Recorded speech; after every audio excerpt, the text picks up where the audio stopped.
All right, let's see here. There we go. Now that's up.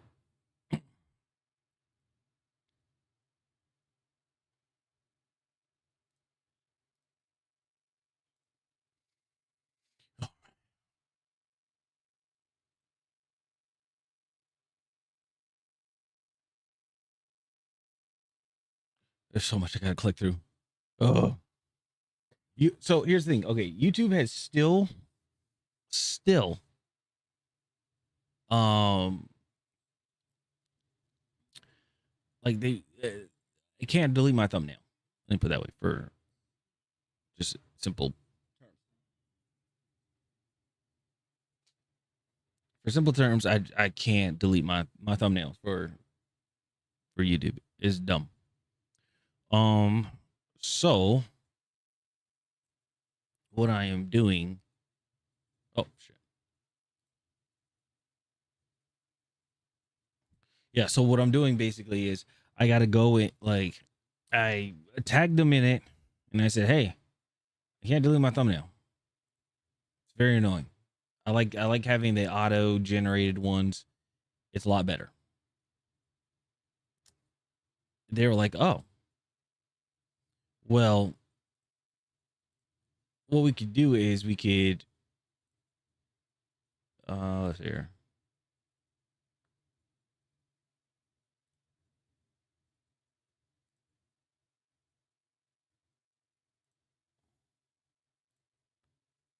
I don't know if that's gonna work, but we'll see.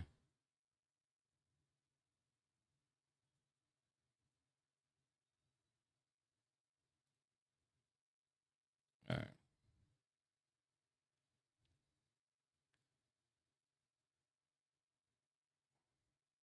I don't know if this will actually work, but we'll see what happens there. But yeah. So my thumbnails, for some reason, I cannot I can't have it automatically generate like I used to. And it's very annoying. Very, very, very, very annoying. I wish I could somehow revert it, but I can't. I don't know why. I can't revert it or anything. Everything saves. How would I say it? Yeah, everything saves automatically. There's no, you can't delete stuff, you can't bring it back or anything like that. So it's very upsetting. Let's put it that way. So I told YouTube and everything. I tagged them on Twitter and everything, and they said basically that I need to like, oh, you should report it. I did. Basically, this is what I said. It was on my Twitter. I said, hey, hey YouTube, when will we be able to remove thumbnails and go back to auto-generated thumbnails for our live streams? Currently, there isn't a deletion option. There's only an option to download the thumbnail or replace it with another. And then they said, hi there, we want to make sure we pass this along to the right people, so you can share this in the official feedback here on Google. Really appreciate it. Which I replied with them, and I said, I've already sent a feedback when it first happened. And they said, thanks for letting us know. It said, if you'd like to follow up, feel free to reflag it with our product team using our official request tool. Basically, go F yourself. So I've been trying to do all this stuff, like reporting an issue and everything. So they're like, sign to YouTube, select your profile picture, and you go to send feedback, which I did already on YouTube. And then I said send feedback. Now the issue, when they do the whole send feedback thing, I can't show them. I can't show them like what I have done. Here, actually, I'll do this.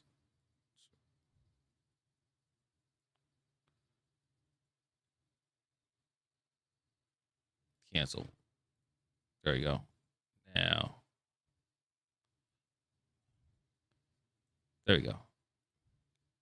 And save. I'm gonna put BS.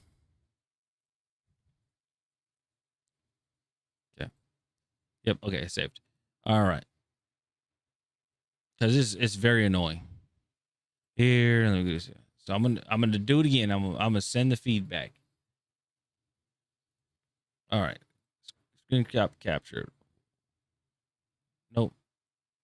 Uh, we may email you for more information updates. Well, they didn't. Okay, so tell us what happened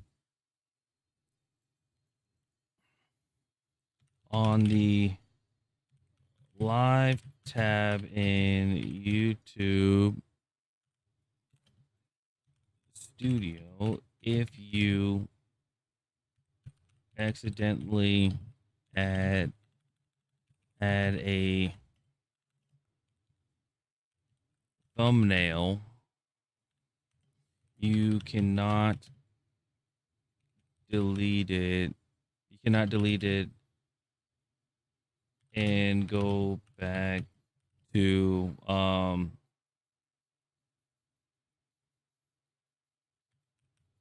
auto generated thumbnail anymore. Which means that you which means that you have to constantly create a new thumbnail, which is very irritating and annoying.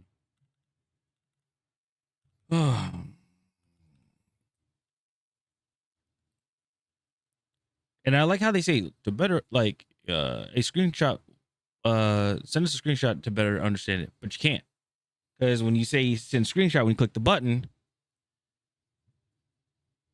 it just shows like what I have now. It's very irritating. Anyway.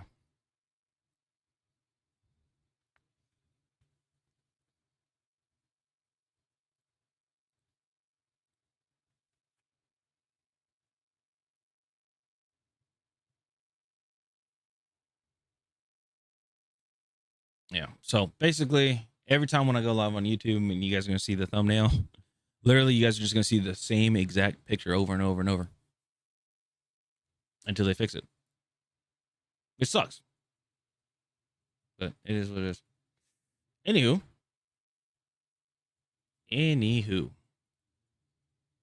make sure I have everything up, everything good. All right.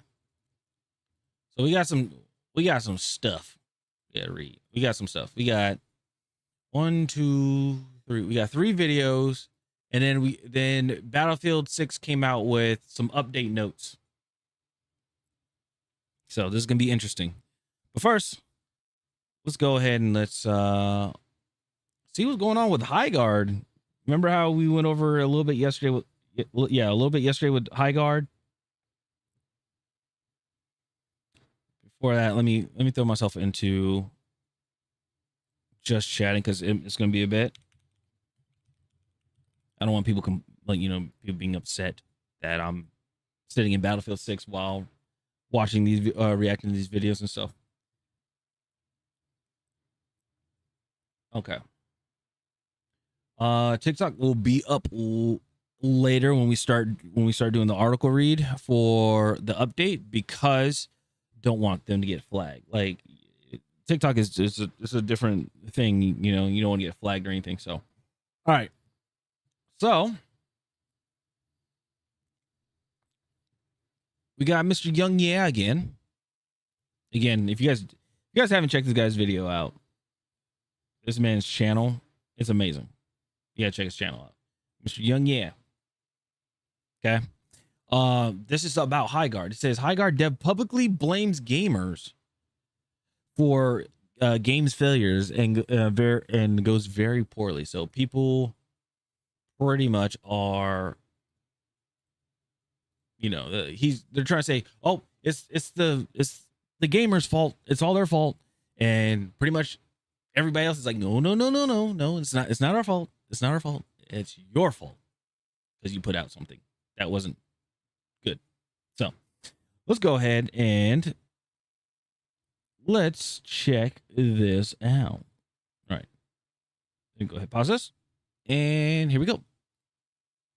So I'm traveling right now, hence the different background. But either way, let's talk about HighGuard, one of the most infamous, high-profile live service releases. Announced back at the Game Awards 2025, it was not met with good reception due to the way it was announced as the big finale at the Game Awards, raising expectations surrounding the game sky high. Apparently, it was supposed to be a game that was going to be shadow dropped, but Jeff Keighley, when he played it, liked it so much that he offered to feature the game at the Game Awards, but that ended up backfiring more than helping the game. And then the game went radio silent for a while. And then just 3 days before launch, we finally saw some marketing and a gameplay overview. And what it turned out to be is this PvP raid shooter is what they call it. It's just a combination of a bunch of genres remixed into, an attempt to make something different.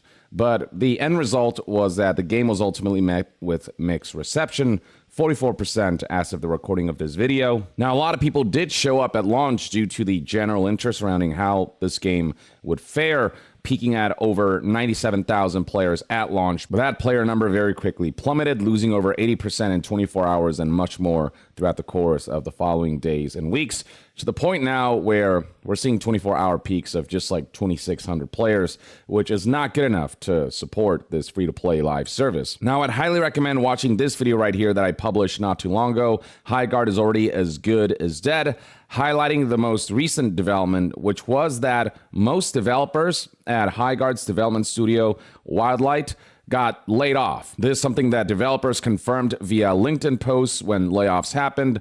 And also Wildlight came out and issued their own statement confirming that layoffs did in fact happen. All of that is detailed in this video.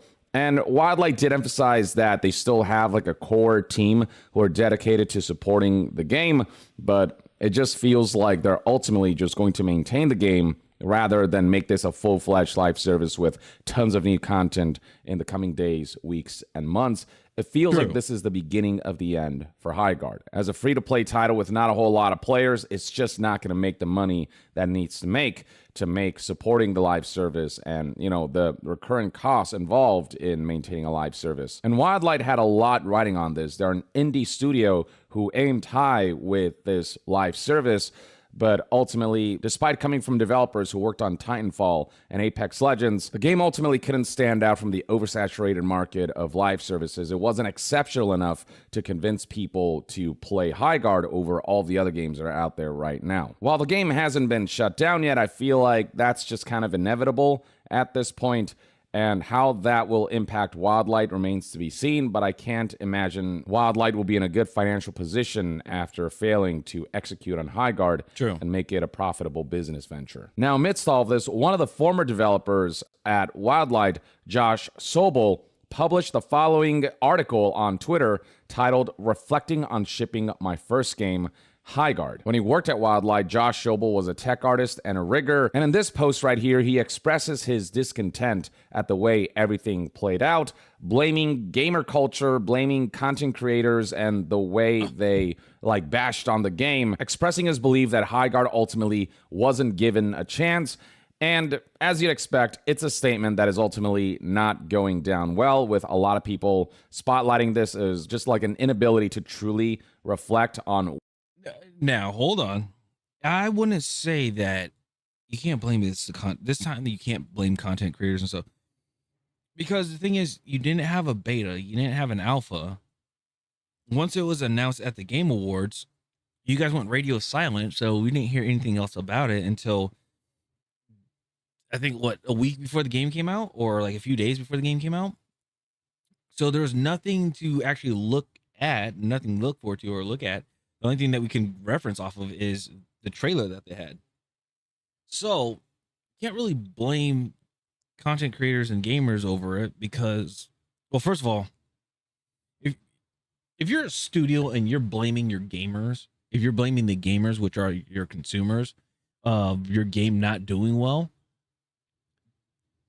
something's wrong with you. Something's wrong with that studio. I have to say it. those are your consumers. That's the reason why you guys would either thrive or you guys fail. Like that's what it is. If they didn't like something, you know, don't you think you would want to listen to the gamer so then you can actually, you know, I don't know, work on it and then that game can improve and then people can play it and have a good time? I don't know. Like, sorry, one of the things is it's when people give feedback, like a lot of people give feedback, and I'm gonna say this, not everybody does great feedback. A lot of people will say like game sucks, and then that doesn't really give feedback. But when people give constructive feedback and everything, a lot of these studios and stuff like that, they take it as a personal attack. Like they just do not like when somebody can stand up and firmly say no, you know, and they're just trying to help out, saying like, this just didn't go well, this didn't flow well, and this things like that.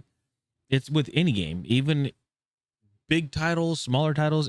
The thing is, it's how you take it, and then what are you going to do with it? A lot of indie developers, you know, we saw people talk about certain things with their games, and guess what they did? The next time they did a patch, boom, it was fixed. So, and the thing is with Highguard, they actually made a change when they were like, hey, the map is too big for a 3v3. They made it a 5v5, and it was a limited time thing. It played well. Guess what happened? They made it a permanent thing.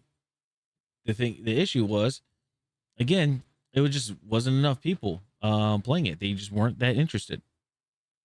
What can you do? So blaming gamers and content creators who help push, well, one of them help promote your game, and then the second are the people that, you know, depends on the life of your game. So again, I think this is just a hurt feelings thing. That's what I think. Sorry. Why Highguard actually failed. And so I'd like to take a look at this statement as well as some of the responses we have seen and discuss this developer's take and perspective on things and kind of share my own opinions on everything as well. So here's the full statement. It reads right here. Apologies for the length. Been wanting to say a lot of this for a while. The day leading to the Game Awards 2025 was among the most exciting of my life. After 2.5 years of passionately working on Highguard, we were ready to reveal it to the world. The future seemed bright. Everyone I knew who had any connection to the team or project had the same sentiments. This is lightning in a bottle. I trust this team wholeheartedly. Hold on. I'm sorry. I gotta check something.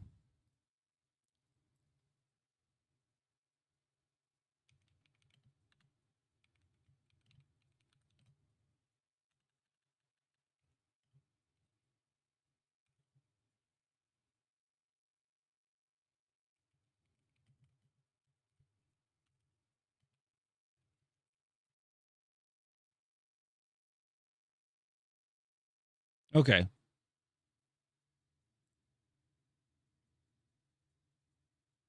Plan a surprise shadow drop for the multiplayer hero shooter Highguard, aiming for quiet, organic launch, similar to Apex Legends. However, the plan changed after Jeff Keighley played the game in 2025 and encouraged a high profile reveal at the Game Awards, turning a planned quiet release into a major, heavily criticized debut. Yeah. Yeah. So how is it? Again, I don't know how it's our fault. You know, I don't get it. They wanted to do like Apex Legends, do like a shadow drop and everything, and let it go from there. But you had somebody that played your game. And they said we should reveal this. I think there, like, you could have just said no. You'd be like, no, don't want to do that. Like, we just want to just keep working on it, shadow drop it, you know, things like that. Or because the thing is, also, you gave it an expectation of like a date when it's supposed to come out, when that date could have been a beta or an alpha. Just saying. Heartedly. If there's one project nobody in the industry is worried will fail, it's yours. This has mainstream hit written all over it. There's no way this will flop. I could play this game all day. Now, look, there's nothing wrong with being proud of the thing you're working on and having have good some feelings bias. surrounding it. It's a lot of bias. But living in an echo chamber where everyone's telling you that there's no way, there's no chance that this game will fail is just an exercise in setting yourself up for toxic positivity, and it's a shit ton of yes men. That's it. That's all it is. I'd rather have a room full of people saying that this game sucks, the game's ass.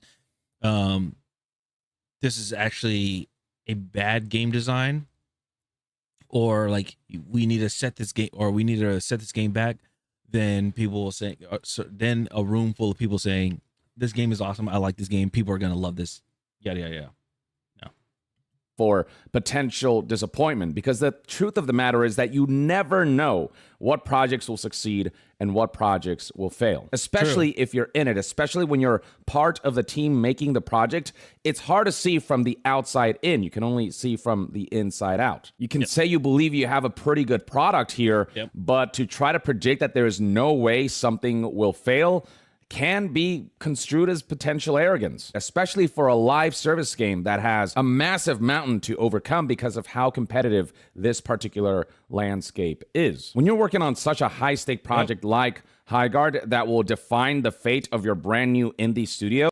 Another thing is, I know they're indie studio, but like even having play testers, like have some play testers, have some QA testers at least, have like 10 QA testers play the game and see what it's like, and have them provide extensive feedback and then go off of that. I feel like they didn't even have any testers. I could be wrong, but I feel like they didn't have any testers at all. They were just like, they worked on the game, and then they like tested it themselves to see if there's any, probably like any performance issues. And then after that, they're like, okay, we're good to go. And then they dropped it. That's what I think it happened. You have to think of every possibility. You have to think of like not just why this game can succeed, but what are the reasons that this game could fail, and how do we work towards diminishing those odds? The fact that the team was led to believe that this is the best thing ever and that this is going to be a sure success kind of, I feel like, impeded their ability to look at all of the angles of this game and the potential flaws and pitfalls that may result in Highguard maybe not doing as well as they imagine. Because the thing is, Highguard isn't anywhere near as bad as the internet will make it out to be, but in my opinion, it's also nowhere near as good as some of the biggest supporters and promoters of Highguard made it out to be. As always, the truth always lies somewhere in the middle, and Highguard, while a brave attempt, had a lot of flaws, and it needed a playtest to refine the experience. And instead of hosting a playtest, they decided that they would shadow drop this, believing that there was no reason to ask for player feedback.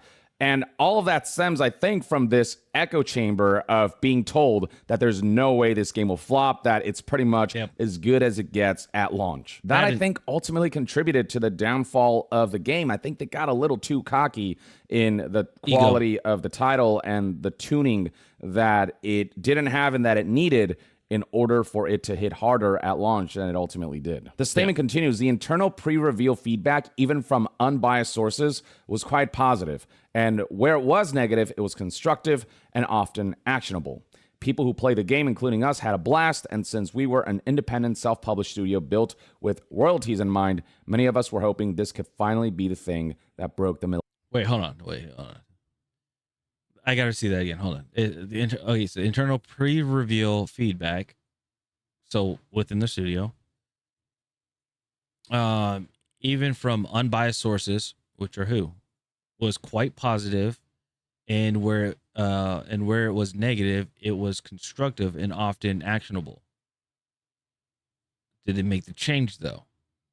People who played the game, including us, had a blast. That's biased.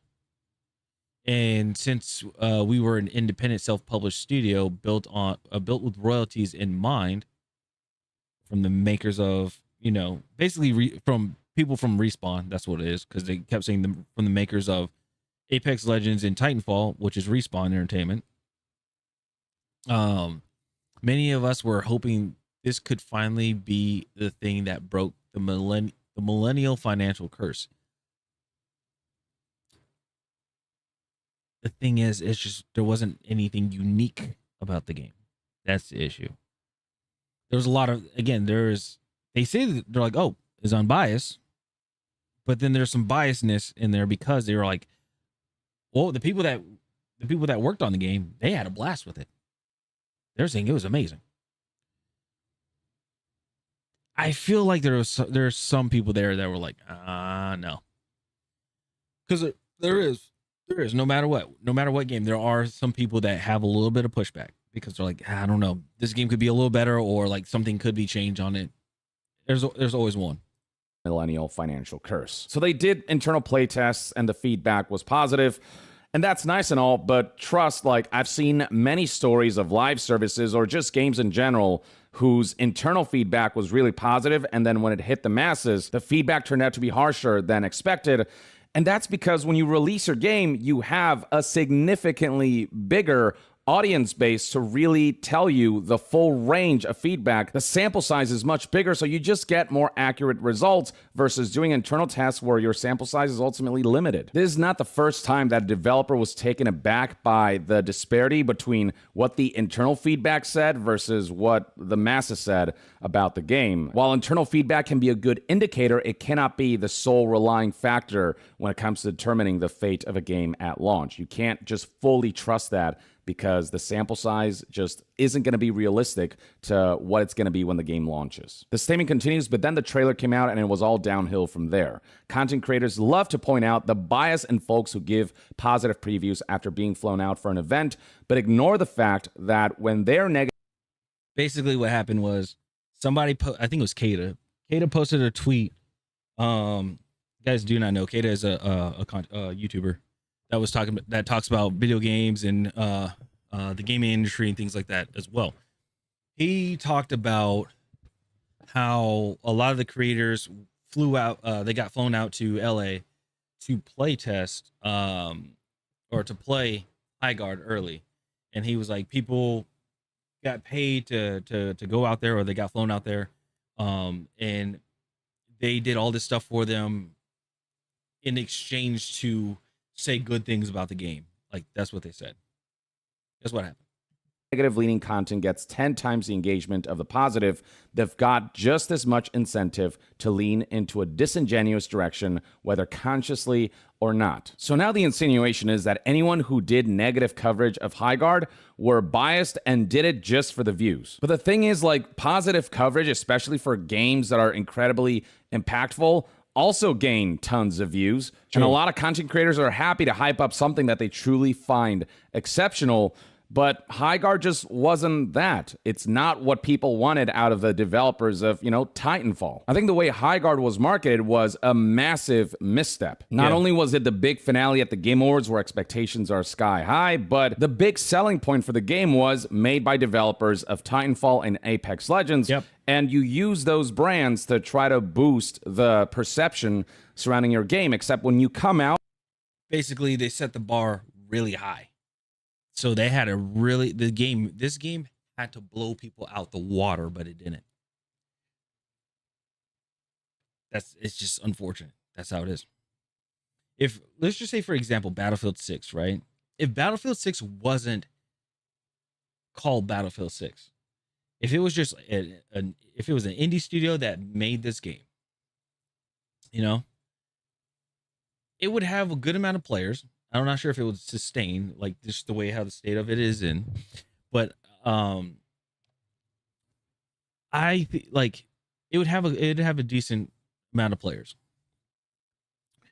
Now, if this studio, let's just say the same game and everything came out, and they said from the makers of Battlefield, expectations are really high. People are going to assume that, hey, this is a Battlefield game. Why don't they just call it Battlefield? Why don't this just be the next Battlefield? Type of things. A lot of people are going to say, there's certain things that you say that people are going to immediately tie it to. Again, people have been, I think, in second place for most anticipated, Titanfall 3. A lot of people have been wanting a Titanfall 3. Even though Titanfall 2 servers are still up and everything, but people want a Titanfall 3. People want something new. So, but them seeing High Guard being revealed at the Game Awards and not, you know, a Titanfall 3 or an Apex Legends 2, it was like, what the heck type of thing. So that's all I got for that one. Out saying those words from the developers of Titanfall and Apex Legends, there are certain expectations, especially By the way, if they it's your removed first game. People thought, oh my gosh, are we going to get like a Titanfall spiritual successor? That was the expectation that was set by bringing up those brands. And then beyond that, you went for a genre where there's a lot of skepticism around because of the oversaturation, because of the fatigue surrounding it. And all of that shaped the perception surrounding Highguard. And all those were decisions made by Wildlight Entertainment. Like Jeff Keighley approached them, but they're the ones who said, yes, let's feature this game as a big finale at the Game Awards 2025, thinking it would go well. They could have said when, like, logically, it was never going to go well doing it that way. Calling gamers and content creators expressing just their honest opinions of the moment disingenuous, when so much of the way the game was received during its marketing phase was a result of decisions made surrounding marketing, I think that right there is more disingenuous, or at the very least, it feels like a bit of denial is at play. Josh then highlights how the hate started immediately. Hey, Blue, what's going on? In addition to dogpiling on the trailer, I personally came under fire due to my naivete on Twitter, which almost all of my now former coworkers had learned to avoid during their previous game launches. After setting my Twitter account to private to protect my sanity, many content creators made videos and posts about me and my cowardice, amassing millions of views and inadvertently sending hundreds of angry gamers into my replies. They laughed at me for being proud of the game, told me to get out the McDonald's applications, and mocked me for listing having autism in my bio, which they seemed to think was evidence the game would be woke trash. Hold on. Hold on. Let's look that up.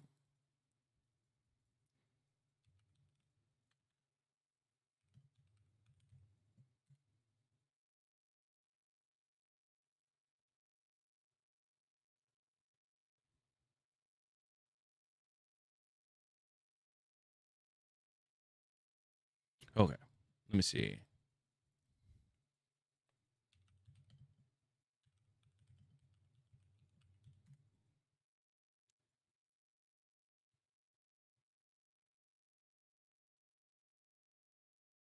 Why would people be attacking? Let's see.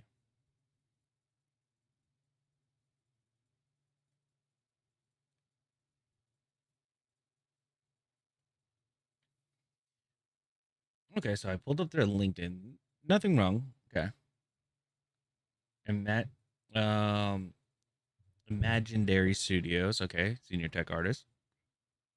Okay, DreamWorks Animation. Okay. Okay, so nothing bad. I don't see anything bad on there. So don't know. I don't know. All right. Sorry, I just had to double check.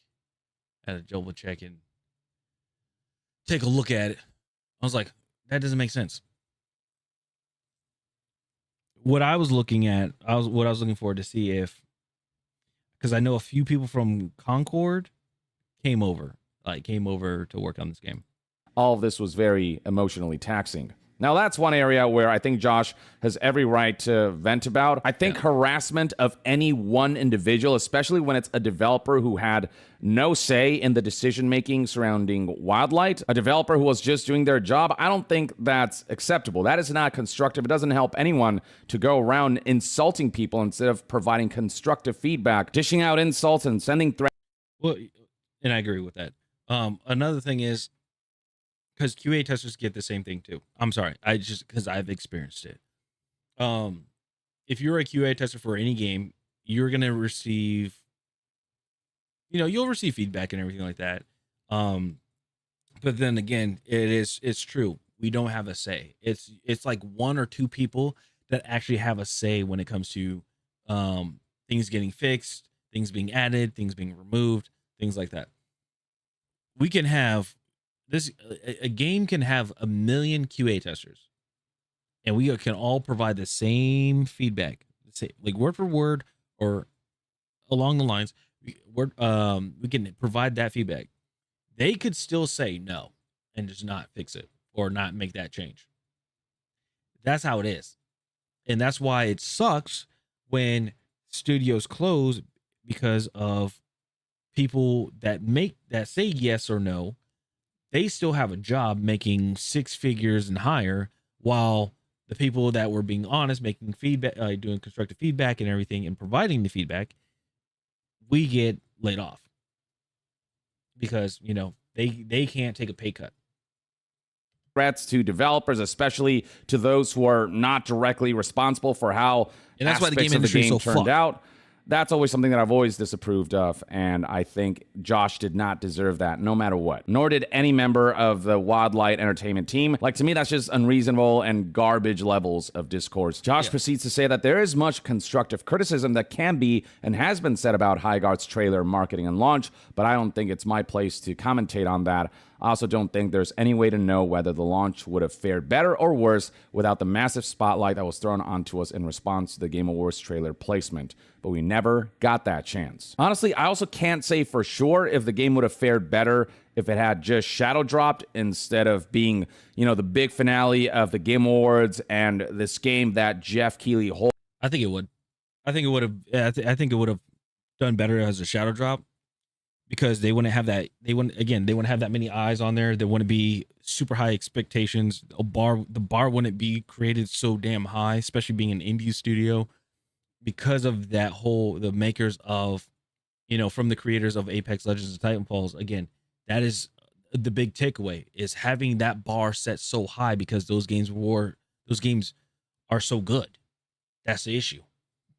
Wholeheartedly endorsed. I don't know if going that route would have completely saved the game, because at the end of the day, Highguard is the game that it is, and whether it has the ability to hold people's interest that's solely dependent on the game. But I do think the Game Awards did raise the bar that they had to meet in order to stand out. I think if they would have shadow dropped it, it would have been seen under more humble lights, where people would be willing to give more of a chance for it to develop over time. But at the same time, it's as a result of the Game Awards that Highguard got, 100,000 players, almost 100,000 players at launch concurrently playing on Steam. And the fact that the game couldn't retain a significant portion of that player base, I think that says a lot. Because ultimately, it's a free-to-play game. There's no reason to not stick around if you're genuinely having fun with the title. But the fact that the game dropped off as quickly as it did, I think ultimately highlights a game that didn't hook people to the degree that Highguard developers hoped. And I don't know that aspect would have changed regardless of how it was marketed or announced and whatnot. At the end of the day, the game does speak for itself. Even for my part, when I played Highguard, I, had decent fun with it, but it wasn't so exceptional that I felt the need to go back to it over all the other games that I have to play. And it's hard to, this day and age, let's just say now, it's hard for a game to grab somebody's attention, because you already have games that are priced really high. You have games that are priced at $80. But then it doesn't feel finished. There's a lot of optimization issues. There's a lot of performance issues with the game. And then on top of that, you have, on the other hand, you have games that are free to play that have the same issues, but also people are skeptical about it because it's a free to play game, but how they're going to make their money back? Microtransactions, right? So they're like, okay, so what is going to be thrown behind a paywall? Is there going to be features that are supposed to be free that would help the game be thrown behind a paywall? Again, and the reason why I say this is because from what I've heard is Metroid Prime, Metroid Prime 4 that came out for the Switch 2.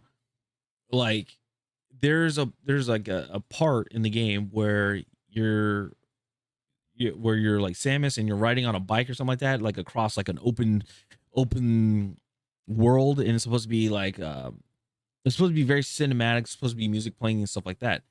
But if you did not make the extra purchase to purchase the soundtrack and stuff, you are just riding the bike across barren land in complete quiet. There's no music or anything playing to really enhance it and stuff, which should be a given. Plus you paid $80 for the game. Why throw that behind a paywall? But again, it's the greed that's happening. People genuinely did love playing High Guard, but clearly that audience is not very high given the current player base and how that player base is constantly diminishing, especially after recent announcements of the layoffs that suggest that High Guard is probably like a dying life service right now. Yeah, Josh presents the notion that High Guard never got a proper chance. How, we were turned into a joke from minute one, largely due to false assumptions about $1 million ad placement, which even prominent journalists soon began to state as fact. But it was quickly reported later on that Jeff Keighley approached the High Guard team about featuring their game as the big finale at the Game Awards for free, so that news did make the rounds. Josh then says within minutes it was decided this game was dead on arrival and creators now had free rage bait content for a month. Every one of our videos on social media got downvoted to hell. Comment sections were flooded with copy-paste meme phrases such as Concord 2 and Titanfall 3 died for this. At launch, we received over 14,000 review bombs from users with less than an hour of playtime. Many didn't even finish the required tutorial. But there were some parallels to Concord in the way that it was received as yet like another hero shooter, and in the way that it's right there, the hero shooter. Hero shooter, it wasn't a battle royale, but I'm saying like hero shooters and battle royales, it's very saturated. And even to the point now, even Souls-like games, because of how From Software did so well with Elden Ring, now every game that's like an adventure that has combat and stuff, they're trying to adopt that Souls-like combat style, obviously parrying and things like that. Those, like, you can only do so much, but when it gets very saturated, it makes future games that you want to be kind of like that, it makes it hard to be good, I guess you would say. Very quickly in the way that Concord did, though nowhere near as bad as Concord, but Concord is just such a cautionary tale. And with High Guard, all of the various signs that indicated Concord would be a failure were kind of prominent within High Guard as well, especially because of that marketing flop. As for Titanfall 3 died for this, yeah, that has nothing to do with Wildlight. That's an EA thing, so Titanfall is kind of irrelevant. Though people would have liked to see, Wildlight having developers who worked on Titanfall work on some kind of like Titanfall spiritual successor. I will say this, there is a guy, I've been following him on LinkedIn, who is a solo developer too, indie solo developer, is working on a game using Unreal Engine, which it looks really good. Like every time when they add something, they optimize it. They are making a game that's like Titanfall, which I hope to God that he doesn't get sued. Because the game looks really good, or the prototype does. It's Titanfall, like the Titan comes down and everything like that. You can get into it, but on top of that, the buildings are destructible. So think of Battlefield and Titanfall put together. That's what it looks like. It's not a hero shooter because there is wall running there. You can like wall climb and things like that, which is pretty cool. Shooting as well, but a lot of destruction. So think of like Battlefield, the finals, and think of Titanfall, but with like Battlefield in the finals, like destruction. That's what it was like. I think that would have made a lot of people happy and the game would have attracted a lot more attention. And then in terms of review bombs and all these things, like some argue that, yeah, some of that was unfair. Others argue that, yeah, there are people who just checked out the game for a couple minutes and immediately they were like, this is just not for me. Yeah. And that they had every right to leave like a negative review if that's what they wanted to do. It didn't grab your attention. And then in terms of many didn't even finish the required tutorial. One thing I will say is that I, on day one, tried to play the game and had a lot of trouble completing the tutorial because when I clicked on the tutorial, I kept getting booted out because of server issues at launch. But at the same time, I get that you should play a couple matches before really deciding. I heard an issue. There was an issue with while playing the tutorial. There was an issue where people would actually get what's the name of it? People would get not removed. People would get disconnected and then get thrown into a queue just so they can go play the tutorial, which is crazy. Deciding whether this game has merits or not and like being able to like detail the pros and cons of the title. But the game did eventually go up to mixed reviews on Steam, currently sitting at 44% from over 38,000 reviews. And the thing is, that's not too far off from the mixed reviews we're seeing from critics. On Metacritic, you'll find that the aggregate score for the game from 17 critic reviews is a mixed score of 65%. Eventually, the scores did stabilize, and from both users and critics alike, the final verdict was ultimately that the game was flawed enough that while it tried to go for something different, it couldn't realize the full potential of those ambitions. The game just needed a lot of touching up. The game needed a lot more player feedback. Is the game the 17% overwhelmingly negative review score that we saw at launch? Absolutely not. But I would agree with where the current score sits from my personal experience playing the game. For me, it's in the 6 to 7 range in its current state. And in this current competitive landscape of live services, especially free to play, that just isn't enough to allow you to stand above and beyond the ones that have had years to refine. Josh continues, in discussions online about Highguard, Concord, 2XKO, and such, it is often pointed out by gamers that devs like to blame gamers for their failures and that that's silly, as if gamers have no power. But they do. A lot of it. I'm not saying our failure is purely the fault of gamer culture and that the game would have thrived without the negative discourse, but it absolutely played a role. All products are at the whims of the consumers, and the consumers put absurd amounts of effort into slandering Highguard, and it worked. Gamers do have power, absolutely. Consumers do have power, absolutely. The masses ultimately are the ones who give people in certain positions power or the ability to succeed. But there is no grand conspiracy where consumers come together and they're like, okay, what game do we want to make fail and what game do we want to make succeed? All consumers are doing is just genuinely reacting to what they're seeing. And what current consumers are... Now, people are, and I've seen both sides of this.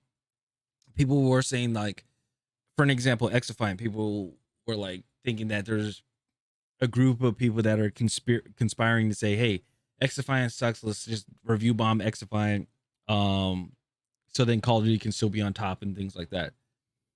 But a lot of people played Xify, and a good amount of them did like it. They did like the game. I liked the game. I liked it compared to over Call of Duty. It was very simplified, and like the developers, they wanted to stick with the arcade arena shooter, which I enjoyed. But then again, the game didn't do well and it shut down. And the reason why is because, hey, they had issues with optimizations, which again, they understood. They're like, hey, yeah, we understand there's optimization issues, but it wasn't, I don't think it was a studio problem. It was a company problem, which was Ubisoft, unfortunately. But yeah. So, I mean, there are some people that try to conspire saying like, hey, okay, this game sucks. Like they'll go and there's literally people that will go out of their way to review bomb everything just because a game doesn't play like a game that a game doesn't play like a game they're used to playing. So a lot of people would be upset when a game doesn't play like Call of Duty. Let's just say, for example, in the FPS genre, if a game doesn't play like, I don't know, Overwatch, they'll be upset. People like around those games. If a game is like, let's see, if a game doesn't play like Elden Ring, some people are gonna probably attack another game or say something about another game saying, hey, this doesn't play like Overwatch, doesn't play like Elden Ring. You know, there are people that do that, just being honest. What they're saying is that there is a fatigue surrounding live services, and that for you to succeed in that endeavor, for you to like really attract our attention when it comes to live services, you have to do something truly exceptional.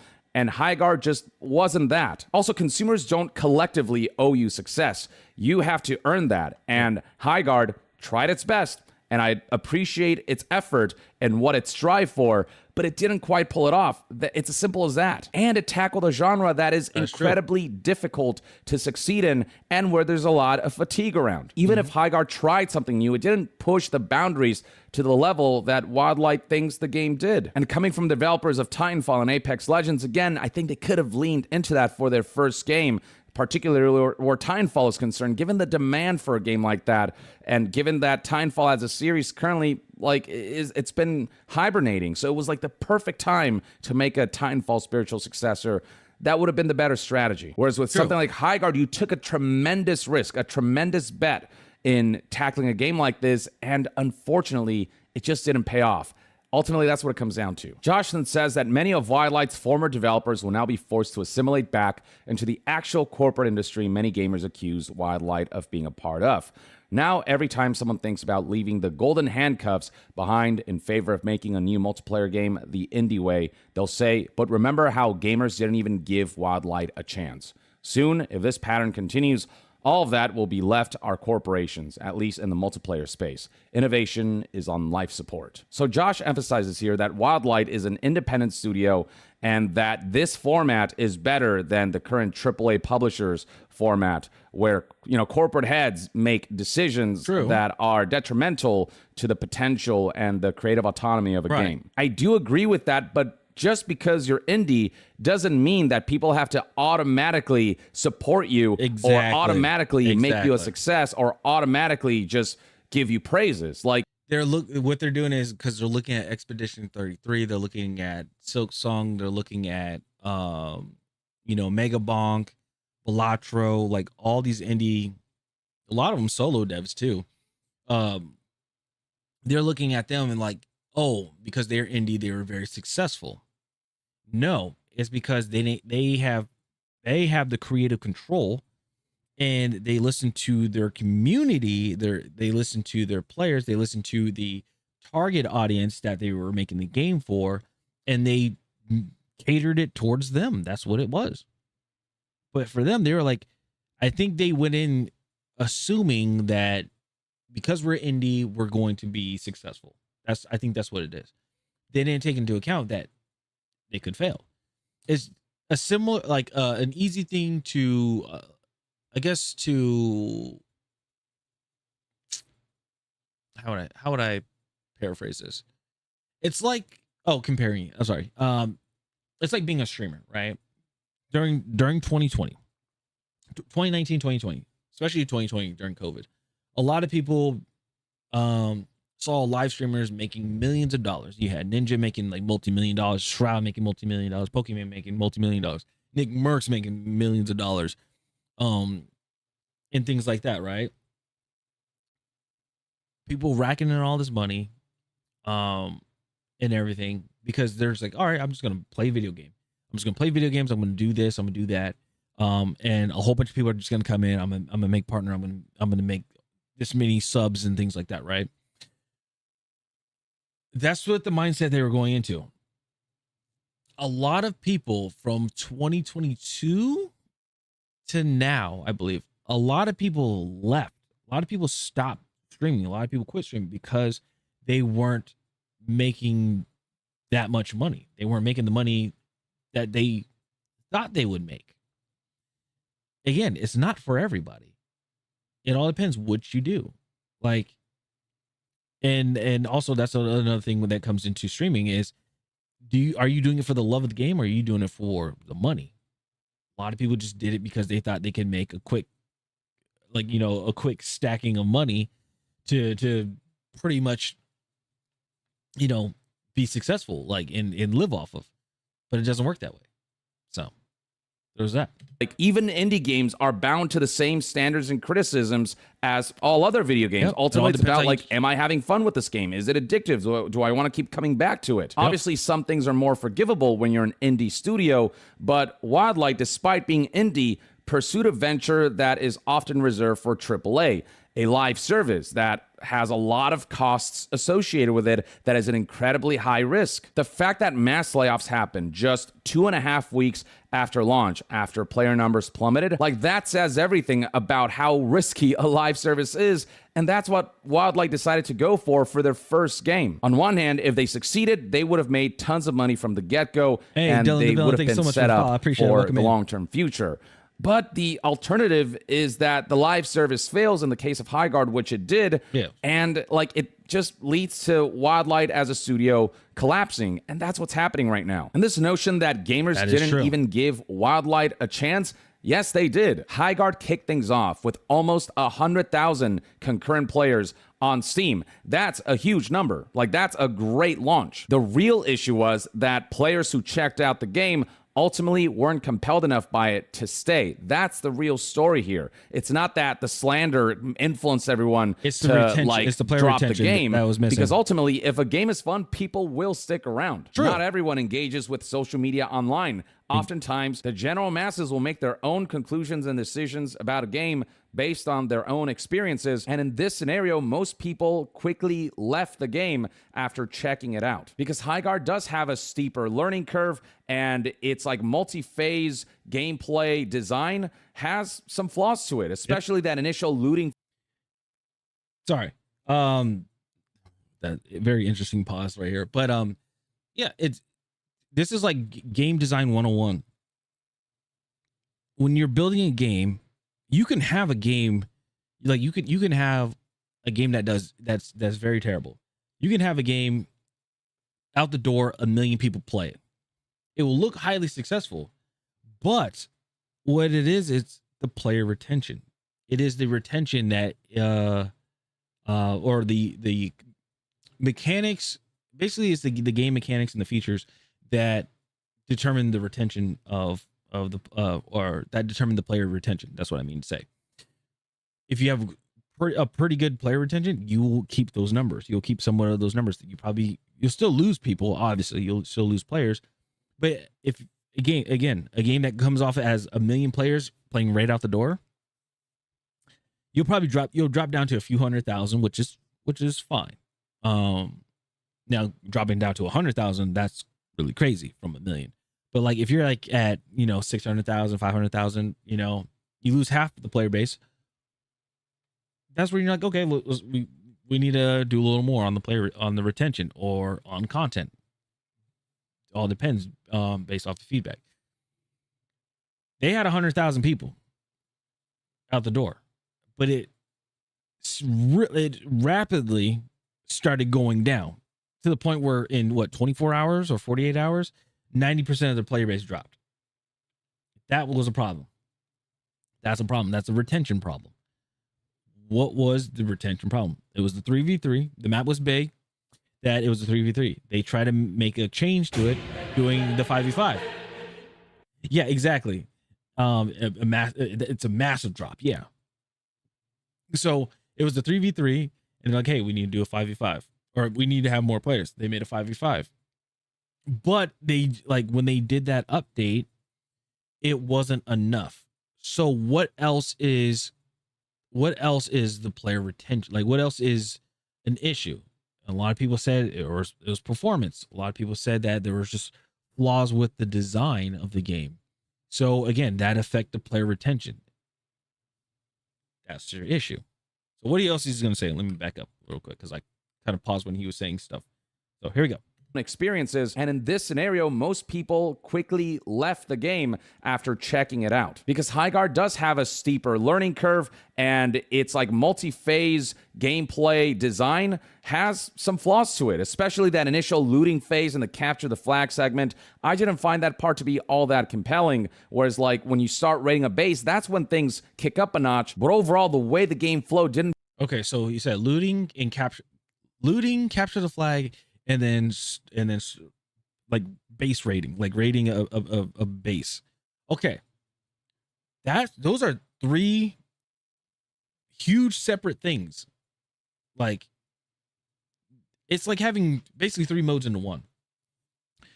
Looting, you're usually like it's like a one life survival type of thing. That's usually what we think of looter shooters. Tarkov, Arc Raiders, Hunt Showdown, Dark Zone and Division, things like that. We think of like one life, high risk, high reward type thing. Okay. Then you have, and also with battle royales as well. And then they said capture the flag. That's usually like your arcadey shooter of like, Call of Duty, games like that, Halo, stuff like that. Then the base rating, which I'm guessing is kind of like a MOBA, like your MOBA League of Legends type of thing. So again, it's from what I'm thinking right now, they try to cater it towards everybody for the target audience. They try to say this game is for everyone. And we all know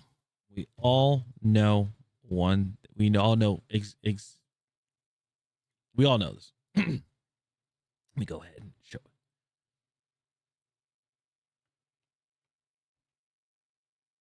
What happens when you try to make a game for everybody?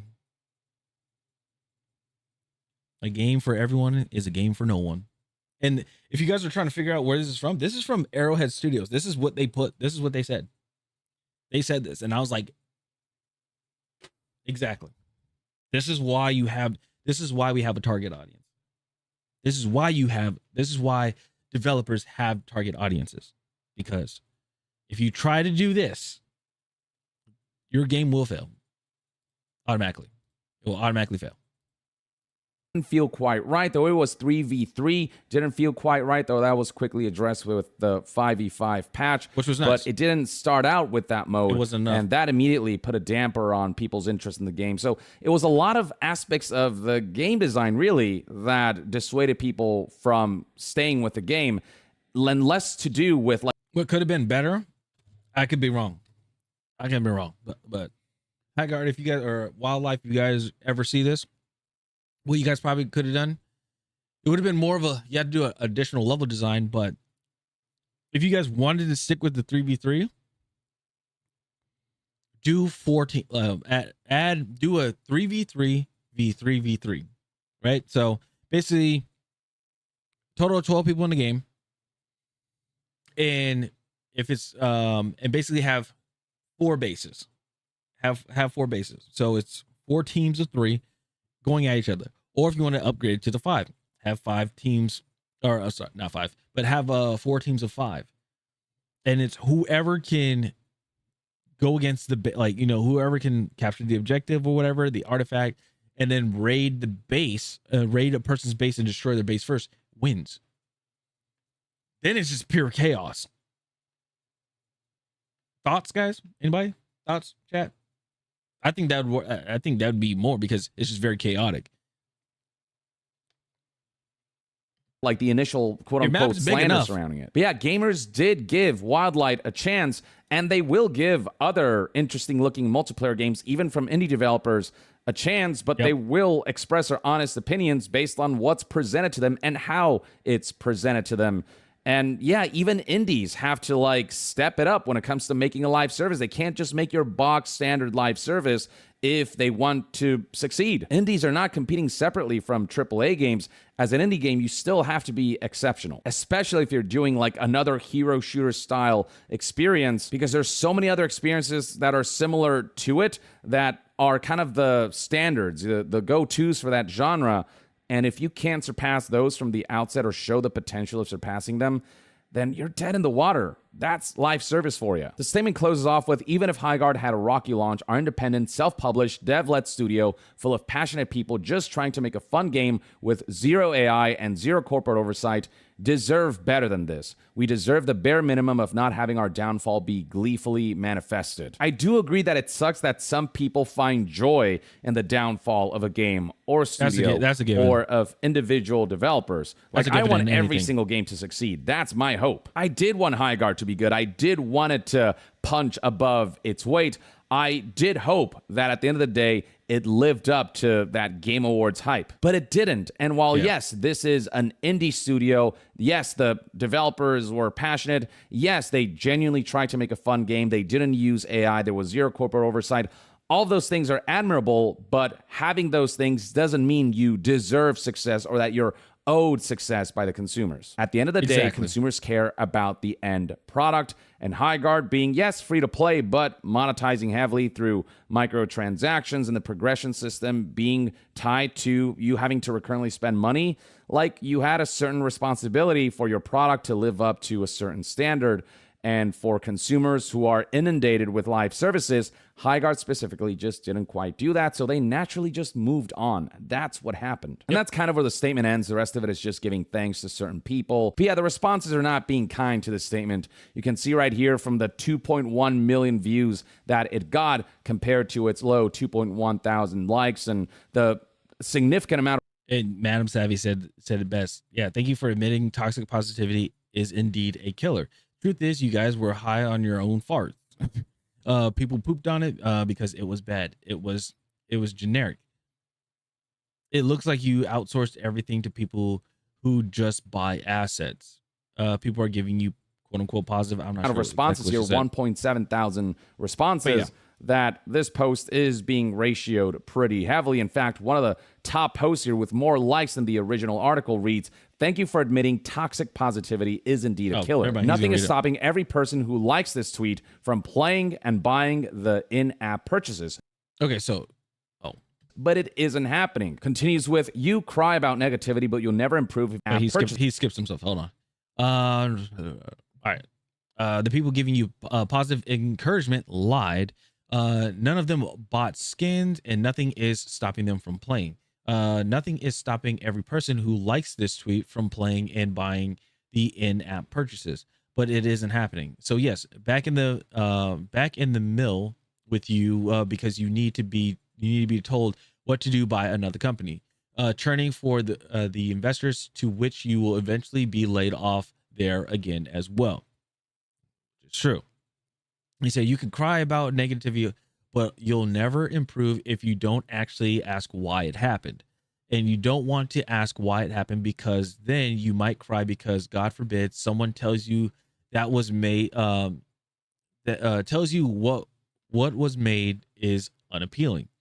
If I put your mounts next to other mounts like the Assassin's Creed Shadow ones, I cannot tell the difference, which is for what game. Sorry. And then I could tell you exactly where you went wrong, but I highly doubt you'd accept it. Yeah, and that's the problem. Again, it's an ego. It's an ego thing. I just gotta say it. But it isn't happening. Continues with, "You cry about negativity, but you'll never improve if you don't actually ask why." Hold on. Sorry, I saw Osberg say this. I haven't played the game. The genre wasn't my cup of tea, and I had neither positive nor negative sentiment towards it. However, as a business person, I immediately knew what went wrong when I saw this part of the post. When they say it's lightning in the bottle nonsense, yeah. Why it happened. And you don't want to ask why it happened, because then you might cry because, God forbid, someone tells you what was made is unappealing. Here we have somebody talking. Exactly. So one of the things I learned when I was in college, or what a lot of people would say university, is when I was doing, even when I did game art, and when I did game design, they said, learn to keep an open mind of all feedback. It doesn't matter if somebody says a one word thing saying like it's shit, or people actually give very constructive feedback. First of all, when it comes to a video game, or when it comes to artwork in the game or whatever, basically you are mute. You should not be able to say anything about your game. You should not be able to explain it.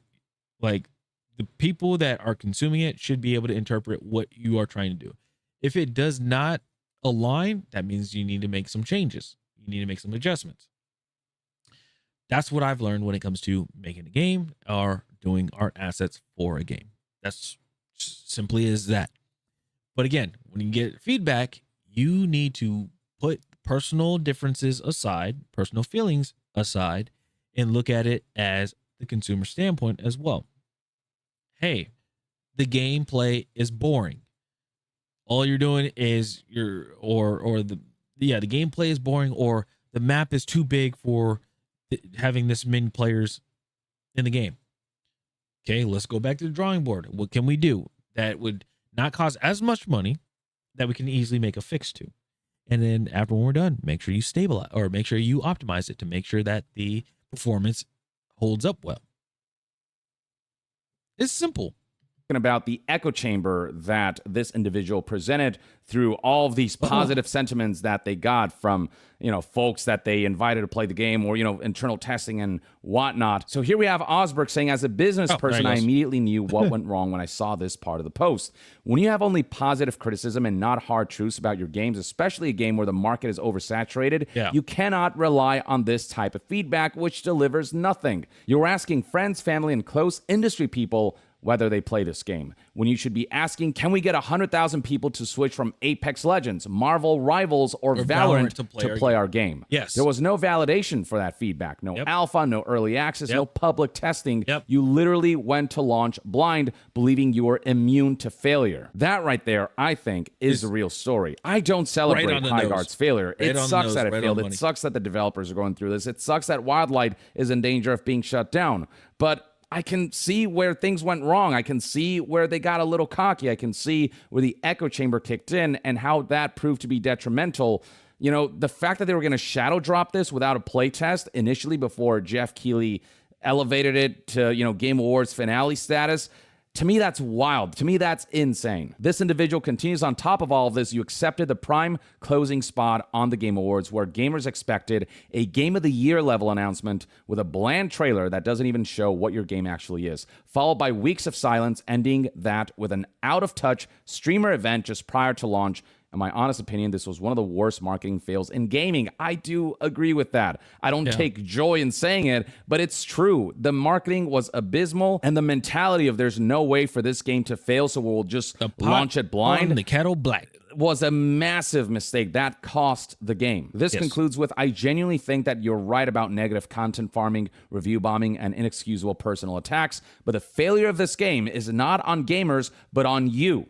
Hopefully on your next projects, you will find people who can tell you the hard truths. I think this statement pretty much summarizes my feelings on this whole situation and the statement that Josh provided. And the thing is, a lot of responses to this statement are incredibly constructive. There are hard, harsh truths, but very constructive, like Osberg here. And then when you look at quote tweets, you'll find plenty of people discussing how they had to learn through failure and how this bubble that they lived in terms of feedback, how this echo chamber was kind of one of the key factors to their demise. This individual put it aptly, when I went to art school, I thought I was talented. I'd been told so my whole life because I was drawing and painting pretty pictures that looked nice. Then I got there and realized that pretty isn't the same as meaningful. I got my work torn apart, work that I had labored over. My tutors ripped into me because I didn't respect them enough to actually think through my work, and they were right. That was painful, but it was the lesson I needed at. I did that too. Well, I didn't do game art like from the get-go, but when I went in there, I was like, okay, I believe this is good. I did a 3D model of a stove. I 3D modeled an oven with a stove top, and I thought it looked really good. Like it looked amazing. When I got it graded, my game art instructor, I thought he was an asshole at first, but I was like, he was right. He looked at it simply. I was like, okay, here's my project. This is what it looks like. It wasn't completely done because we're still multiple passes that we have to do over the weeks. He looked at it. He goes, it's shit, and then closed it out. That was it. He just said it's shit. Now, the reason why he did that is to see what my reaction would be, and I was the look I had. I was shocked. I wasn't mad. I was shocked. I was like, oh my goodness. And people were like, oh, dang, like this guy's a hard ass. But I asked him simply, I said, what was it that made it shit? And he looked at me. When he looked at me, he goes, okay, so this is pretty much what's wrong with it. And he's like, you have certain things that are detached. Some of the faces are not connected. You have a lot of hard edges and things like that. And I was like, oh, okay. And he's like, next week when it's due on Sunday, he's like, or the following Monday, resubmit it with these changes, and then I'll look over it. I did it, and he's like, this is huge improvement. I love this. He's like, I like this. The way how you're going with this, keep doing it. You'll be good. And I was like, oh, okay. It's that simple. It is that simple. It depends how you take feedback. At the time. The same thing happens in game development right now because people form these bubbles. They think they've nailed it, but then players tell them otherwise.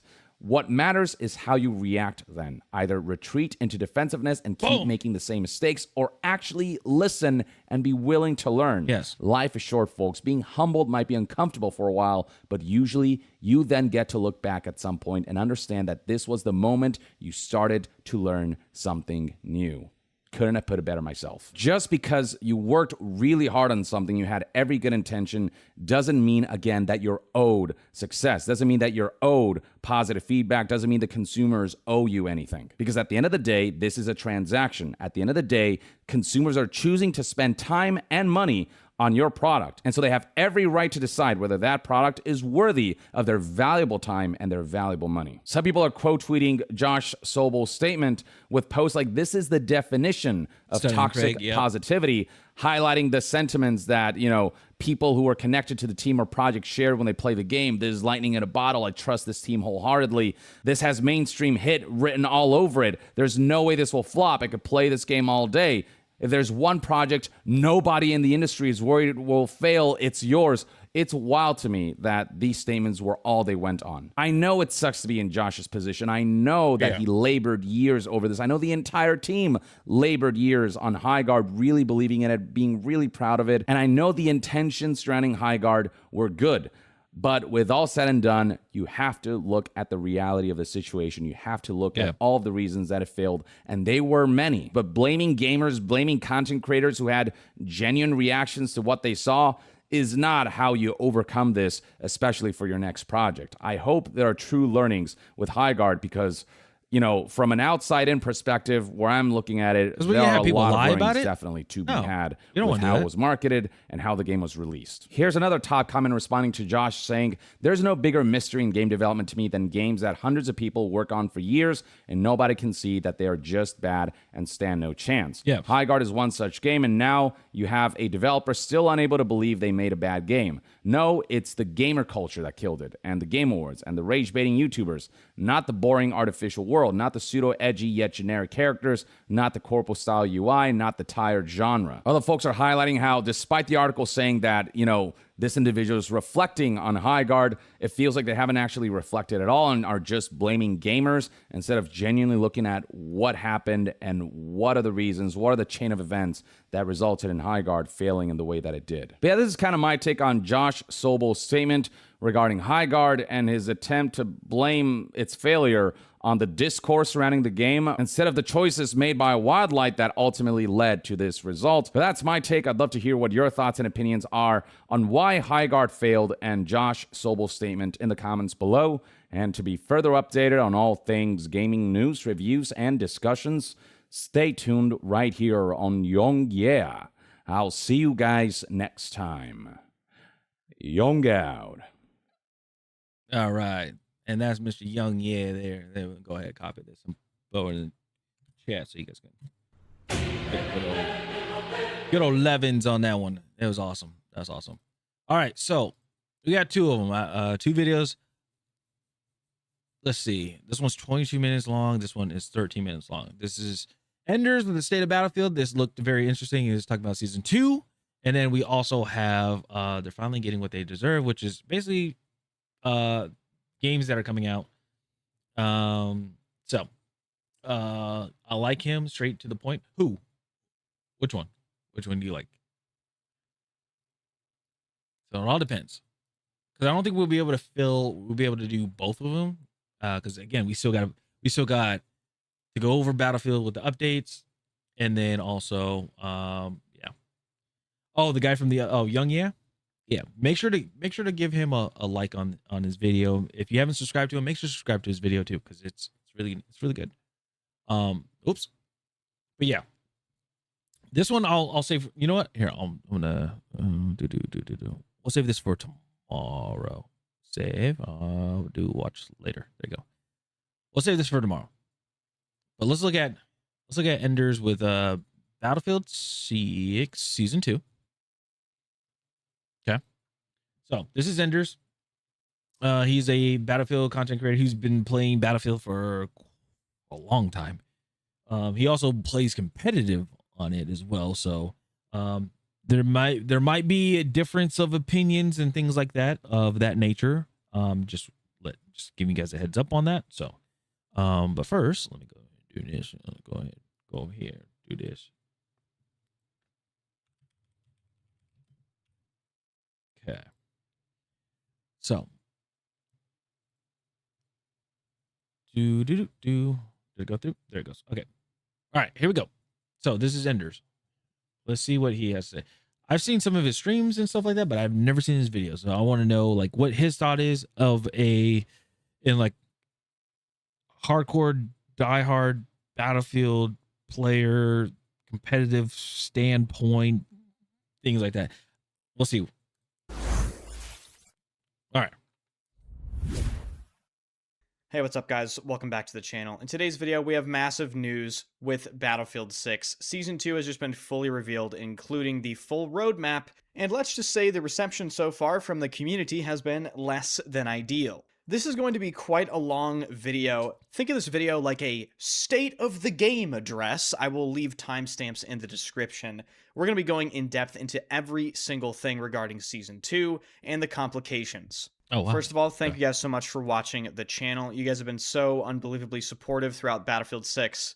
I just wish they would support the game as much as you guys support me. So with that being said, be sure to hit the like button, hit the sub button, and swing by the streams. I stream every single day at twitch.tv/enders and this YouTube channel. All links are in the description, including one-on-one coaching if you want to get your skills up for Season 2. That is, if you will be playing it. First, I'm going to address the controversy surrounding Season 2, then I'll be going over all of the details. Once again, there will be timestamps in the description for certain sections of the video. All right, let's Taking a very brief look at the roadmap and then in depth a bit later, we can just see there isn't much to write home about with Season 2. It is essentially the exact same amount of content they delivered us in Season 1.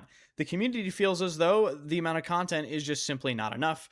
People think it's completely inexcusable that we don't have 3 maps per season, and that it's ridiculous that Season 2 got delayed for essentially no reason.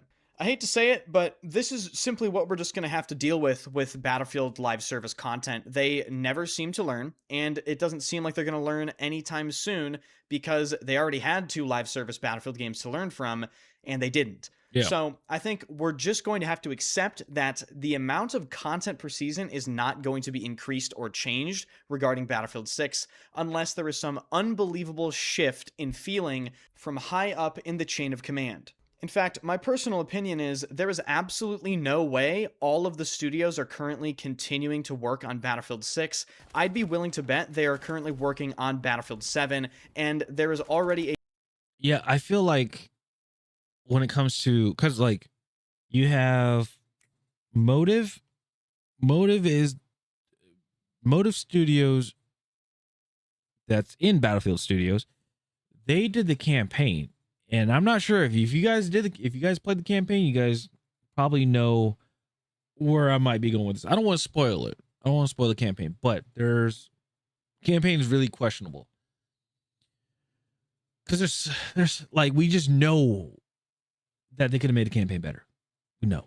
Just look at Battlefield. Look at Battlefield 3. They knocked it out of the park with Battlefield 3. Battlefield 1 and Battlefield 5, I don't know.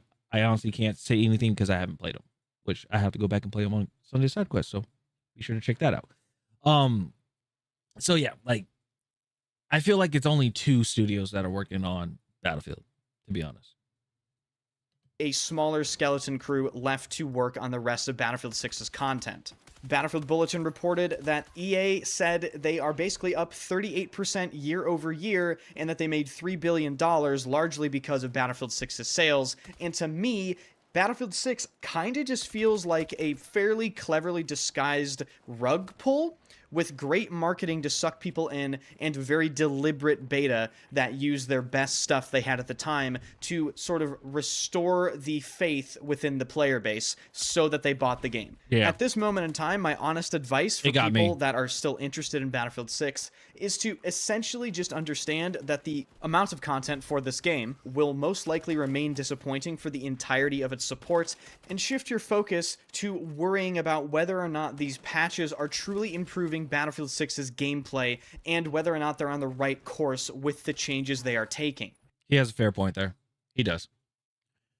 Well, the only thing we can think about right now is hit regs, certain weapon balancing, things that nature, performance. I don't know. Would you really consider adding a server browser as content, or because it's a feature, really? If they can do that, that'd be really great. Portal, working on that too, like working on stuff that they already have in the game. Like, yeah, it'd be It'd be nice. So It really sucks that I'm this doomer about Battlefield 6 this early into its content cycle, but I really can't help it. Dude, A lot of other 401, people damn. feel this exact same way, and I truly do feel helpless when it comes to the content. I don't think they're going to listen to the community and increase the amount of maps or content per season. Season 2's content isn't enough. The later season's content probably won't be enough either, so I think we should just focus on them making sure Battlefield 6 can reach its peak, but unfortunately, that is also going to be a slow burn. hey, Seabird, what's going on? What's up, dude? Why does this gameplay look like a better fleshed out version of Call of Duty? Super fast paced movement. The funny thing is, it actually doesn't look that fast. Maybe it's just me. It just doesn't look that fast. I have no idea. A lot of people do compare this game to COD. People are saying like this is basically a COD with destruction in vehicles, and I was like, yeah, I can see your point. I can see their point on it. The changes Battlefield 6 requires are not as easy as they might seem on the surface, and it will take a significant amount of time. I'm talking probably over a year. And this is where the Battlefield community, in my opinion, is a little bit impatient. I totally understand their frustration when it comes to the amount of content. It's a long but game when it comes thing. to the amount of things DICE tries to change in a single patch, Yeah. they aren't going to fix the entire game in a single patch. I see a lot of people expressing disbelief that they didn't address vehicles in the Season 2 patch, but they literally cannot address all of these major issues all at once. It is simply going to take time. And to that, I've seen a lot of people say, well, maybe they should have released. I will say, but the one thing I will say from that is we did talk about the issues with the IFV guided rocket and the laser target target designator, where people are just easily shooting down jets and stuff. They did acknowledge that it's a problem, and they made a fix to it. But then there was an update that it reverted back. So we're trying to figure out why. That is a big thing. A lot of, and I just hate to say it because I'm a big vehicle person. Obviously lately I've been doing camel or weapon grinding and stuff. So I've been using vehicles a lot, but it's like one of your pillars of Battlefield players are your vehicles. And the fact that there's nothing that vehicle players can do, like there's just so much stuff stacked against them, it makes it worse. And it sucks. Like, I highly recommend watching Silk's videos with him talking about him dealing with aircraft, like dealing with like multiple things with aircraft and stuff. I've seen where he got so fed up that he got into a tank with a tow missile and just started shooting down jets and stuff. Like that's how bad it was. From what I played from the beta and before season 1, I know for a fact slide canceling wasn't a thing. No, it wasn't a thing. I mean, it's kind of there. The thing is, it's like, you just have to jump. That was it. Now doing the slide canceling bunny hop back into a slide, then yeah. Release the game in a better state. I 100% agree with you. But it's clear to me now that Battlefield 6, to have it release in an ideal state, or at least a significantly better state, they probably would have had to delay the game another full year. Yeah. 5 years between titles? I don't think that's going to go over too well, is it? To summarize my overall feeling... To the point, I'm sorry to say this, but at this point in the game industry, honestly, if a game got to take 8 years, 10 years, just for it to be good, like have enough content for like enough post-launch content, and on top of that for the game to be functionable, I'll take it. I'll take it than having a game come out every 3 years or every year, you know. That's just me personally. Regarding the content of Battlefield 6, I just think this can be summed up as modern gaming. I think they know they can get away with giving us less content, and they did. They made $3 billion. They made a shit ton of money. They did. Everyone folded as soon as the beta dropped and as soon as they saw the trailer. And now with the way live service works, they don't really have any obligations. They're not tied down to the game like they would be with premium. That's why they could cancel Battlefield 5 support so easily. And with EA gunning for Battlefield yearly releases like they stated a while ago, I'm not really too sure how long Battlefield 6's live service is going to last. Yeah. With all that being said, now let's go over the roadmap for Season 2. A lot of people are playing Battlefield 1 again. Over some extra details. So I agree, bro. They need to bring back polished, complete games from start and then continue services. Yeah, but that's the issue with modern live service. Like that was the issue is between live service back in the day and then modern live services. Modern live services, and it's not every studio or anything like that, but I have seen it through multiple studios that it's getting worse and worse and worse. We're getting less complete games because either leadership or investors are telling them just put the game out on this day and just update it later on. Like that's what they're saying. Compared to games back then where it's like we want to put as much content as we can in this game. We want to put as much we can into this game to make it really good, and then before the game is out, already start working on post-launch content. But again, that was the difference between live service back then and modern live service. Via EA's website.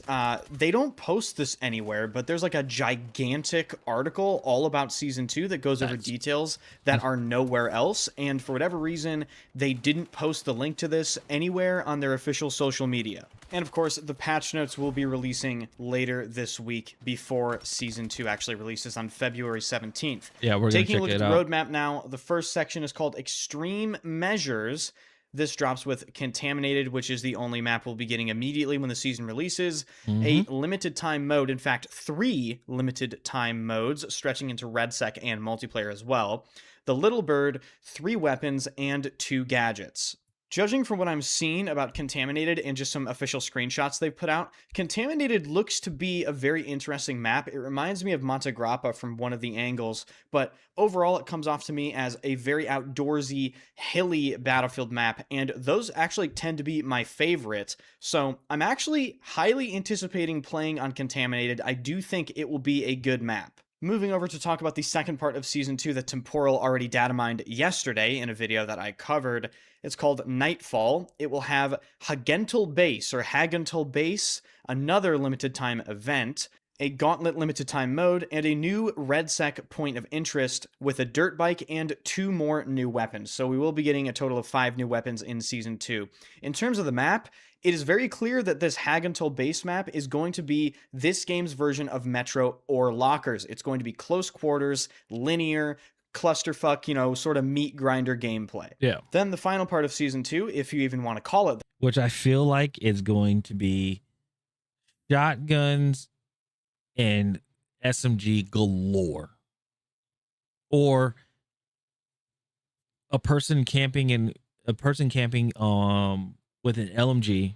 They have a shield, they have their grenade APS system and everything, and they're just going to sit there with LMG and just spam bullets down one hallway. On top of that, you're probably going to have recons that are using SMGs or anything like that, and they're going to be using tugs, and they're going to be using claymores, and they're going to be placing them around every corner. The way how audio is right now, I feel like everybody's just going to sit, not everybody, but a fairly good amount of people are going to camp corners and just hear footstep audio and then just shoot people. This what's going to happen. Yeah, about to say LMGs on stairwells, big metro, but yeah, it's like ticket booth hallway. That's what it seems like. That releases on April 14th. This time, the limited time mode is going to be some sort of operations mode. This is leaving players extremely upset because players love operations, and to see it as a limited time mode really hurts me. Then additionally, we will be receiving... Hopefully, I'm sorry for pausing so much. Hopefully operations, it does very well, because a lot of people are like, dude, just get rid of breakthrough. Just give us grand operations back. If you guys do not know grand operations, play Battlefield 1, it's so great. It's basically playing breakthrough as you are now, but in a grander scale. And as in this attack and defend, attackers have 2 attempts to get through all of operations. So basically, to put in best terms, the Seabird and I used to play like crazy. I used to fly the plane a lot.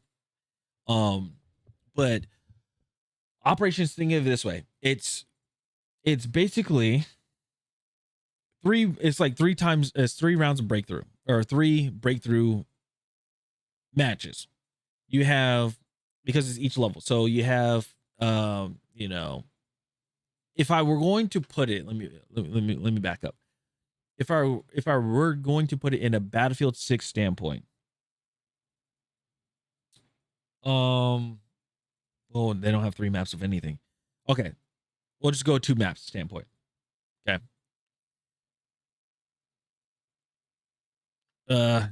Tajikistan is the region. We'll just say that. What 2 maps do we have from Tajikistan? Well, actually, no. Okay, yeah, Tajikistan. So we have Merrick Valley, and then we also have Liberation Peak. Right? We had those 2 games or those 2 maps. Say for instance they came out with a third one. I don't know what the third one would be, but if they had something in the middle between those 2, you can literally make a story out of this where it's like, okay, Merrick Valley, you're having a actually you can flip it around too. You can have Merrick Valley be like a huge battle, a huge scale battle, and as attackers, you are playing the game like it's Breakthrough, right? You're playing Merrick Valley like it's Breakthrough. Attackers win in the first time, they win, then it pushes the people back and it loads up the next map, which can be, let's just say, some random map that they put out, right? That's in Tajikistan. You play through that. If the defenders successfully, end the tickets, successfully deplete the respawn tickets from the attackers, the game's not over. The attackers get another round, but they get a what do they call them? I think it's a like I was gonna say a behemoth, but basically they get like a huge support asset. Like, in Battlefield 1, it was you got a Zeppelin or you got a ship or you got a gun train. They could have done it in Battlefield 6. They could do, you get a B1 Lancer, you get a B1 Bomber Lancer, you get an AC-130, or I mean, if you want to add a gun train in there, you get a gun train, something like that. You could do that. You really could. And it would be very interesting. But anyway, further along with Breakthrough, or with this grand with operations. So you do that, you go through the the second map and everything. For the attackers to win, they have to go through all 3 of the maps. And it could end to Liberation Peak. And again, like I said, it can tell a story of the game, which is really cool. So it's like you have you are coming into Merrick Valley. You guys are getting bombarded by the defenders and stuff because they're defending. And you push them back. You push them back to the next location, which could be like a village or something like that, that some of their units are held in, right? Fight through that. You beat that area. Then you're at Liberation Peak, which is their final stronghold, right? The last operation to take, that area of Tajikistan. Could do that. Boom. Or if you want to reverse it, you can do that too. You can take the base over, which gives you access going into the valley. And then, there's a huge stronghold and stuff like that. There's a base, blah, blah, blah. Beat that. You're good. It tells like a mini story thing, which I think is really awesome. But yeah, that's pretty much what Operations is. Where I'm going with this, if they did it correctly, people are going to like Operation. People are going to like the Operation. And hopefully that they listen, that they keep the Operation. Hopefully this limited event that they have right here turns into a permanent. Pull a high guard. Just crazy to say, but pull a high guard. Pull a high guard. Saying like, oh, actually people did like this. Let's go ahead and just make it permanent. That's what they should do. Portal updates, a new Battle Pass bonus path, a new vehicle, and a machete. It is worth pointing out the only brand new content being added in the third part of Season 2 is a vehicle and a machete. What the fuck?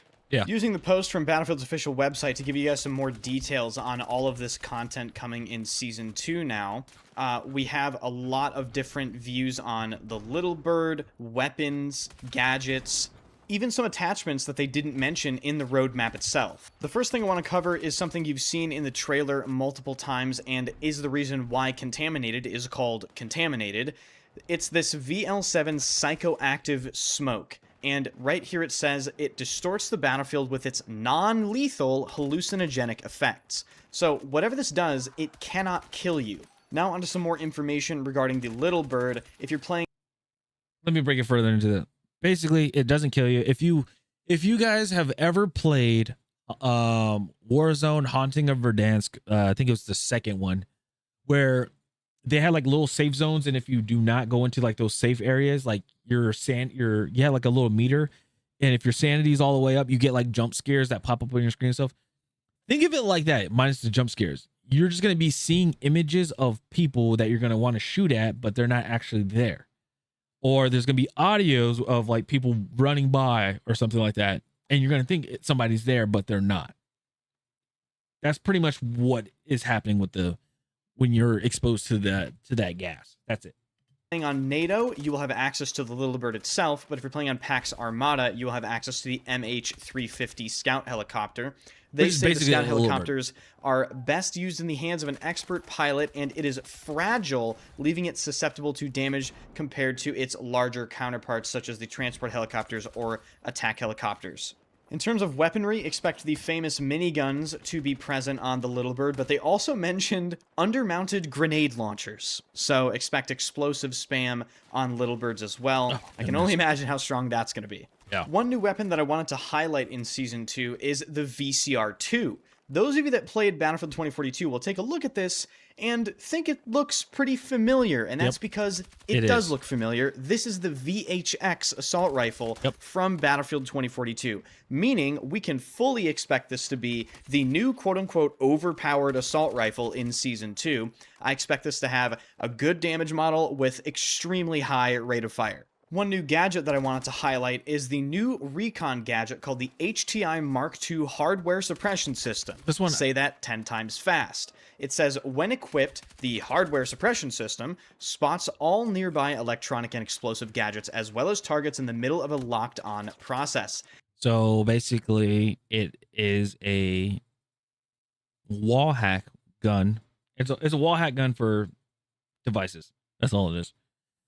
And then also you can shoot down drones with it. So it's a drone killer. And then also it's an APS. All this is a handheld too. So they take supports grenade suppression system.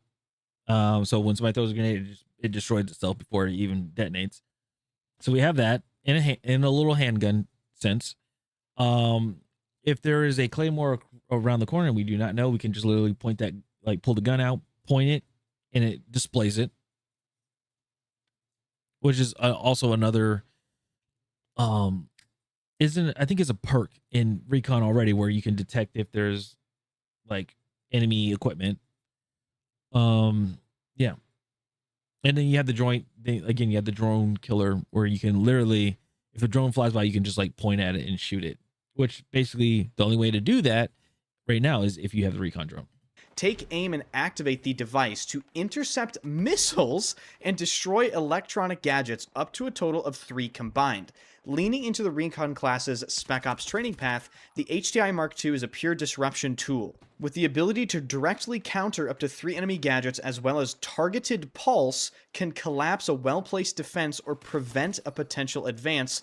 Note the recharging time needed between pulses and the 3 total hardware limit per pulse, as the hardware suppression system cannot single-handedly destroy an overly crowded hardware stockpile, but multiple soldiers can coordinate and use them in rapid succession for a devastating effect. That's crazy. So this sounds like a pretty interesting gadget that is really going to require some coordination and team play, but if used effectively, you can probably use this in combination with a tank team or maybe even a helicopter team to destroy incoming missiles coming to damage your team's vehicles. The next thing I want to highlight is the fact that they are allowing players that missed Season 1 to unlock the content from Season 1 via challenges. So if you want the Mini Scout, you can now unlock it after completing a challenge that requires you to kill enemies with secondary weapons and deal damage with secondary weapons or gadgets. All of this is the same for all of the other content. So if you want to unlock the SOR 300... Big brother Steve, how's it going, man? Hopefully everything is well. Hopefully you're doing good. We're over here. We're looking at Ender's video, seeing like his thoughts about, Battlefield 6 Season 2, and I'm giving like a little bit of my standpoints on him. But hopefully you're doing well. Everybody, go check out Big Brother Steve. The dude's really awesome.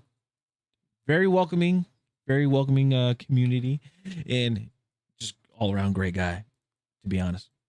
Let me give him a shout out. Oh wait, what am I doing? I can just, because I'm using streamer.bot on chat, so I can just do this. Boom. Where are you at? Shout out. Boom. There he is. Yeah. No, not Nightbot. Oh, goodness gracious. There you go. Steve. Big bro Steve. Where you at? There he is. Yeah. Go give him a follow. Okay. He was awesome. Really awesome.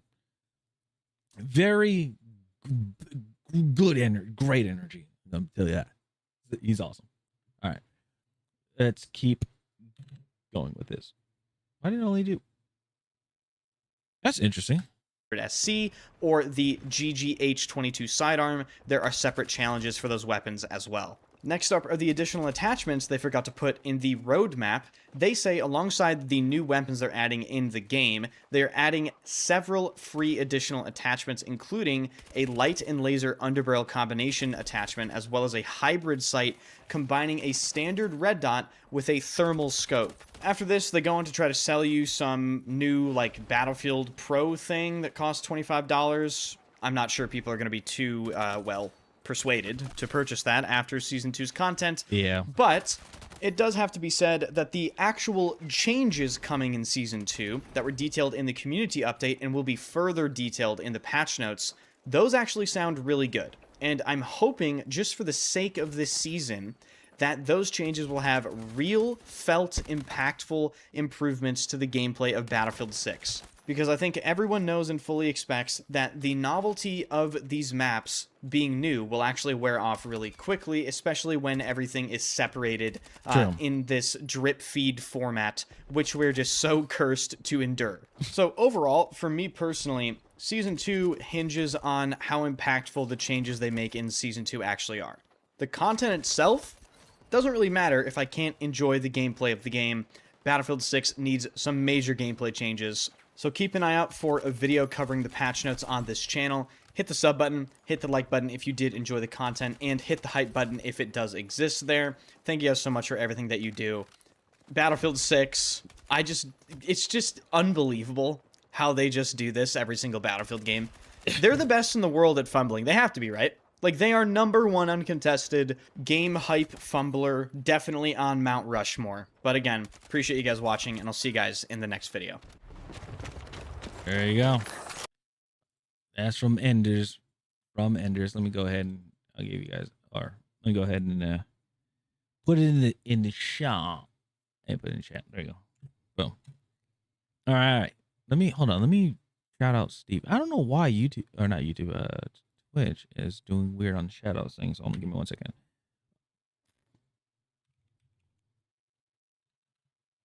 All right, shout out Big Brother Steve. There you go.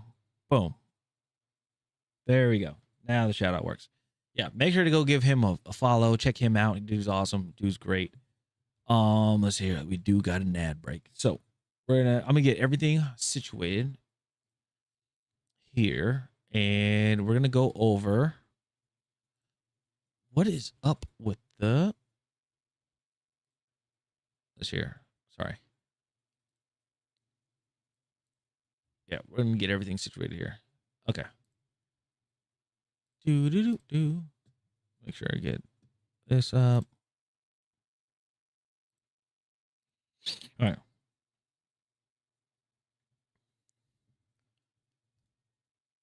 Do that.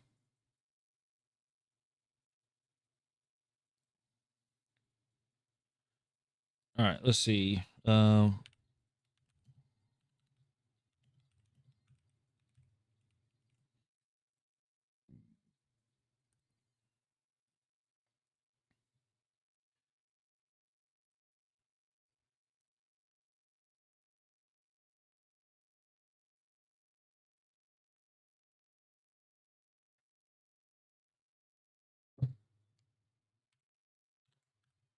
Okay. Boom. Done. All right. Oh, did I got sneeze? I got sneeze. Ow. Ow, that hurt. Okay.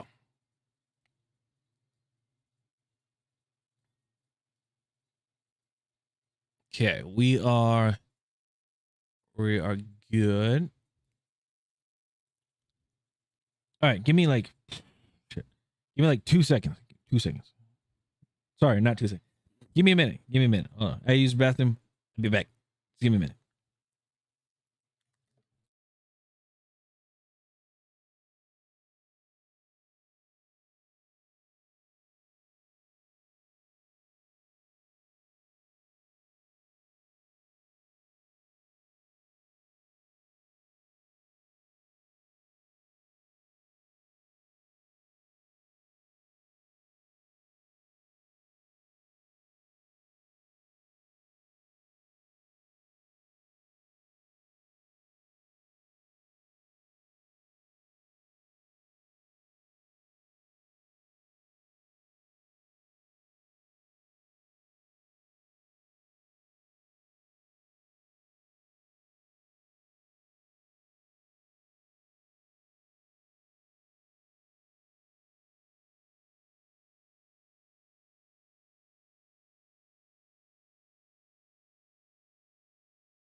All right, I'm back. I'm back. Do.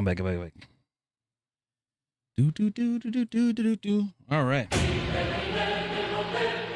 Hey, T, what's going on? Steak sauce. What's up? All right. We got this one. This one, guys, this one is going to be a video. This one is a video. Dude, I got lint all over on my hat. What's up, brother? Not much. We just checked not Battlefield. We watched another Young Yeah video about high guard developers blaming content creators and gamers, which I thought was very interesting. Have a good night, bro. If you're ever on Arc Raiders, let me know. That's been my go-to so far with the big Division Dark Zone feel it brings. I'll catch you on the next stream as long as it's not 2 a.m. in the morning. Oh, dude, we'll be like this for a while. We'll be like this for a bit. So, but I appreciate you guys. I appreciate you, Seabird. Guys, go check out. Well, do you stream? I'm not sure if he does. What in the Pepto-Bismol drink did I just see? Oh,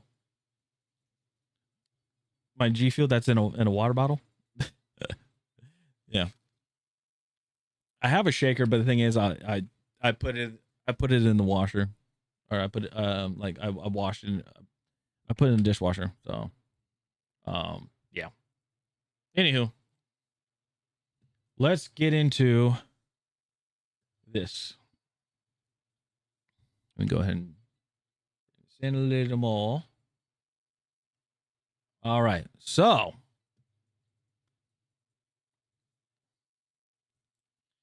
let's get into the wild craziness of the update. So there's another game update. This is available February 17th. That's when it's going to come up.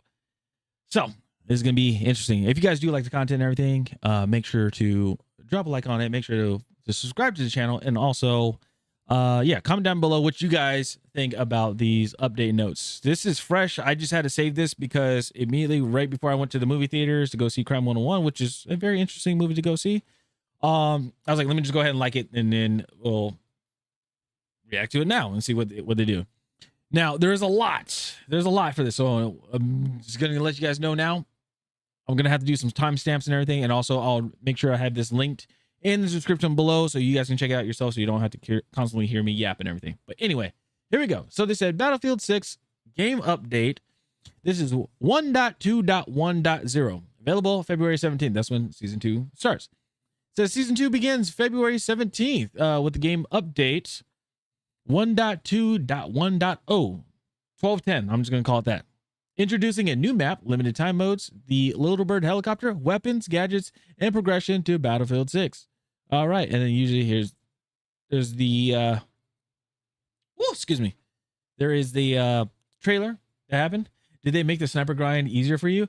I don't know. We shall see. So they said at 0900 UTC, Universal Time Coordinate, that's what it is. Players will be able to download the update with Season 2 challenges becoming available.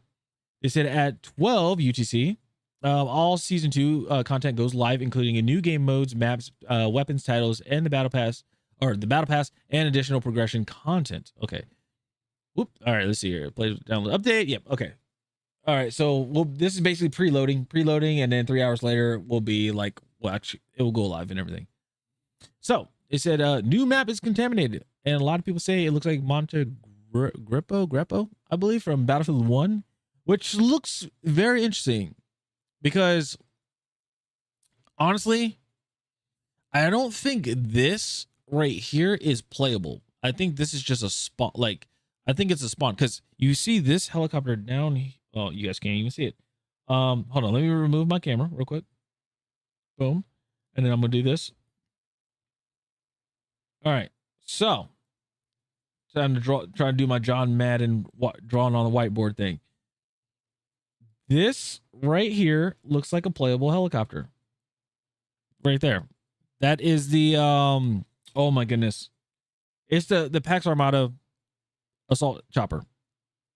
So it seems like that's playable, but everything else here doesn't look like that's not playable. That's not playable or anything like that. But it looks like this is playable. And then there's another spot over here, in this area right here. Looks like for another helicopter or something like that. So I don't think this is just,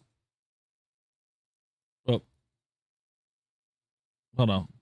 Wait a minute. Well, that's a C. Okay. So this is all just scenery. That's not playable. Non-playable. Okay. That's what I think that is. All right. So anyway, yeah, that's just scenery. It's just nothing crazy or anything like that. So, yeah. Let's see here. Tank on the left side too. Yeah, the tanks. Yeah, that's going to be playable, but like the helicopters and the, things like that, it's nah. Well, at least that UH-60 is. No. The frog foot there. It'd be cool if just saying, it would be cool if they debut, put the frog foot back in there. I know we already have the F-16 and the Gripen, but have the frog foot, bring that back in there. And then, I don't know, bring an A-10 back in. That'd be kind of cool. But anyway, there's that. So going further down. Oh, actually doing this. Okay, now going down. So new map, Contaminated. They said a large-scale European mountainside battlefield set around a strategic German airbase. They said it supports all combat sizes. We'll see. Includes land vehicles and helicopters, no jets. Available across Conquest, Breakthrough, Escalation, Squad Deathmatch, and Strike Point. I will say this. Conquest, it may be kind of hectic, especially with Little Bird and stuff like that. Breakthrough, I'm curious of how that's gonna look. Escalation, if Conquest if Conquest does well, I think Escalation is gonna do really good.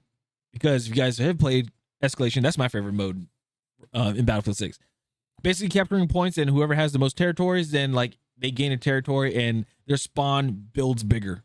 And then, the flags get shrunk down to 3. So that's going to be very interesting. Now, what I'm curious about with this map is how spawns play out, though, when it comes to these modes. Anyway, so they said new time limited modes. They said season 2 introduces a set of limited time experiences built around the VL7 new psychoactive smoke weapon spreading across multiple battlefields. This is as contaminated zones merge, squads must adapt their tactics, manage masks and filters, and fight for control in increasingly hostile environments across multiplayer, battle royale, and gauntlet. So what does this do? So the VL7 strike. I keep wanting to say like the V2 rocket. I always want to say that from Battlefield 2.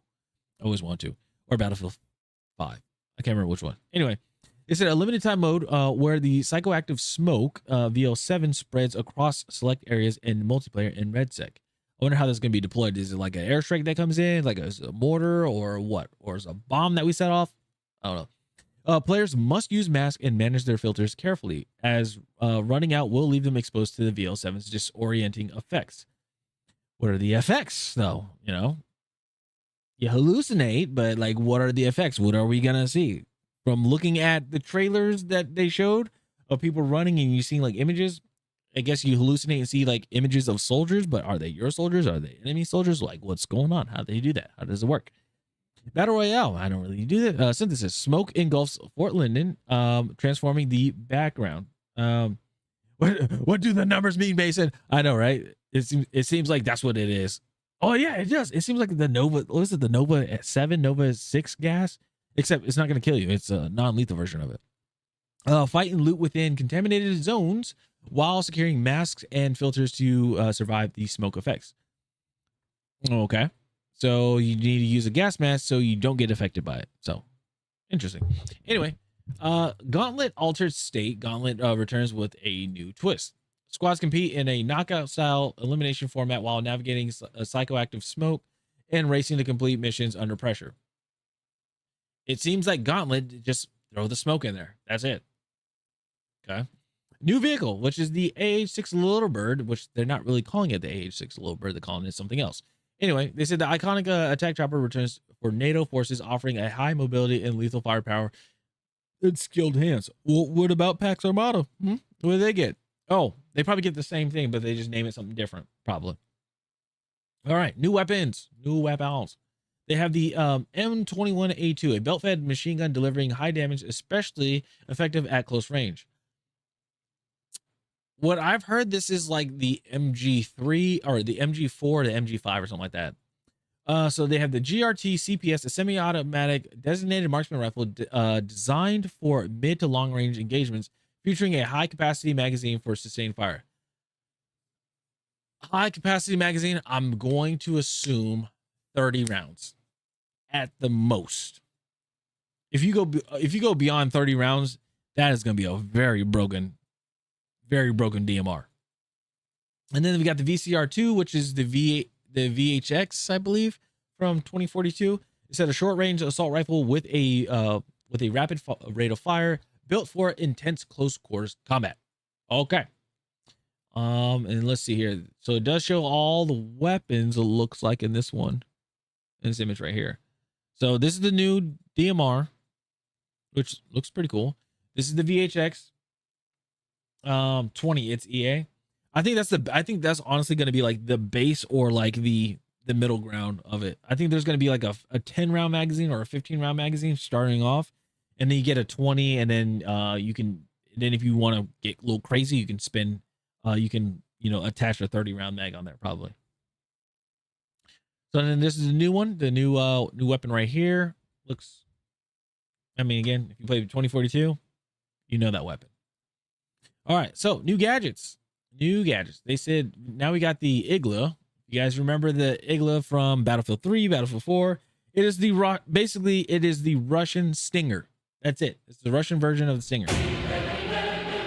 Hey, Sasmo, what's going on? We're going over the updates right now. That's what we're doing. Going over the updates. So, oh yeah, hold on. Give me 1 second. Let me add something real quick. So, there we go. Do this, and then there we go. All right. Why is your face cam wobbling? What kind of software are you using? Or is it built-in features? No, it's a snap filter that I've had for a while. So yeah. All right. No, let's saying hello to everybody. Hello. Oh, is it gonna keep going? Hold up. Hold up. Wait, it's still happening. Hold on. Let me get rid of that. And go here. Sorry.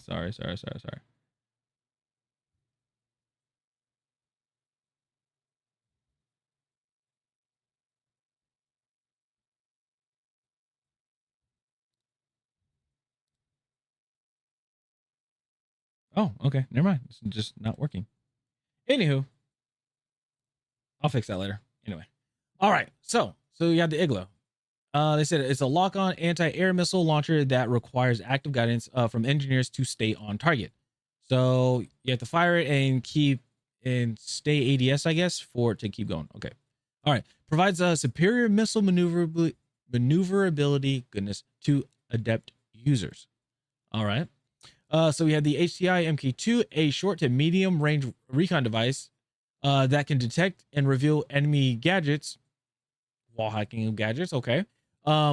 Overload recon drones, the EMP that the recon drones already have, and neutralize incoming rockets. The support APS, all in one little handheld device. Interesting. Then we have the protective mask, essential equipment for contaminated zones, protecting players from psychoactive smoke. Additional filters can be acquired and equipped to extend protection time. Now, do we find those, or do we just get another filter by support? So meaning support will just have an infinite amount of them because they can just resupply with it. How does that work? All right, so then instant unlocks is the battle pass and the progression. Okay. So we got some interesting looking characters here. I do like to see, I'm not gonna lie, the PAX one, the PAX Seaburn looks pretty dope. Hazmat, it's all right. I know there's NATO and stuff, but the PAX one looks pretty cool. Deathstalkers, okay. And these are from, like, I guess the different, either these are the factions or it's the different paths, I think. All right, so we have Deathstalkers, we have Hazardous Front, Steel Talon. Steel Talon looks kind of cool. Then we have Woodland Rangers, and then we have Ultimate. Okay, looks pretty interesting. Big fan of Steel Talon. Yeah, it looks that one looks pretty cool. It looks like a recon skin because it has the ghillie thing on the shoulder pads. So okay, we'll see. All right, battle pass. I almost said battlefield and progression. Battle pass and progression. All right, so they said season 2 battle pass instantly unlock 6 rewards and progress through 4 themed paths featuring new hardware, weapon packages, soldier skin, XP boost, and more. Complete all paths to unlock the ultimate path, which is this guy right here. Okay. Anyway, BF Pro, which is Black Soul in terms of Call of Duty. They said in addition to the regular battle pass, BF Pro includes 6 instant unlocks, 25 tier skips, battlefield radio, which I still think is crazy, portal server hosting, which I still think is crazy, and access to an exclusive bonus path with additional tactical rewards. Again, these 2 right here should not be beyond a paywall. They should not. I'm tired of having radios and being able to host a portal server that of a map that you created or a mode that you created, like not being able to do that because you didn't pay an extra $25. Doesn't make sense. Or $20, whatever it is. All right, so then they said game update. 1210 delivers over 240 gameplay improvements and quality of life fixes across nearly every part of Battlefield 6. They said that these changes are shaped by the community feedback and real match data with focus on improving weapon handling, movement, vehicles, gadgets, UI, audio, and overall gameplay reliability. So this update continues our ongoing commitment to improve consistency and reliability across the core Battlefield experience. All right, hold on. Let me take a drink break.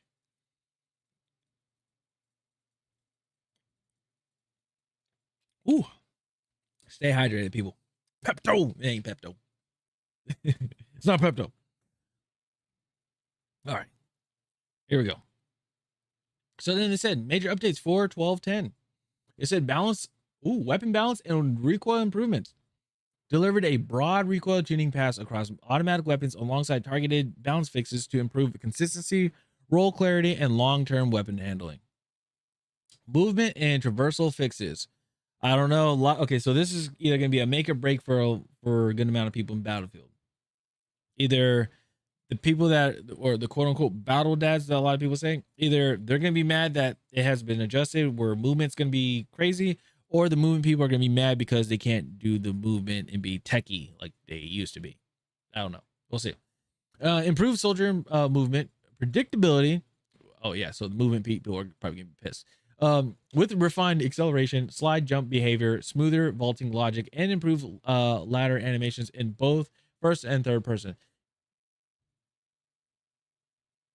My thing is, I just wish animations just weren't a priority. Like, I'm not a priority, but like weren't so like wasn't like so ahead of everything else when you do actions in a game. Like, I don't need this. I don't need all like, I don't need the full frames of me pulling out a pistol. You know, like I know I am not the only one where it's like you're in a gunfight with somebody and you kill like one or two people, but then obviously you don't have enough to kill the third. So you have to swap your pistol, but it takes so long for you to pull your pistol out to shoot somebody. So then you think that what you could do is just simply, I don't know, reload your weapon, but then reloading takes longer. So you're pretty much stuck, you know, and you either have to run at him with a knife or try to run away, but you most likely will get shot in the back and around the corner. Anyway, vehicle and gadget reliability. They said resolves multiple issues affecting vehicles and gadgets, including anti-vehicle interactions, drone behavior, deployables, and vehicle damage feedback. I wonder if the whole anti-vehicle interactions, I wonder if it was that clip that I saw from Twitter where somebody shot an RPG at a tank, like at the back of a tank, and either the RPG rocket disappeared or it went up randomly. It just randomly like went up. It was the weirdest thing ever. Let's see here. Maps and mode fixes address address numerous map exploits, traversal issues, capture logic problems, and world reset bugs across Conquest, Breakthrough, Strike Point, Gauntlet, and other modes. Basically, out of reach areas.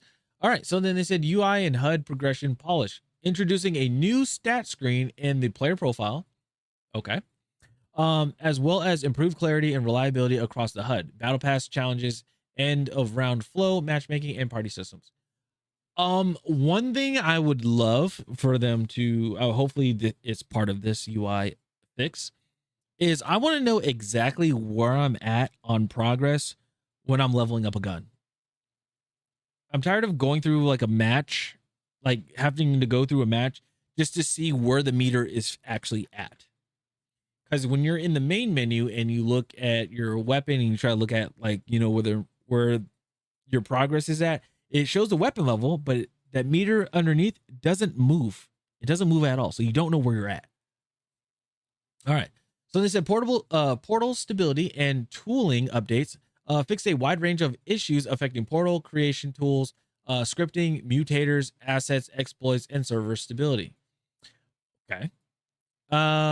Audio, visual, and stability improvements, improved audio, reliability, visual consistency, cosmetic presentation, and overall game stability across platforms. Again, hopefully they fix the audio where I hear the footsteps, but at least can it be directional? Like if somebody's running above me, I know it's above me, not like, oh, it's somewhere 360 around me where you're very paranoid. I hope, and also I hope that they differentiate footsteps between, you know, your teammates and the enemy. Just even if it's just a slight change, it's crazy. All right, so then they have areas of improvements, AOYs. All right, so they said as part of update 12.10, we've made improvements to both how recoil behaves at a system level and how recoil is used in to balance automatic weapons. Here we go. All right, since launch, recoil compensation could feel inconsistent in certain situations. In some cases, the amount of aim input required to counter recoil did not reliably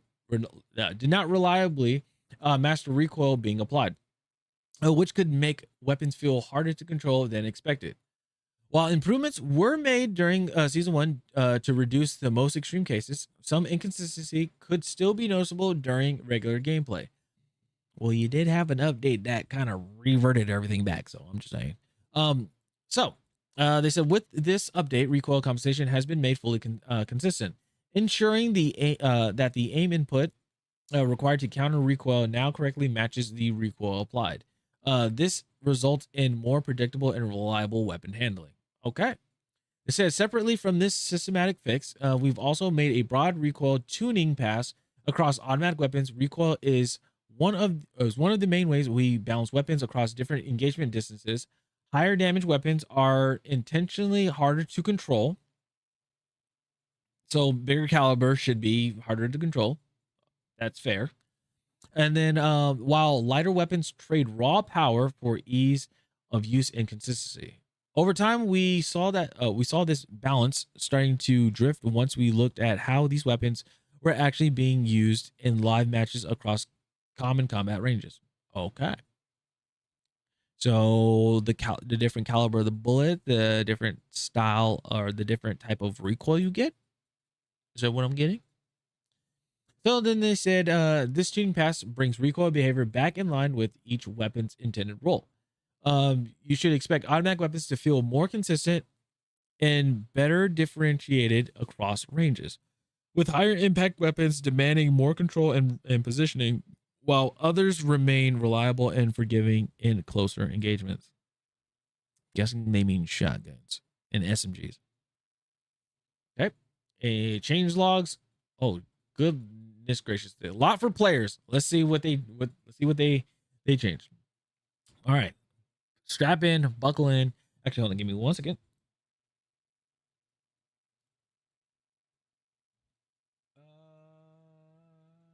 Okay. Let me see here. Okay.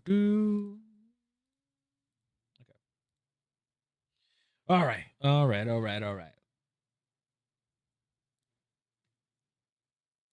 And let me add this here.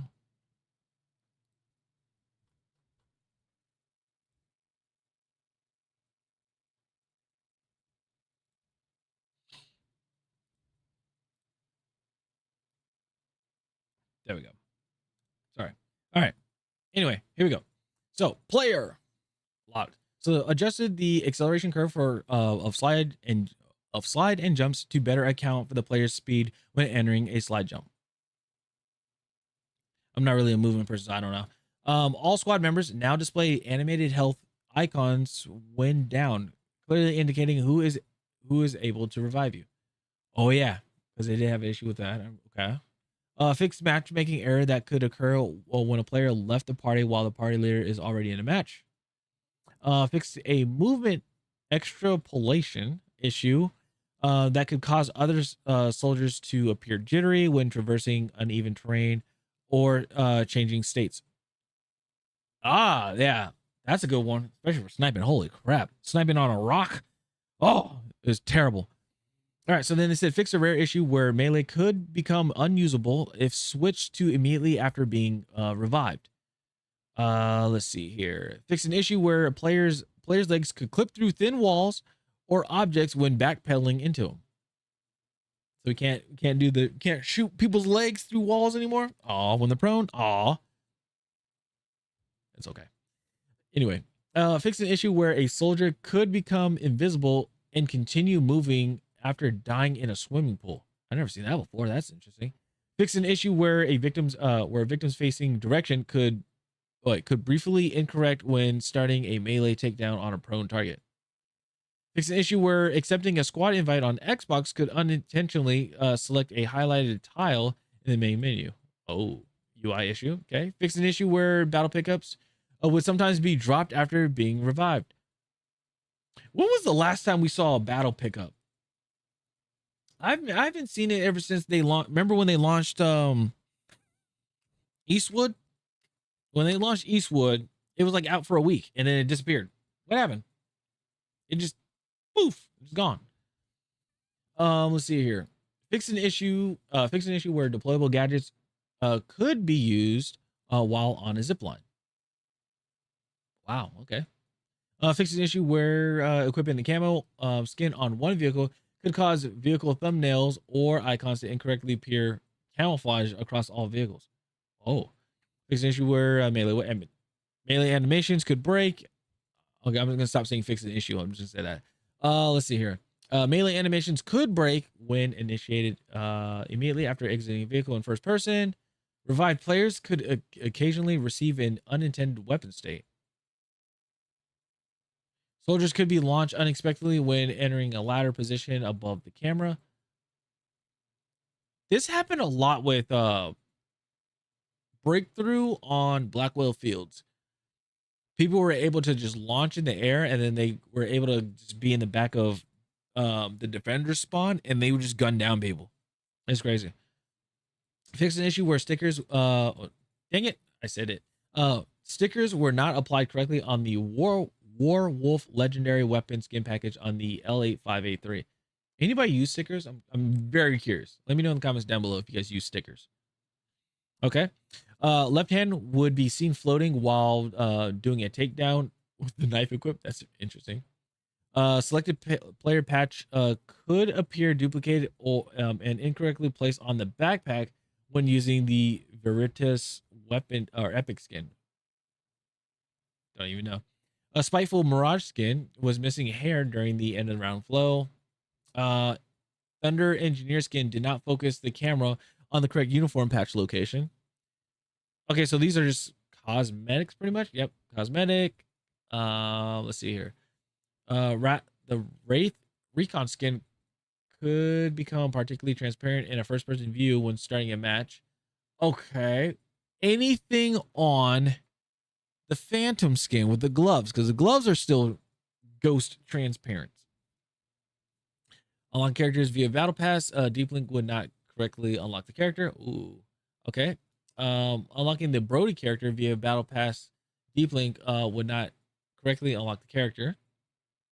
Vaulting onto a vehicle could sometimes destroy it and launch the player unexpectedly. That just sounds fun. Let's see. Weapon pose could fail to update correctly when firing sprint jumping. Weapon switching after being revived could leave players without a usable weapon. The game now prioritizes equipping a weapon with available ammunition.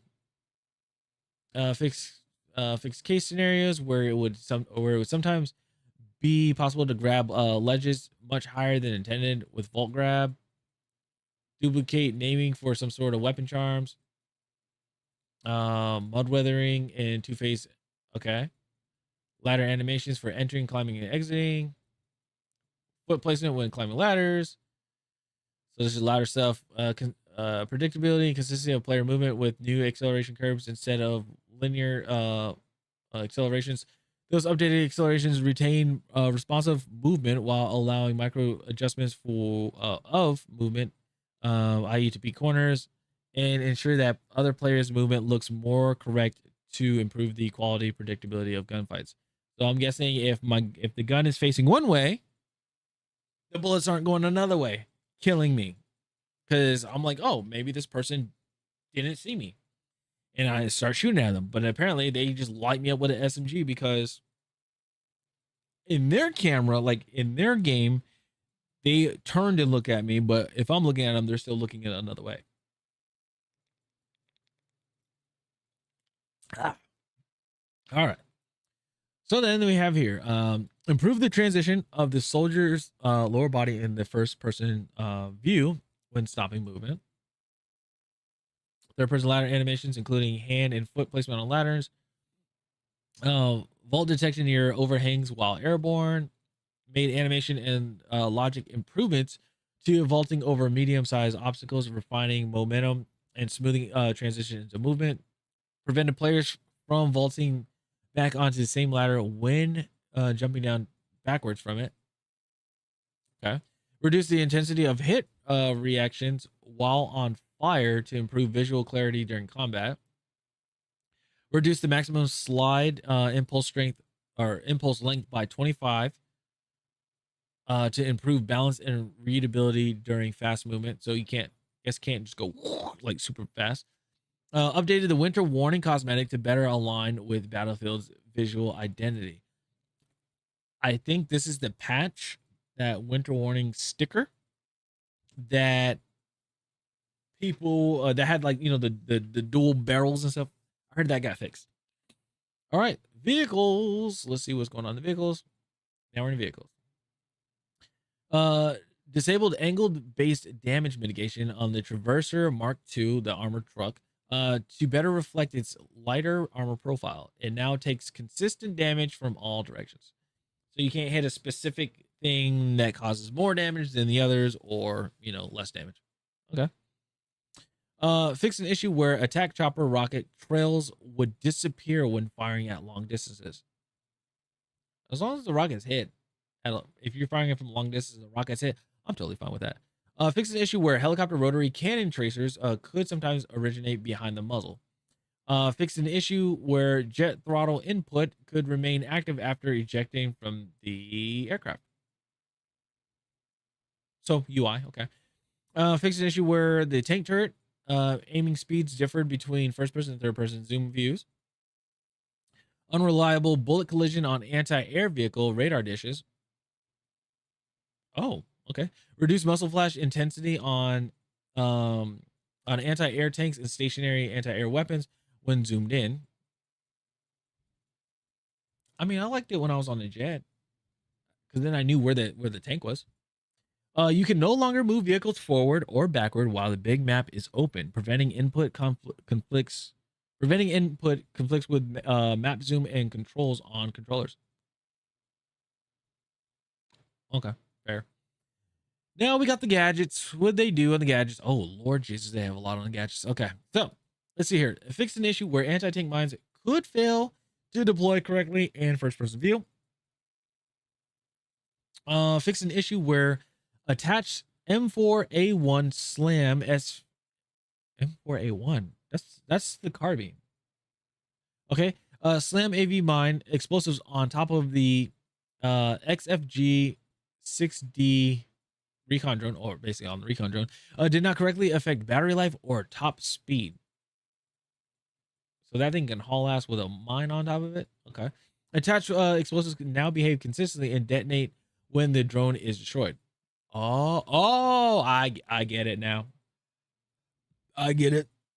So when people blow up the drone, it just now, like when it blew up the drone, when the drone gets blown up, it would just fall, and then like people can still detonate it. But now if you blow up the drone, it can cause a massive explosion. We'll have to test that out. Fix the issue with RPG-7 and the MBT law launchers would be inaccurate if fired right after zoom transition is completed. Yeah, I know a lot of guys like Big Brother Steve and Zook, when they fire like an RPG, it would just curve up or curve down or curve left and right for some reason. It's so weird. Or sometimes when you shoot the rocket, it just vanishes. So weird. All right, so then they said fix the issue where the smoke grenade was missing from the second support class in loadout 2. Yes, thank you. Yes, that's an issue I had in freaking when I was playing Sabotage. Oh my goodness. Fix an issue where the recon drone could be destroyed when operating soldier was downed. I mean, I kind of see that. Fix an issue where the EOD bot could instantly regain an ammo charge when destroyed. I didn't know that. Fix an issue where the laser designator could prioritize already painting targets instead of the vehicle being aimed at. Yes. So okay. In some of my streams that you guys have seen, when I had to use the laser designator and I'm aiming at a tank that's like driving down, and somehow the laser designator designates a turret, like a turret or a tow missile, a stationary tow missile, like on the far left somewhere, and I'm like, where is my targeting going? Okay, they fixed that. Thank goodness. Fixed an issue where the repair tool torch flame effect was misaligned with in third person using non-default POV or FOV values. Okay. Fix an issue where the repair tool would not repair vehicles when targeting glass components. Interesting. RPG could fire unintentionally when switching weapons after releasing trigger. This is also another thing. This happens with the designator as well. This happens with the designator. If you place the designator down and you are like, and you laser target, or if you mark somebody, once you exit out of it, sometimes you'll fire a bullet. And like how I know is because my character would rechamber around. Fix a bug that prevent the player from returning properly to the previous weapon after throwing a supply pouch, and would keep throwing more supply pouches. Oh, I never had that one. Improve consistency when destroying anti-tank mines and M4 slam AV mines with explosives. Clearing out minefields should be easier and more consistent using a tank. Improve consistency of defibrillator revives detection on stairs and uneven terrain. Yes. So the many times when we would run by somebody and we thought we revived them, but we didn't revive them, and yeah, that would piss a lot of people off. Yeah, I remember that.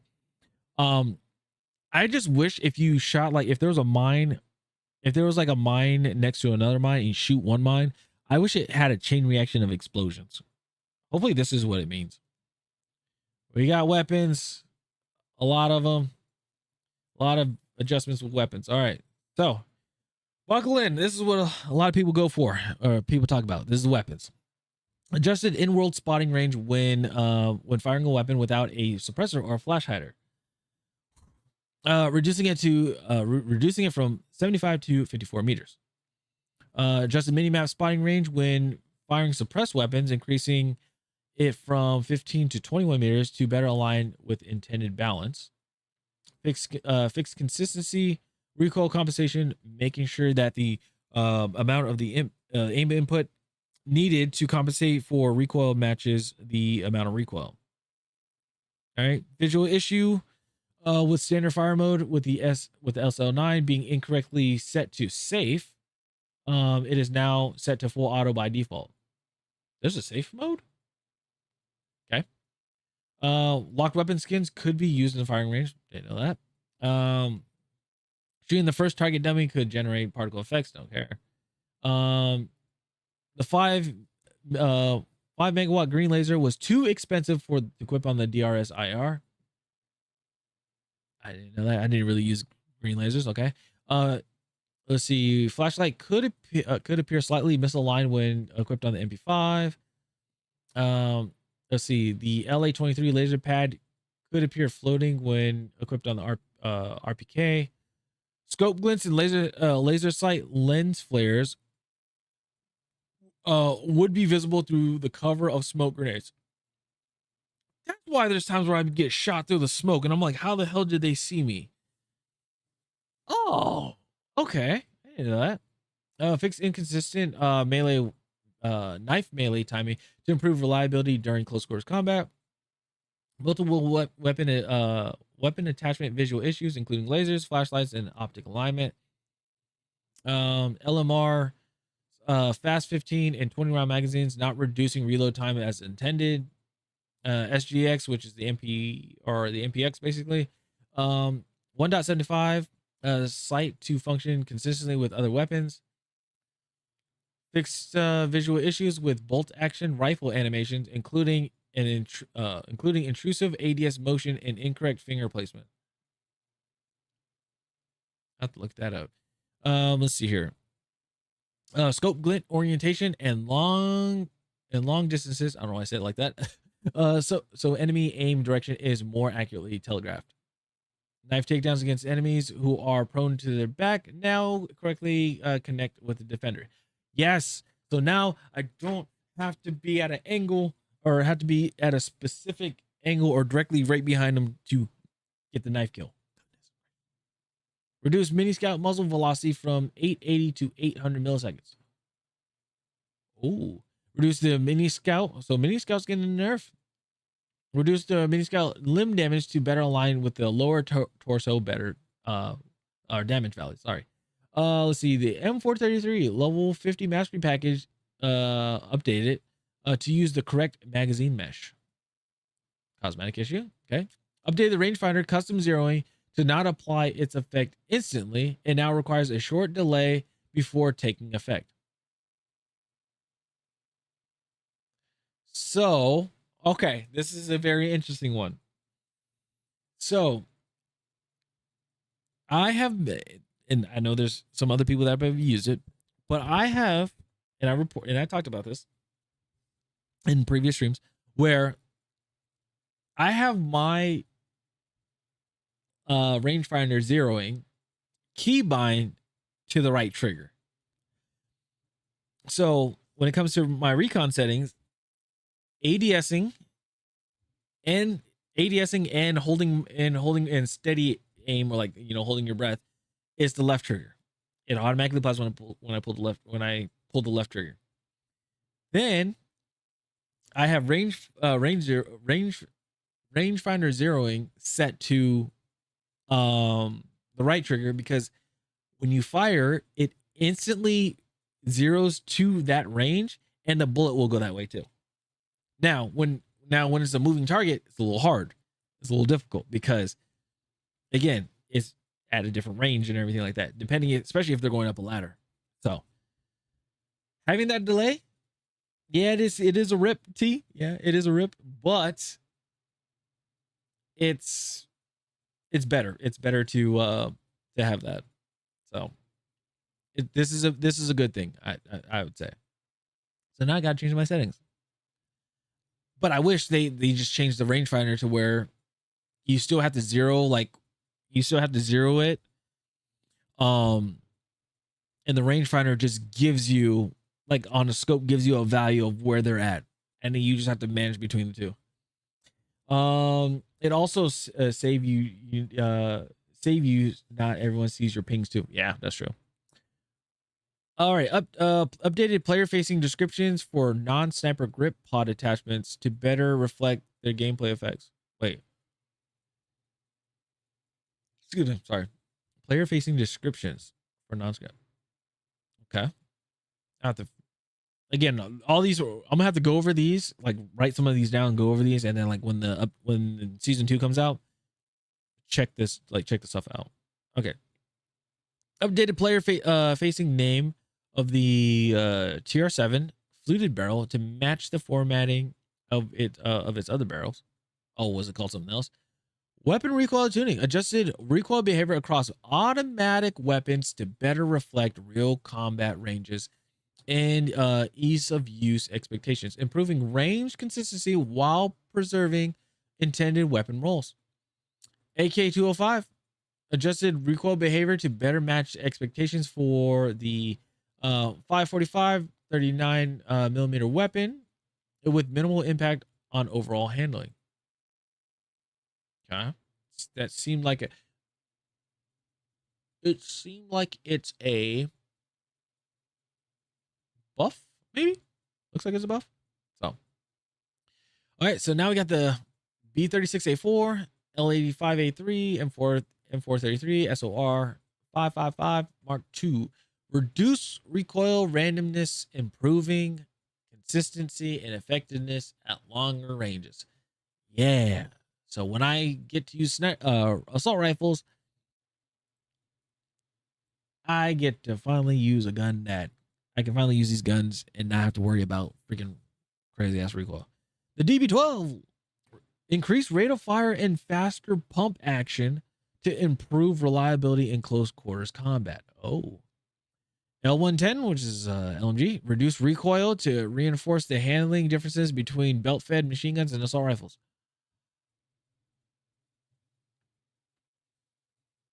Are we in the no? Are we going to be in the lasing, the LMG lasing? Sorry, are we going to be in LMG lasing meta now? I hope not. I really hope not. Oh, okay. The LMR 27 increased damage at close range to mid ranges to better reward accurate headshots. Beamed across the map, I know.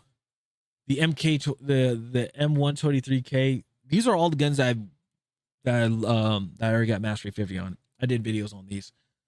Reduce recoil to improve sustained fire control and reinforces roll as a bet. They reduce recoil on that. Reduce recoil on the M277. I heard a lot of people saying that they like this gun was very wild when you shot this. If you didn't, especially if you didn't have a suppressor on it. Improved effectiveness at range. Okay. The M417A2, the QBZ 192, reduce recoil randomness to ensure that they remain competitive relative to updated assault rifles. Okay. The PW5A3, which is the MP5 and the SGX, increased recoil, making them slightly harder to control and less precise at longer distances. Okay, so not trying to beam across the map. Fair. The PW7, which is the MP7, I believe, and the USG90, which is the P90. Yep. Adjust recoil behavior to improve effectiveness at range while slightly increasing handling difficulty up close. Wait, how would that? A P90 should actually be able to kill fast up close, and at the shouldn't it be the opposite?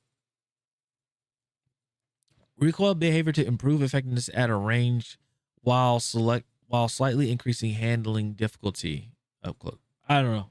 I haven't used those weapons, so I wouldn't know. The SCW-10, I heard this is the gun that a lot of people were using to destroy people. Anyway, let's see here. Increase recoil to reduce effectiveness at range and reinforce its close quarters role. Yeah, I think this should be with these weapons too. With these ones. This is me. Let's see. The SG553R increased recoil to limit effectiveness at range and better align with its strong close range performance.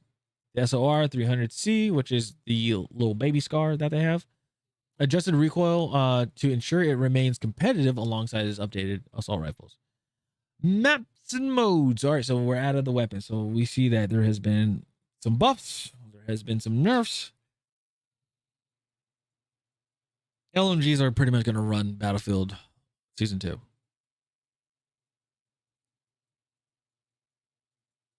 P90 only says close. Yeah.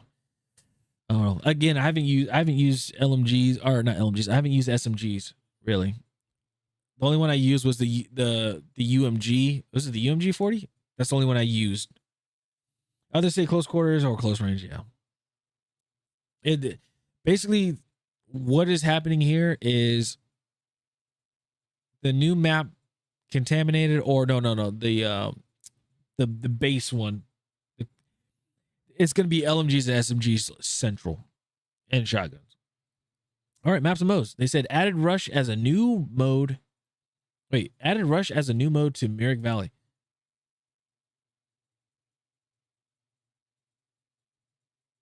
I thought Myrick Valley had rush. They have breakthrough, I know that for sure.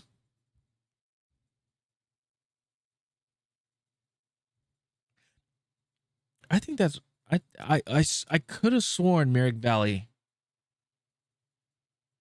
I'll have to look later on. But I swear Myrick Valley has rush. It has rush. Okay. Fix an issue in escalation on Operation Firestorm where vehicles would not spawn at HQ as intended. Didn't know that one.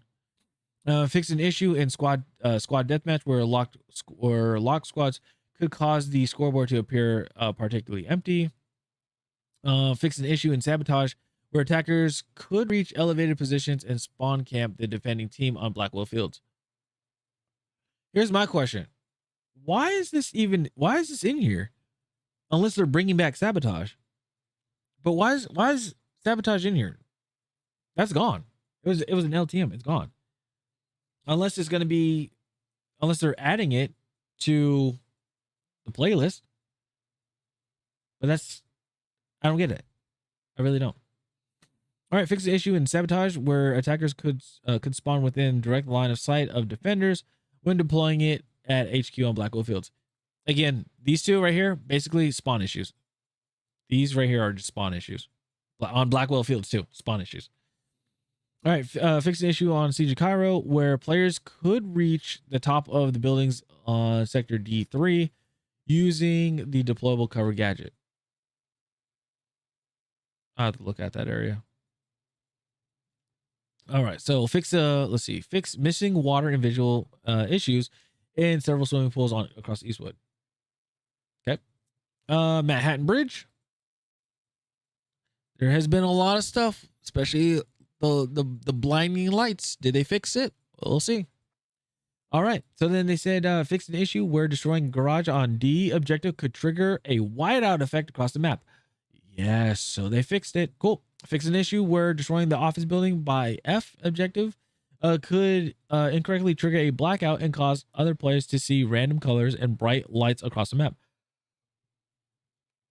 Yes, they listened. Fix an issue where destroying parts of the plaster ridge at C objective could expose occlusion. Problems causing large sections of the map to disappear when viewed from certain positions. Oh, I didn't understand that one before.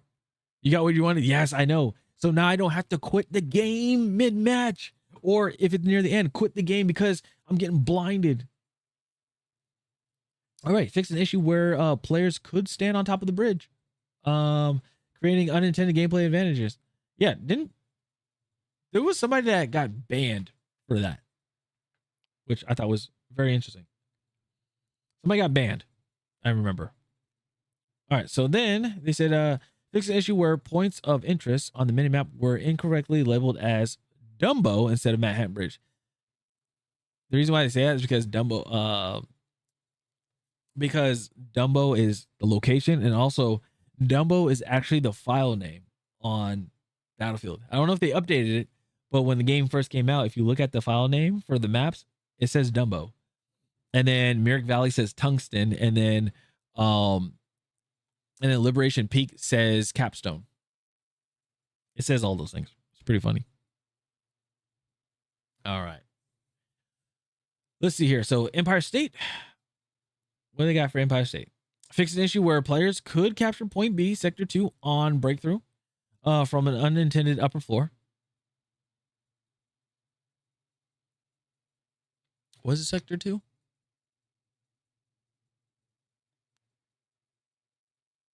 What? Wait, hold on. B. So that is across the bridge, and there's that lobby area. Could capture point B, Sector 2 on breakthrough from an unintended upper floor.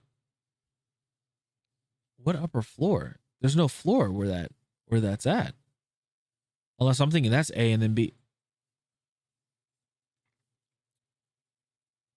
Unless I'm thinking the other spot. I'd probably be thinking the other spot. Never mind. Okay.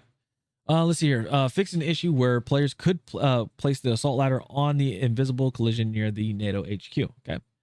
Fix an issue where players could reach unintended areas above the D flag after being launched into the air. Strike point. Don't really play strike point, but let's go over it anyway. Fix an issue on Liberation Peak, Operation Firestorm, and Iberian Offensive where multiple world and vehicle assets would not restore correctly after halftime world reset. Fix an issue where matches could end prematurely when teams were tied 5-5. Fix an issue where players joining a match late could spawn under the map. Fix a rare issue where a wipe team could be incorrectly awarded a point.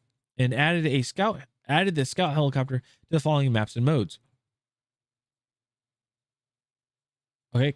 Conquest. Oh, so the Little Bird. So Little Bird's being added to Manhattan Bridge, Operation Firestorm, New Sobek City, and Merrick Valley. New Sobek City would be kind of interesting. That would be kind of interesting. That'd be interesting. But the thing is, now there's the attack chopper too. That's the problem. So you're having the transport chopper, scout helicopter, and the attack chopper all in one. Okay. Escalation. So they have Manhattan Bridge. So it's in escalation mode. So Manhattan Bridge, Eastwood, Operation Firestorm, New Sobek City, and Merrick Valley. Okay. Honestly, why not put Liberation Peak? It'd be kind of, It'd be kind of dope to have it on Liberation Peak. I'm not gonna lie, it'd be pretty dope. Okay. Progression. Here we go. Battle Pass tokens are now earned more quickly through career XP and weekly challenges, allowing for faster progression through regular gameplay. It's an issue where re-rolling challenges could become unavailable when switching between the Battle Pass or daily challenges. Let's see here. Fix an issue where the assignment tracker did not correctly track missions from the unit page. Fix incorrect tracking for multiple weekly and assignment-based challenges. Fix multiple issues with challenge criteria displaying progressing incorrectly across Red Set, Gauntlet, and weekly challenges. Fix incorrect progress display for week 2 challenges. Fix an issue where exploration assignments could complete with fewer actions than intended. UI in the HUD. Engineer icon changed to improve readability and make role more clear based on the community feedback. So now they have a wrench. Fix a localization issue where the loadout, zeroing, and attachment prompts could overlap in several languages. Fix the incorrect icon for the Bradley. Fix the issue causing field XP UI animations to trigger too frequently. Like, so basically spammed on it. Issue causing low minimap shadow quality and rendering artifacts on the same multiplayer maps or artifacts.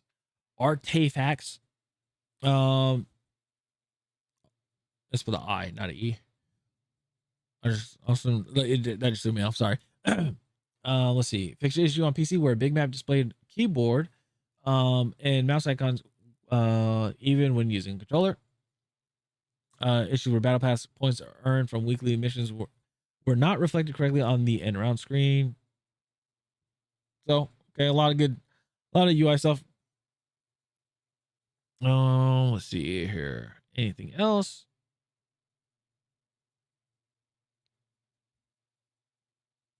Season 2 introduces a new stat screen for player profile featuring career total, career best, accolade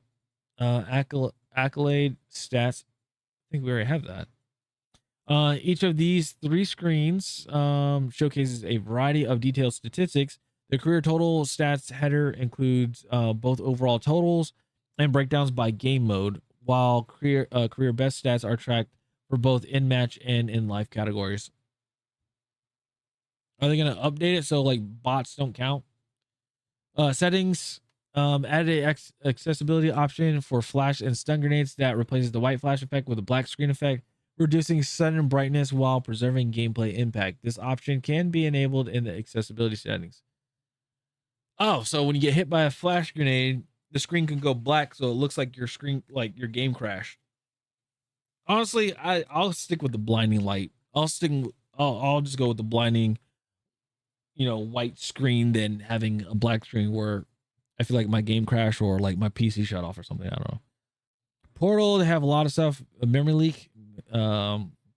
Exploit allowing players to farm excessive XP by repeatedly destroying AI spawn vehicles.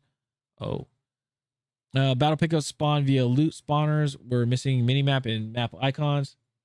See, NW2 raised kids to be like, I'm used to seeing the light. Yeah. The flashbang through the door. Let's see here. Fix issue where certain rules events triggered at an incorrect times, including capture point, enter and exit events. Okay, AFK farms. Let's see. Fix the issue where players could create AFK farming experiences that bypass intended progression limits. Yeah.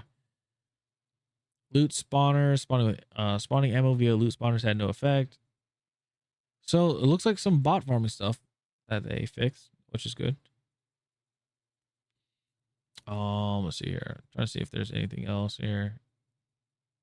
Fix rare server hangs affecting Linux-based portal servers. Oh, I didn't know that. That's cool. Audio. Let's see. Fix an issue where pinging a vehicle supply crate did not trigger the correct supply voiceover line. Stuttering when vehicles were sabotaged.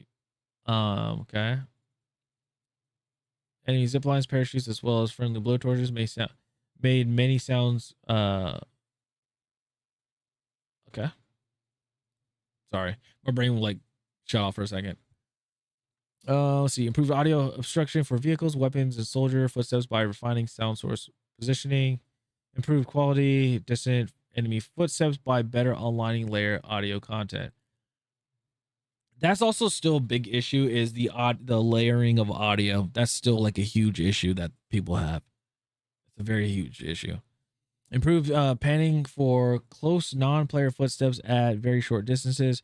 Improve reliability of multiple sound effects under heavy load, including defibrillators, blowtorches, zip lines, and parachutes. Yeah, again, layering. All right, network. Let's see what they got for the network. Fix rare cases where the game could become unresponsive after reconnecting network cables during gameplay or while accepting invitations on Xbox Series consoles. RedSec player fix an issue where dying with the data drive could prevent the extraction mission from progressing. Fix an issue where in rare cases soldiers could take higher than intended damage when wearing armor. Fix an issue where mission and completion vehicles could fail to drop correctly if the player initiating the mission was killed before completion. Fix an issue where the deploy input battle royale insertion was not triggering consistently. Fix an issue where the party leader would be returned to front end after selecting stay with squad in battle royale duels. Vehicles added the traverser to select large, medium, and small gauntlet layouts. Fix an issue where the weapon could rotate incorrectly in the first-person view when using the Traverser Mark II remote weapon station. Have a remote station? Fix an issue where incorrect or missing crosshairs could appear for side passengers on the Traverse Mark II weapons. Improve attachment setups for M4A1, M277, sorry, SVDM, Mini Scout, UMG 40, and the 18.5 KSK shotgun, which I heard people say that gun sucks. Ensuring these weapons use their intended attachments and are better balanced when found as loot. Call-ins. Let's see here. Fix an issue where the UAV call-in sound effect could continue playing if the action was canceled by vaulting. Increase the drop speed of custom weapon drops, supply drops, and mission rewards after being spawned in the air. Introducing a new limited tactical strike package, allowing players to call in a volley of gas discharging artillery shells on the target location of the map. This strike offers a unique way to disrupt and deny key areas to enemies. Let's see here. The map fixed an issue where the tanker container ramps could clip through large deployables. Ramps now correctly damage or destroy objects. Almost said objectives. Objects and vehicles when lowering. Fix the multiple terrain and object placement issues. Progression. Fix an issue where battle royale special forces operator challenge rewards were not granted correctly. More UI stuff. Gauntlet. More UI stuff. Audio. Same thing. So, all right. What did somebody say? Let's see. You couldn't have dropped the ball harder than you did. I have nearly 200 hours of Battlefield 6 and cannot enjoy the same maps over and over anymore. You did this to yourself. Bought arc raiders due to the lack of content. Oh no. No KTS nerf, no hit reg fixes at all, no black screen fix bug since launch, no redeploy in the fire fix. Let's see here. No BR vehicle nerfs, no recon beacon wall hack fix nerf, no weapon progression buffs, no compressor adjustments, just suppression nerf. At least the SMGs are finally nerfed. Yeah, but now LMGs are getting buffed. That's the problem. Let's see. We'll read two more. Let's see. You should have stopped working on skins to focus on the game. Instead, you might have put the final nail in the coffin. This update is sad, especially since you delayed it for a month. So let's get this straight. DICE released a beta with all the best stuff. Released huge marketing strategy. Lied about AI made extremely slow to upgrade inventory. Lied about everything. Drip feed content. So basically making all the mistakes you made in 2042. Ooh, damn. So yeah, they're getting called out for everything. Let's see what their quote tweets are. So huge update. Okay. Portal updates. Wait a second. The Little Bird is added to Manhattan Bridge in Sobek City on Conquest. without removing the attack heli. Am I reading that wrong? No, you're reading it correctly. Update notes next week. You know, Rezek. Okay. Am I the? Let's see. Am I the only one that thinks that the fatal headshot recon perk is too overpowered for it to be granted for free to be granted for free to players joining mid match? You should need to gain enough points to unlock it regardless of when you join the game. Nerf the sniper sweet spot, cowards. I don't want sweet spots. I honestly, I don't. Just give me upper chest shot kills, like one shot kills in the upper chest, neck, head area. Just give me that. That's all I want. I'm tired of shooting somebody right here, like shooting somebody either in the trachea or something like that and getting a 99. Like that is so like, I don't care getting an 82. I'll get an 82. I'm like, okay, I still got 18. I got to put in somebody. But when you shoot somebody and you get a hit marker and it says 99, that's upset. That is super upsetting. Because then you got to do is just blow on somebody and then they're dead. It's crazy. They gotta have a pebble just hit them in the kneecap. They die. All right, let's see what Uniting said. They say that they are claiming the recoil bug is fixed. Also, suppressors got nerfed, so it doesn't work with the 21 meter. Now it said it's 15 meters. The G36 LE5A3. So okay, reduced recoil randomness. Apparently, these guns had random recoil. Weird buffs to some guns. On some guns too. Yeah, it's gonna be interesting to see how the recoil changes. Yeah. Oh, let's see what Chicken says. So nerfing the slide and reducing the recoil even more on most guns and increasing the fire rate on a pump shotty. See you in a couple of days to test this out. They did fix the foot placement on ladders though, so game's practically fixed. Yeah, it's crazy. It is crazy to see what is going on, but yeah.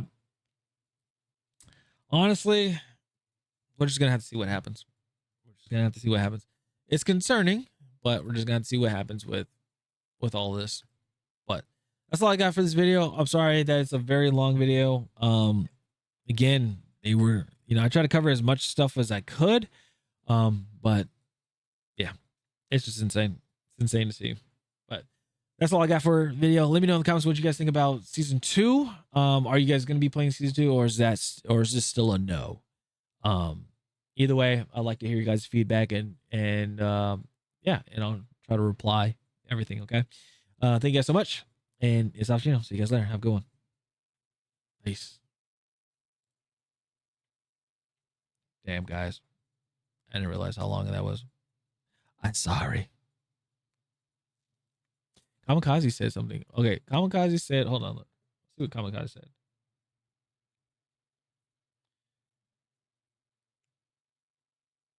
Kamikaze said, nope, don't quote unquote, nope, don't like that. Reduce the maximum slide impulse by 25%. Okay, so yeah, plenty of real issues. Why is anyone working? Plenty of real issues. Why is anyone working on a movement? Yeah. Let's see. So what happened to this?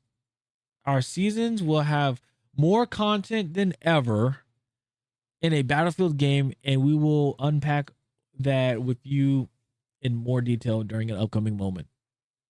Yeah, what happened to that? I don't know. But let's go ahead and let's get into some Battlefield, because Lord Almighty.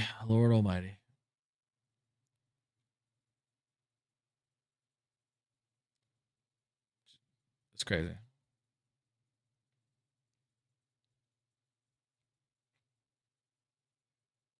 Damn. Hold on, what? Sorry, I just saw some. What can I say, guys? I'm gonna be the one sitting real stupid, huh? When I'm working at McDonald's. What can I say, guys? What can I say? I'm sorry, I lost, guys. What can I say? I lost. It's true. Girls are down. City girls down. Wee woo. What? Down bad. Okay, sorry. Something interesting. New icon to engineer class. Okay. Ooh. This is insane. Insane. All right.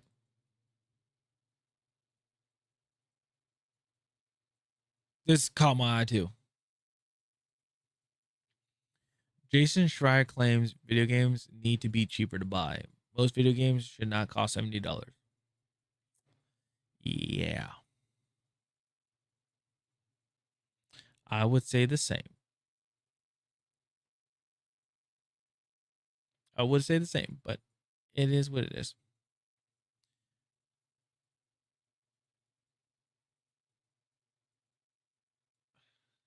I say digital games need to be cheaper to buy. I mean, yeah, the fact that you guys are getting screwed over. I will say that, yeah. You guys are getting screwed like up the wazoo when it comes to digital games. All right.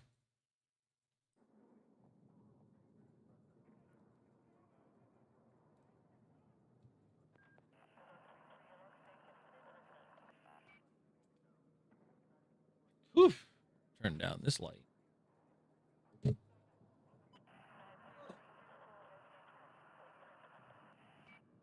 Dude, I like this pillow. But dang, this is making my back sweaty.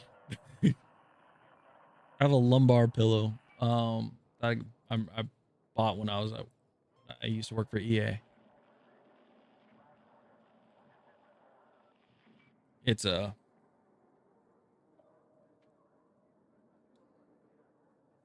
Apex. Yeah.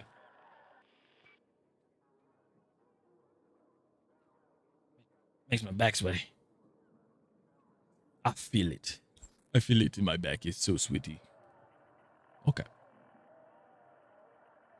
All right, ladies and gentlemen, let's get into it.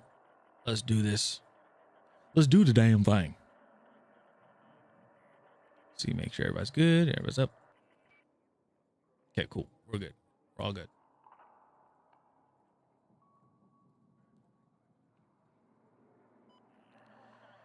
Here we go. Here we go.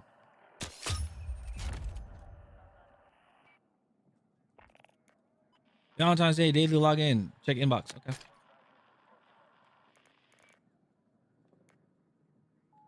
Oh, hold on. New for you. What'd I get? Okay, 15-minute hardware. Sure. Trifecta double XP. Lock and load. The ultimate double XP incoming.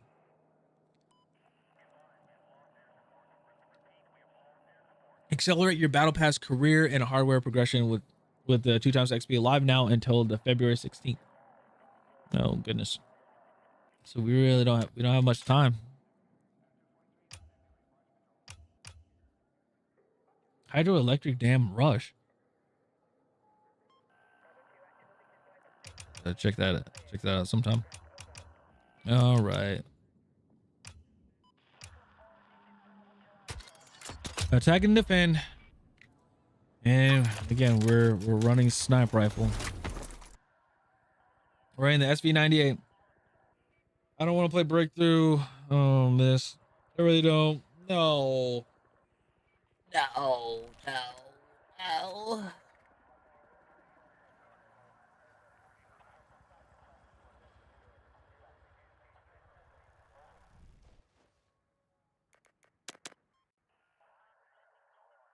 Sorry, I don't want to play that. Do do do do do do.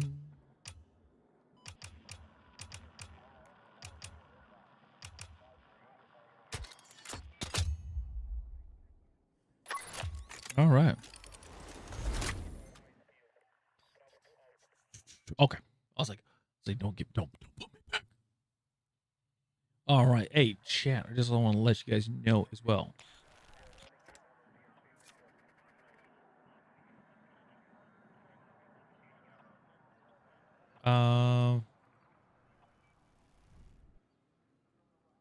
Okay. I'll let you guys know, we do have a charity that's going to be happening. It's going to be, it's going to happen on March 6th. It's going to be awesome. I'll do more stuff. I'll talk more about it later on. Once I get more information on it.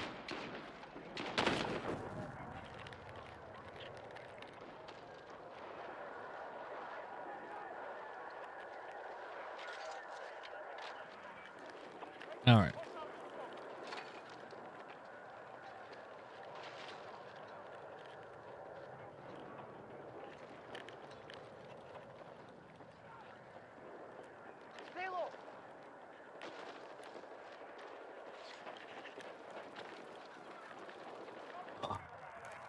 Breakthrough. Oh, we're okay.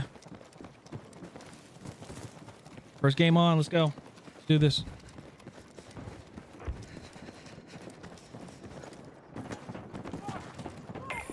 Oh, okay. I will say, dude, it is so weird. It's so weird playing this on PC.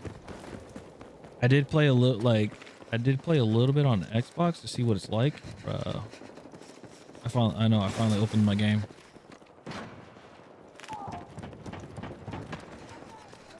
Probably not a smart idea to do.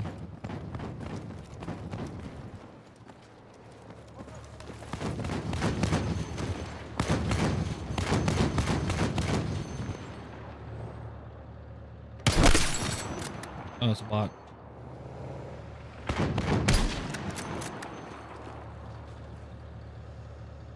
Yeah, it's weird because like on playing on PC or playing on not on PC, but playing on is he dead? He is dead.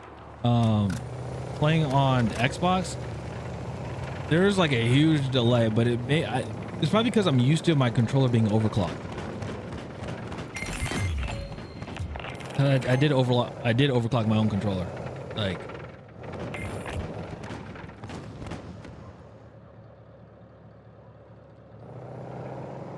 is he dead? I think he's dead. I think like he's dead.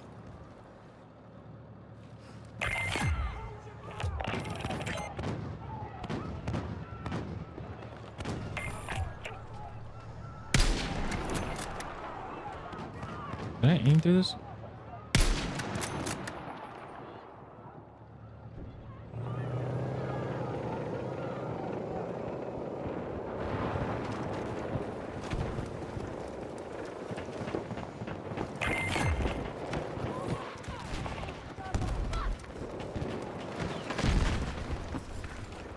Don't tell me, I was gonna say, don't tell me I clipped the pole. Okay, oh shit.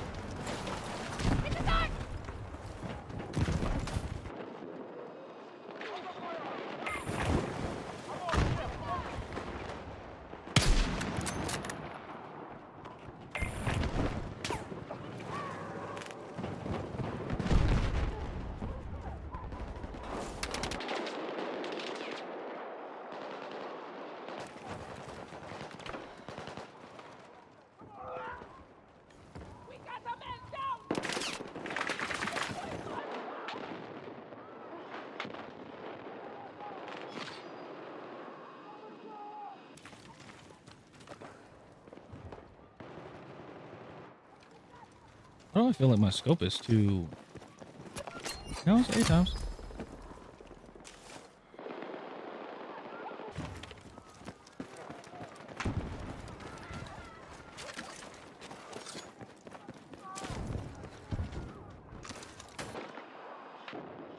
Where are you at?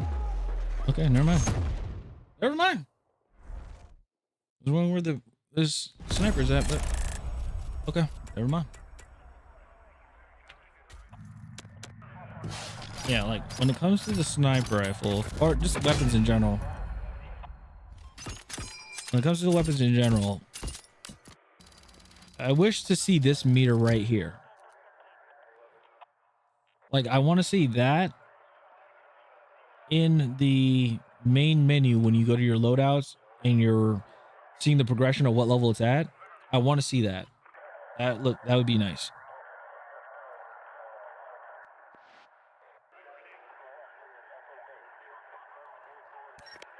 Yeah, was that gonna happen? I have no idea.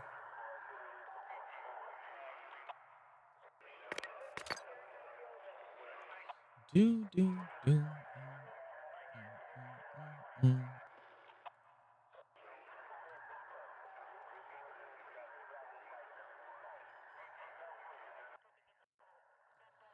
Do do do do.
16 players required. Wait, hold on. What's I had it 8 times on there. I was like, what do I have on here? Oh,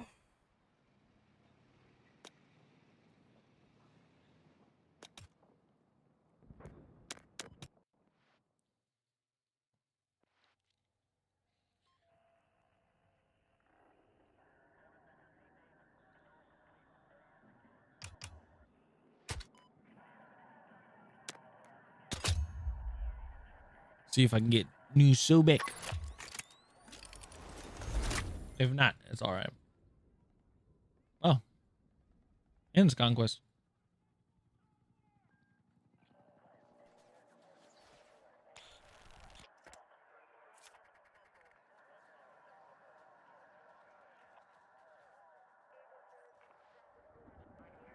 Dun dun dun dun.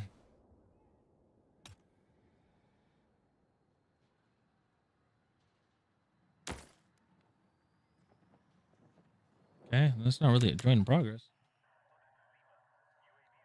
I did take too long, so it's probably gonna be a dead. It's probably gonna be pretty dead. So it looks like we're gonna have to go to casual breakthrough.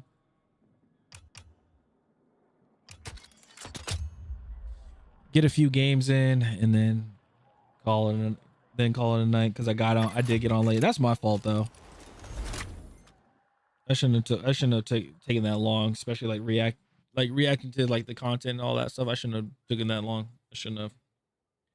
That's my fault.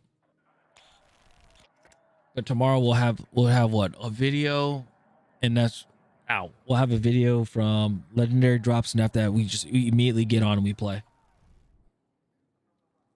That's what we'll do.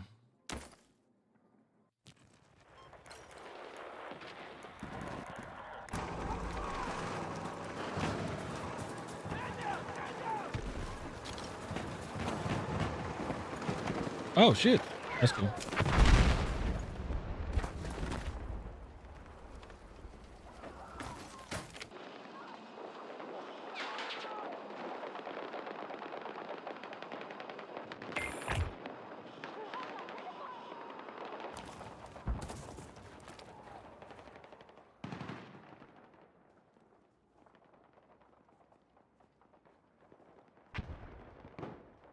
It's a weird glitchy rock pop-up.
Oh, let's get in there.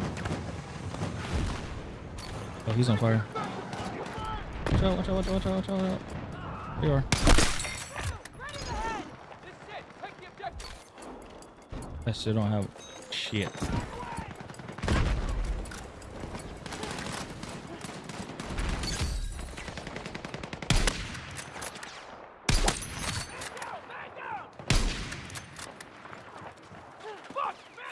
Tugs it here.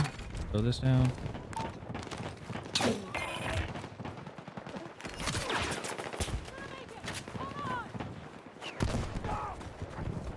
Did I say that right?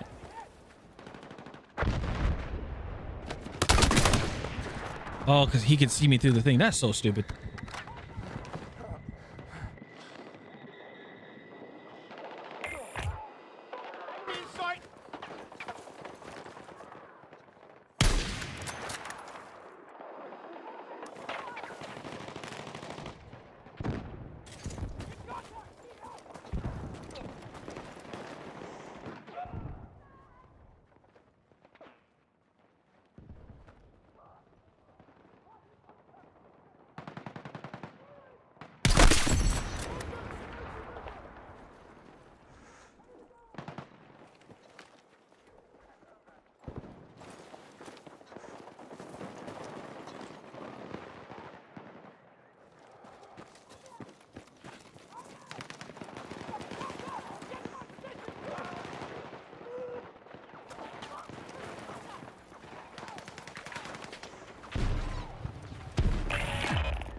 I couldn't do anything about that. I had to rechamber. Had to reload. I couldn't do nothing about that one.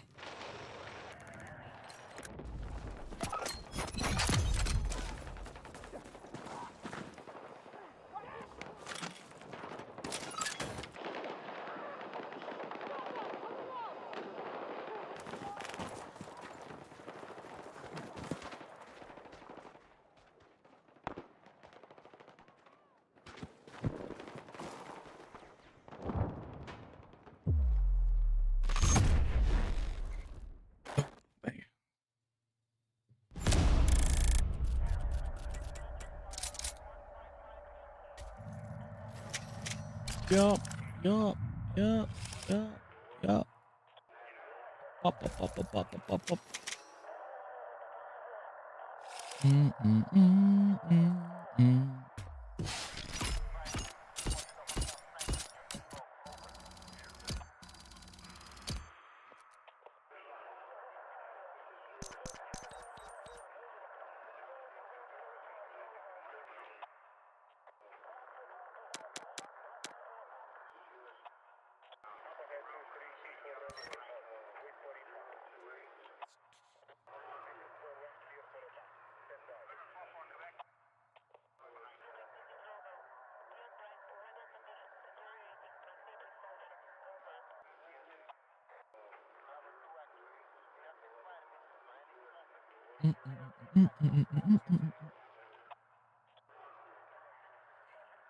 All right, let's see here.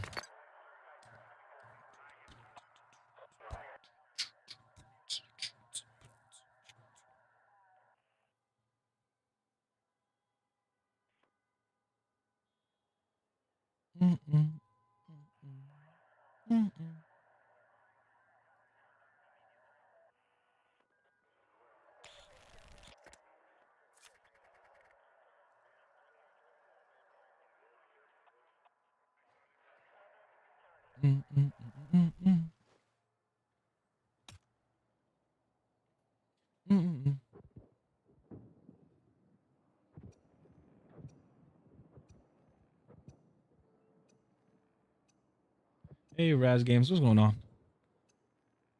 Gonna what to my channel? Gonna sub to my channel?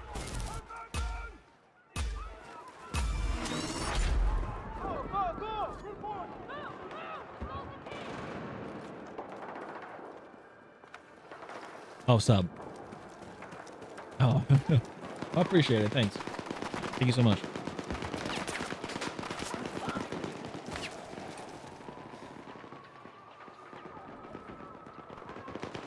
Okay. I did.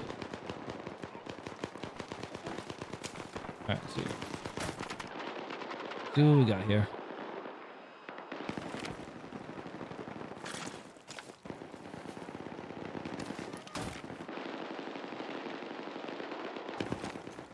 Subbed. I appreciate it. Thank you so much.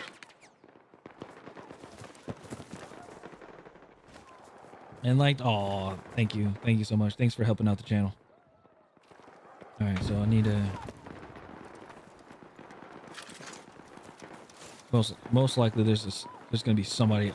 There's gonna be somebody up there. It has to be.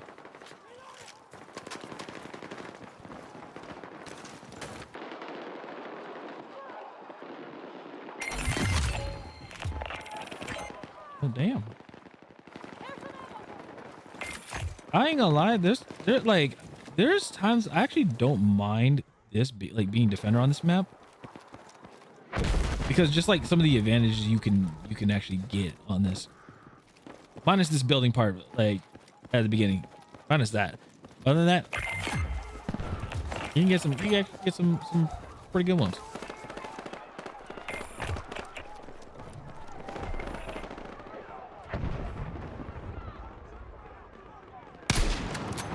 I shot the tree.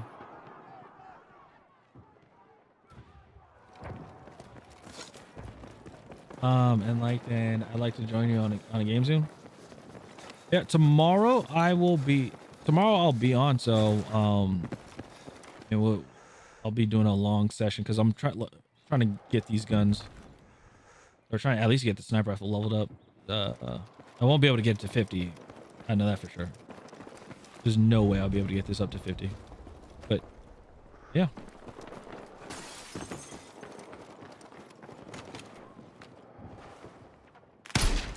Shit. Especially the aim I got.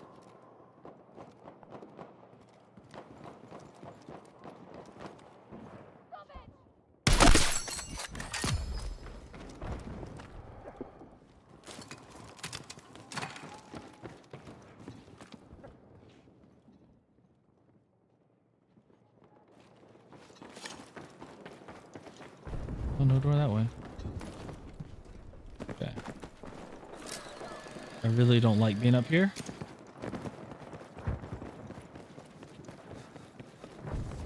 Channel's 3 weeks old.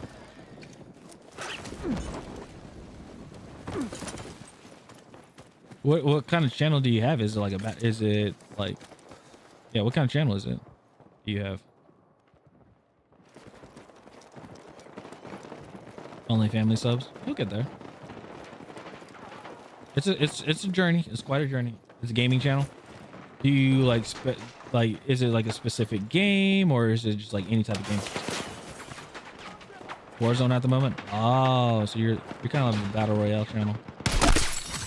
Okay.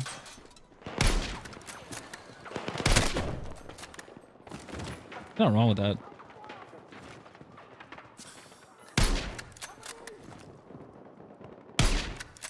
What the fuck? But I want to do Battlefield 2. Yeah, if that's what you want. Robbed on those shots. Either that's a dead body and their head is leaned against the car, or they're not giving it to me. Either way, it's still weird.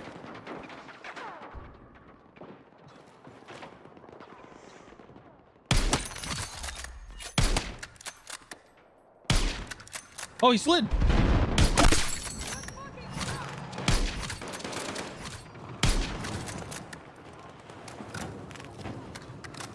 I get as much as I can on these.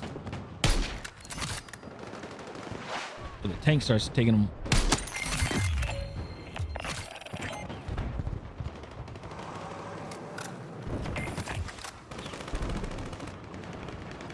Oh, cool. I didn't know the stream elements said a thing.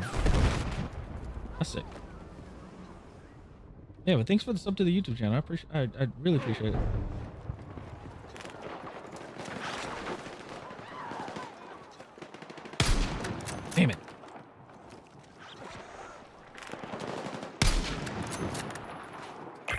I will hit one of those shots one day.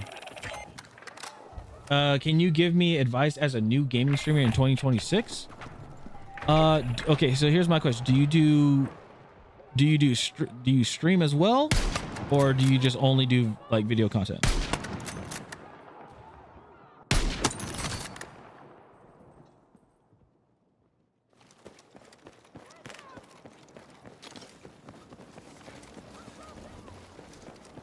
It's just so I can gauge on like what kind of thing you live stream. Okay. Do you prioritize live streaming? Like, do you prioritize live streaming or uploading videos?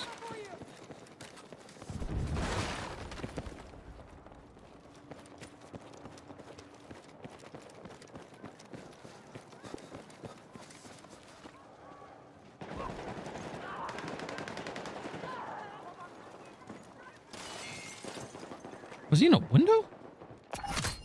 No. Oh yeah, he well, not out.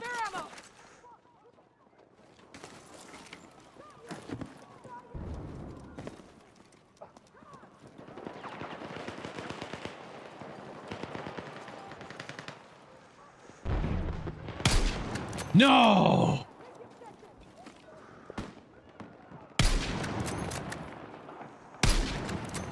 Fuck. I am whiffing.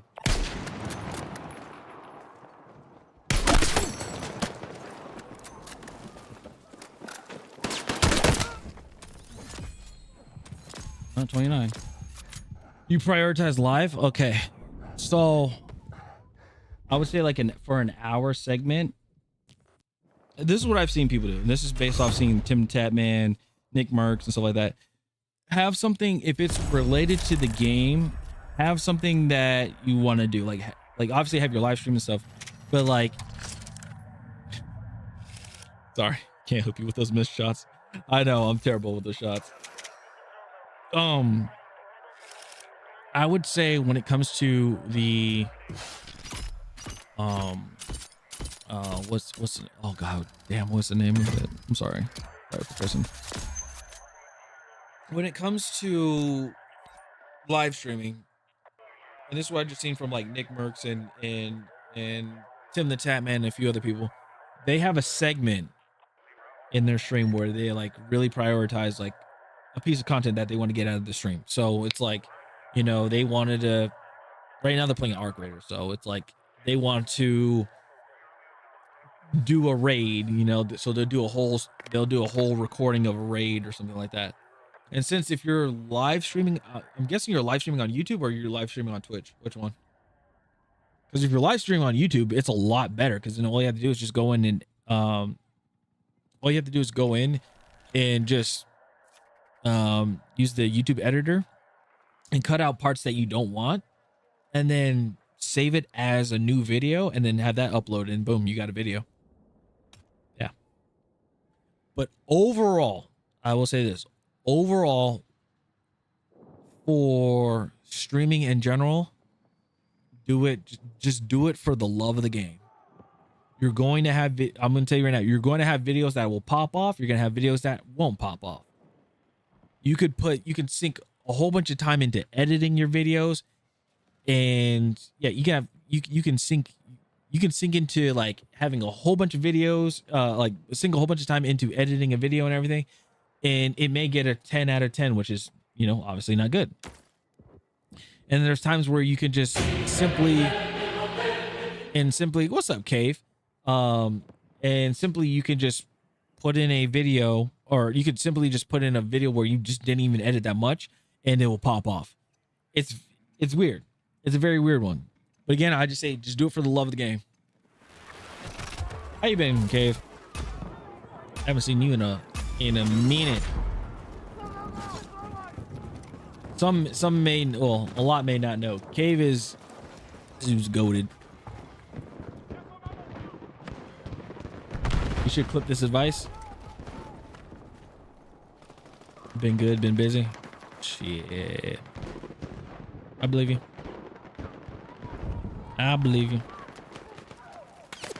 This gaming industry life ain't good, man. Wait, Cave, didn't you get a degree in business esports, right? I know Q did. I forgot if you did or not. I appreciate it. Yeah, no problem, man. Yeah, overall, just do it for the love of the game.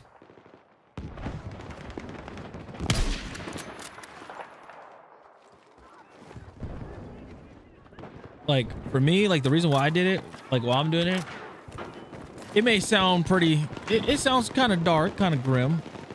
I'm not gonna lie. But, I had a friend that we randomly recorded videos on my phone. This is when YouTube just came out. But we didn't know how to, we didn't know what to do. It's because at the time YouTube was brand new. People were just like just putting videos on just for the heck of it, you know? So what a lot of people did were they just recorded videos on the phone and stuff, which was really cool.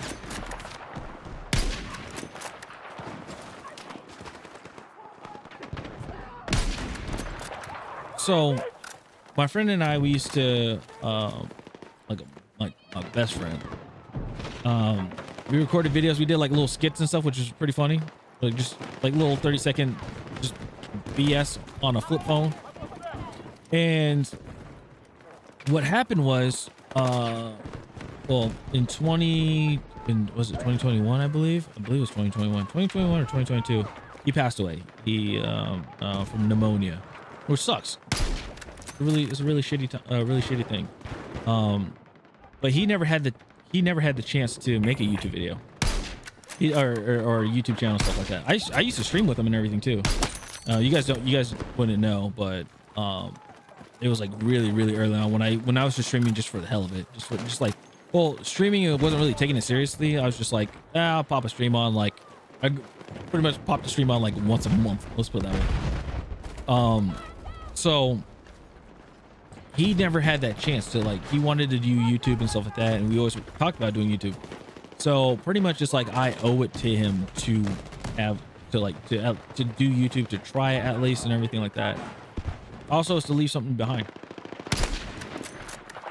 Yeah. Also it's something to leave behind, because you never know when your days are numbered, you know? Like, your days are numbered, but you never know when your time is up. If that makes sense. And when that time comes, at least people will know, like, through videos I made and just me having fun. Sometimes I'll have like a good time, sometimes I'm having a bad time, things like that. These live streams like make it feel a little more fresh, I guess you could say, or a little more original. Because I ain't gonna lie, there are times where I over edit everything because I just think like it's not enough. But again, and I keep the videos up. I never delete them because why not? You know, I know there's some people that are like, oh, this video didn't do good. I'm just gonna delete it. To me, it's just it's a life experience thing. Like, okay, that video didn't do well. Okay, so let me try something else. Type of thing. So, but me, I make this worse on myself. Like I make it a lot harder than it's supposed to be. Let's put it that way. And what I mean is, like, my videos, I record off stream. Like, even though I stream, I record off stream. And what the hell? Oh. Yeah, I record like games and stuff off stream and everything just to have better quality. And also because I'm able to like move the camera around. I'm able to like I'm able to move the camera around. I'm able to remove it, things like that. So, but yeah, just do it for the love, you know, just, you're doing it for the love of the game and you want to learn and overall and grow like over time. You know, just as long as you're having fun with it, that's fine. But but a lot of people are doing it for the wrong reasons. If people are just trying to do it for like the fame and the view and stuff, yeah. Do it for the love of the game. Gotcha. Thanks for sharing, dude. Yeah. And if you did, and say for instance, if you didn't do a I know a lot of people say consistency is key, which is true, but start off small, upload once a week. And then if you feel like you could do 2 videos a week, do 2 videos a week. Don't go gung ho. Let's put it that way. And since you live stream, tell them like, hey, they check out your video and they do like the video. So you check out your live streams, where, you do whatever you do. That's it. And that's how you'll, and believe me, I'm still growing on YouTube as well. I'm still growing my YouTube channel. I'm doing the polar opposite, where it's like, I grew on Twitch, but the thing is, I didn't really grow a YouTube channel. Why? Because first of all, I couldn't live stream. Well, I couldn't live stream, and then also like I didn't know how I was gonna go with doing videos.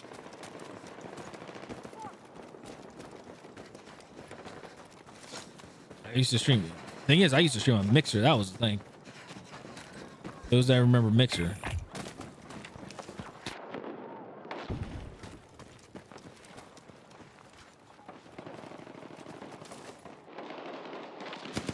I don't know if that's is that an actual sniper?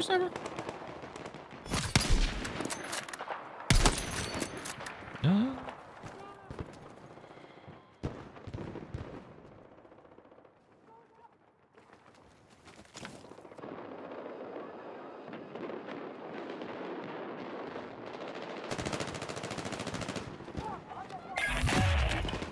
Oh. Let me grab that. Let me go back.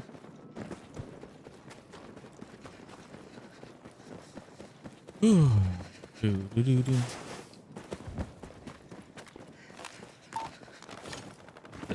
Cave, you still here?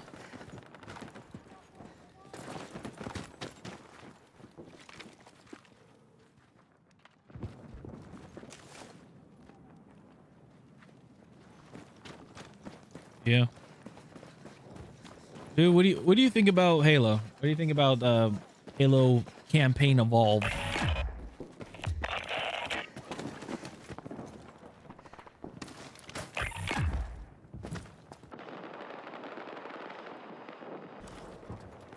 This is Conquest. This is Breakthrough. This is casual. This is casual Breakthrough, unfortunately.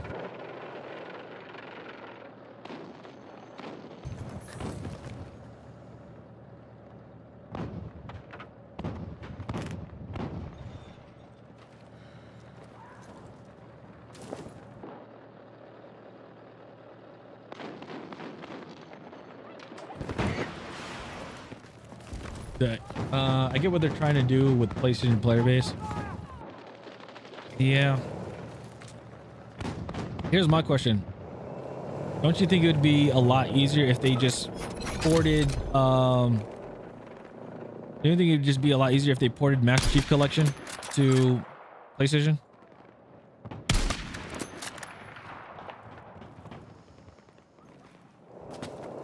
That way they can just work on a brand new Halo, and then that Halo can be to everything else.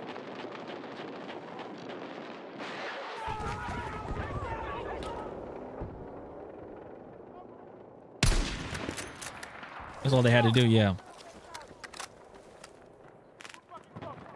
Because what? PC and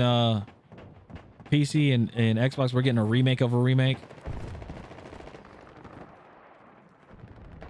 That's all we're getting. Literally, it's just a remake of a remake.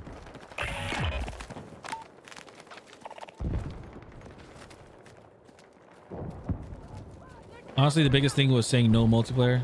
Yeah. I was like, damn, way to piss off your community. Jesus. That was the worst thing ever.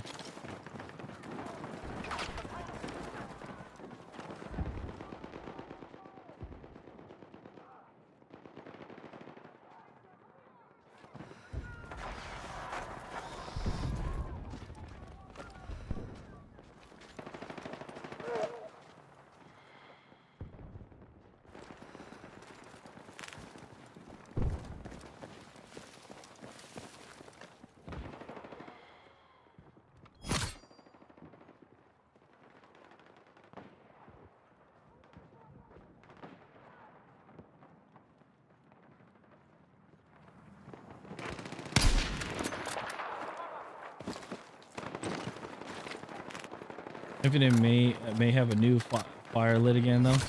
Really? Why you say that?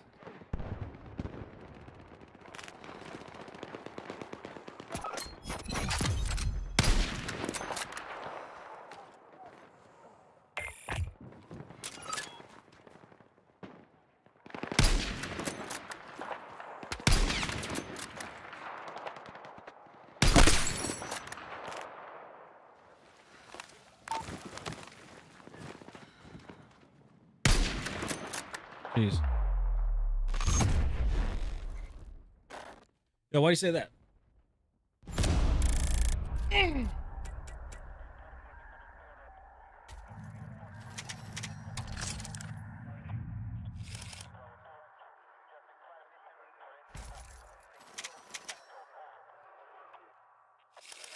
Do do do do do do do do do do. Bum bum bum bum bum bum bum bum bum.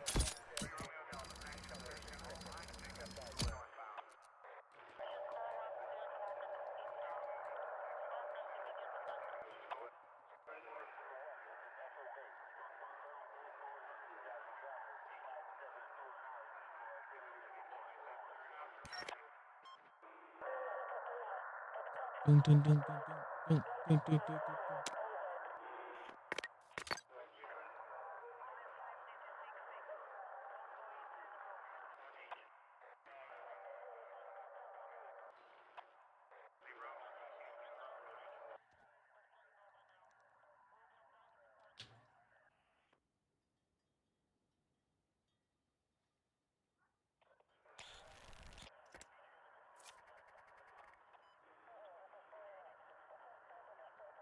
All right, the goal this weekend is to get to level 35 with this, with the SV98 at least. Why? Because we will get a suppressor and we can be slightly concealed.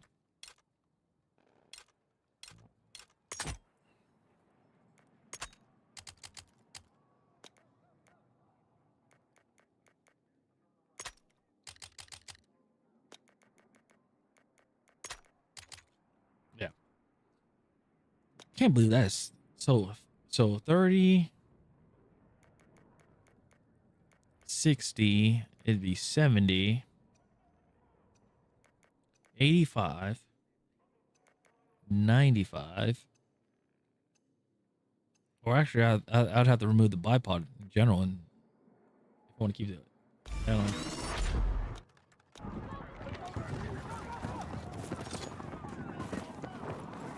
Said after HGS said it was the last worlds, and the next two lands being the end of the HGS season, Lucid started working on maps and hosting weekly tournaments. Oh yeah, I did hear about that. I did. That is true. He is working on something like that. I was like, okay, cool.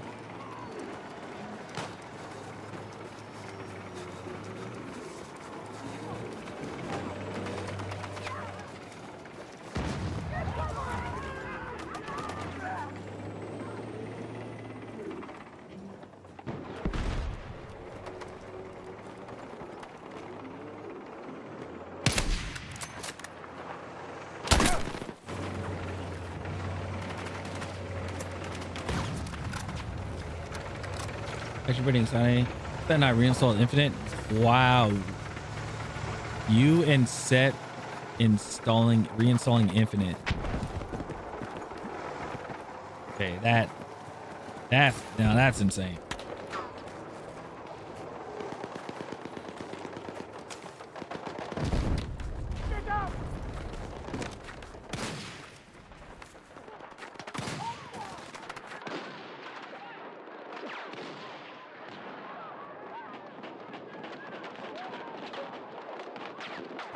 As well as Overwatch. Yeah, okay. All right, Overwatch there. I don't know.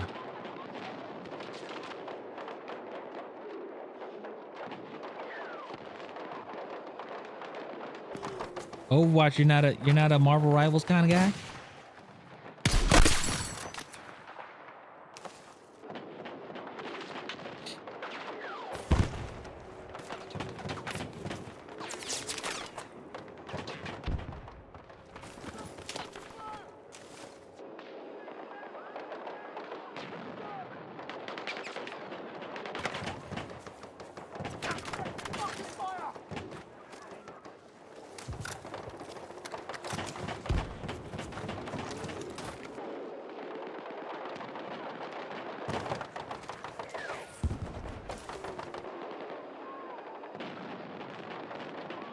Machine gun!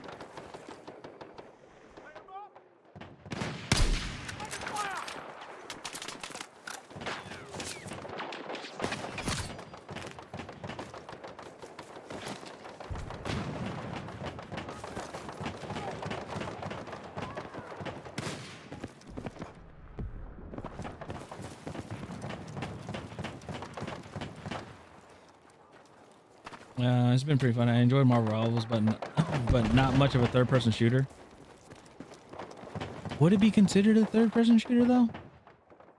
I don't know.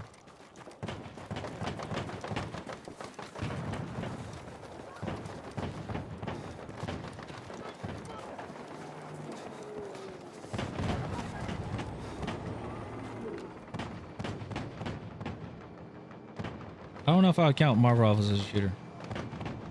This is me though.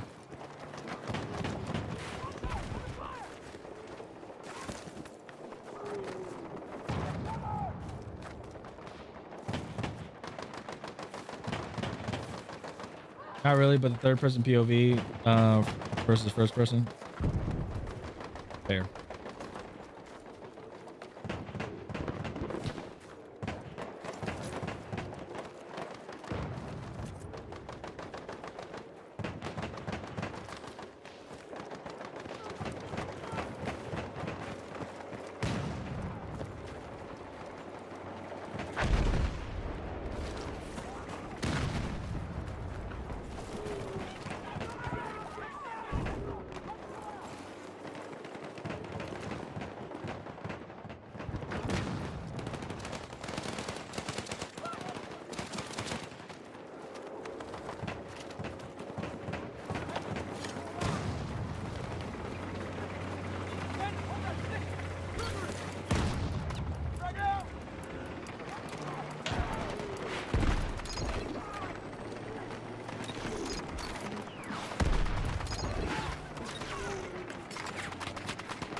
Shit, he died.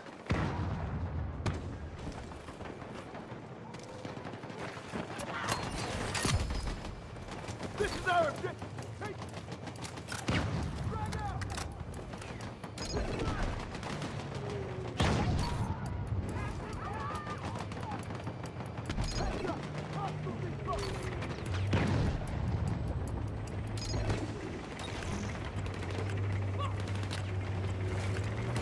Come on. Come on. Oh.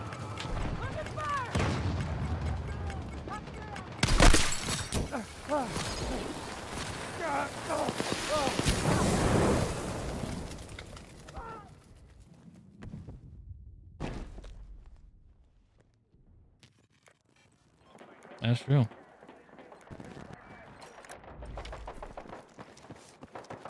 Got 4 bots doing nothing. Doing nothing.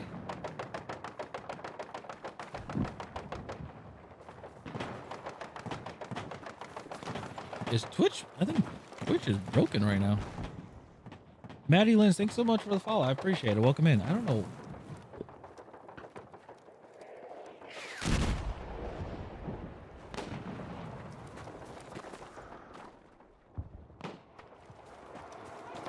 Guess an alert broke? Something.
I don't have the target confirmed. Dang it. Or confirm kill. Target confirmed.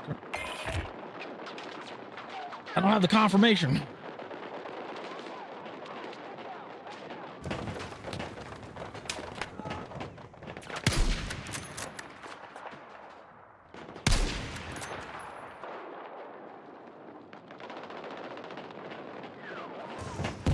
Hostile machine gun in sight. I don't know what that was. Okay. Let's see here.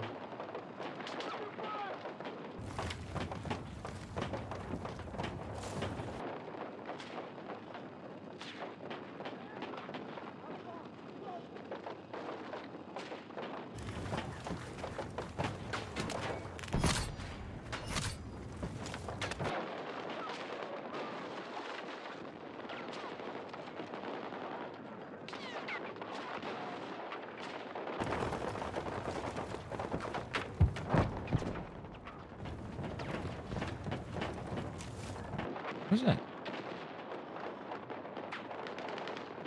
Okay. Hey DJ, what's up?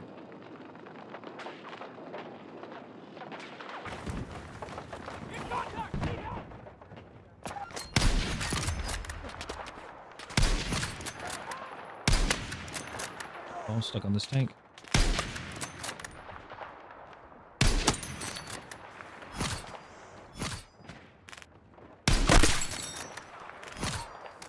It's the weekend. This is good. How are you? Oh no, I'm doing good.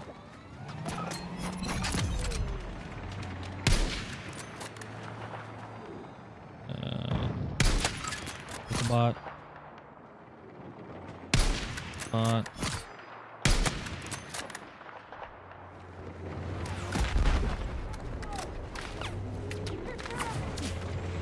Oh.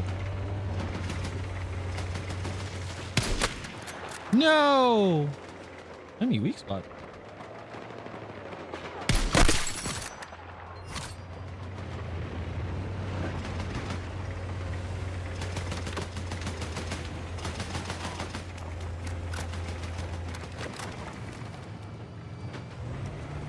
Who can spare some ammo? I'm out.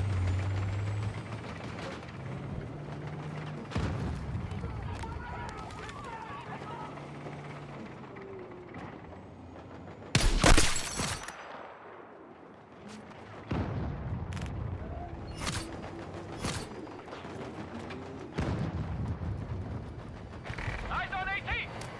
Spare ammo for you. Thank you.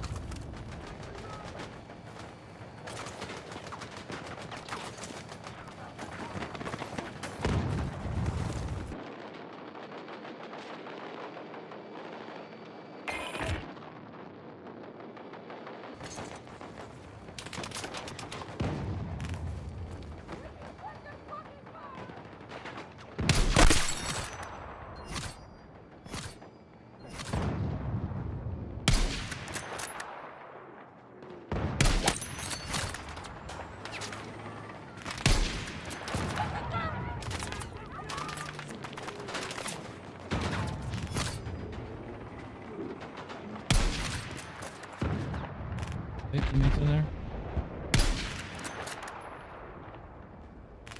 All right, teammates are definitely in there.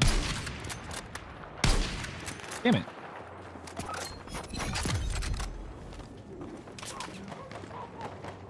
Dude, at this point, as long as I'm getting my kills in, I'm good.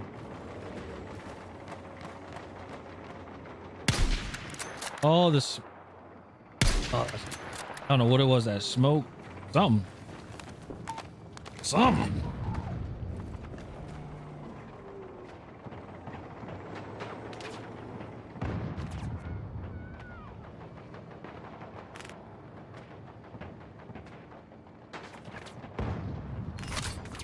Ooh, what a tank shot. That was actually pretty cool.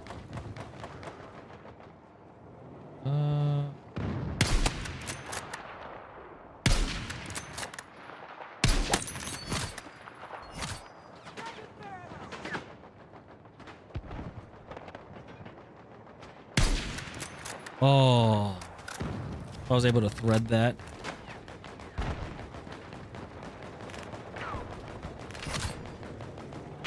Just let me thread it.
Oh, it's the heat from. I was like, it's the heat from the freaking fire. Okay.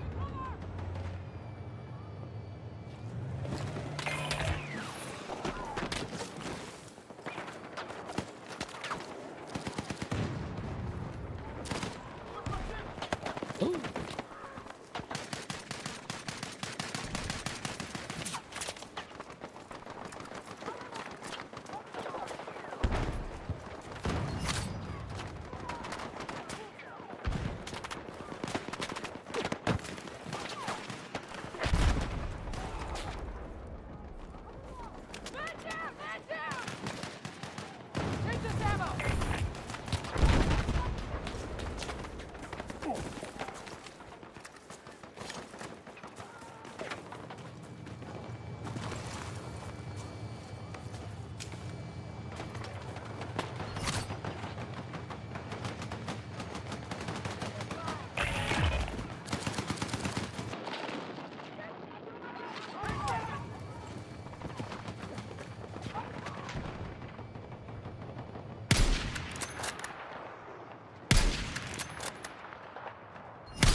Okay.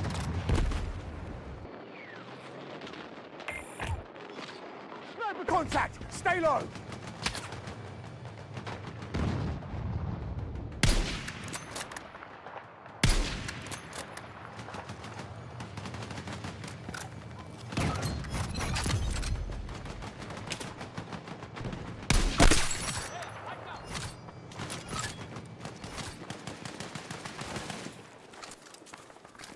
Shoot the bush. Yeah.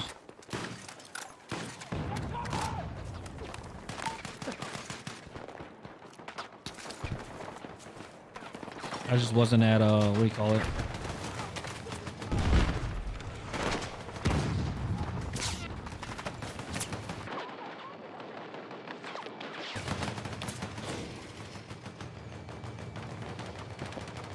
I just didn't have the right distance. Just been that rock. Whew. Terrible. Terrible, terrible, terrible, terrible, terrible, terrible.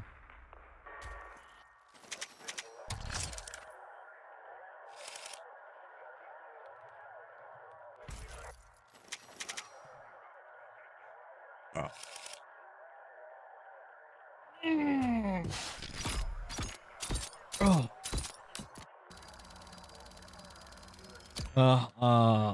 The Vigo School of Shooting. If it moves, shoot it. If it doesn't move, shoot it anyway, just in case it might decide to move later.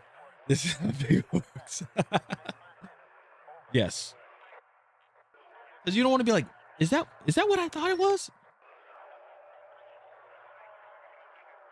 And just shoot.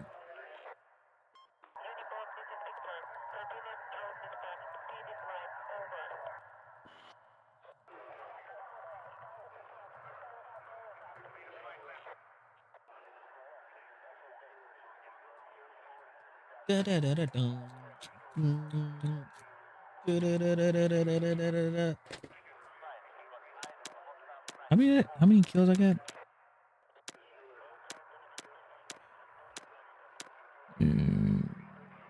15. A fair time.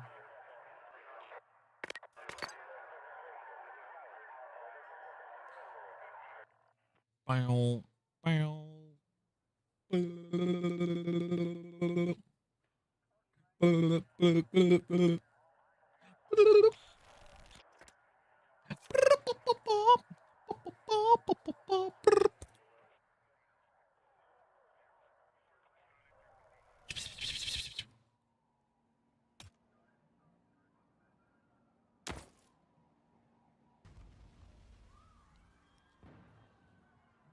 Do I want to hop up in the? Do I want to hop up in the thing? Reminds me of the time I was out playing airsoft with mates, and one of them had a M249 with 3,000, but a 3,000 round magazine attached to it. That is ridiculous. That should not be allowed. Just kidding. I wandered up to him mid game and asked what the hell was he shooting at. He said, "I'm laying down suppressor fire on that bush over there." Hey. And nobody moved. To which I said, the nearest player is 20 feet behind that bush. Hey. I kind of understand what he's talking about. Again, I completely understand where he's going with this. Because if he was, if you were behind a bush, if you were like 20 feet behind a bush and you see bullets going through that bush, you might not want to go forward. I can kind of get, I kind of get that. I kind of back it. Kind of unorthodox, but hey, it's understandable.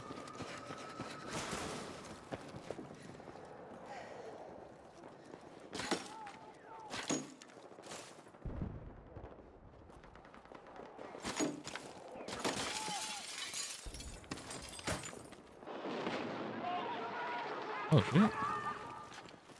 I was gonna say, did he shoot the?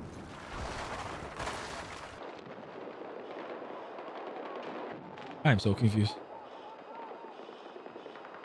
I was like, did he just shoot the rocket at himself? I guess he did.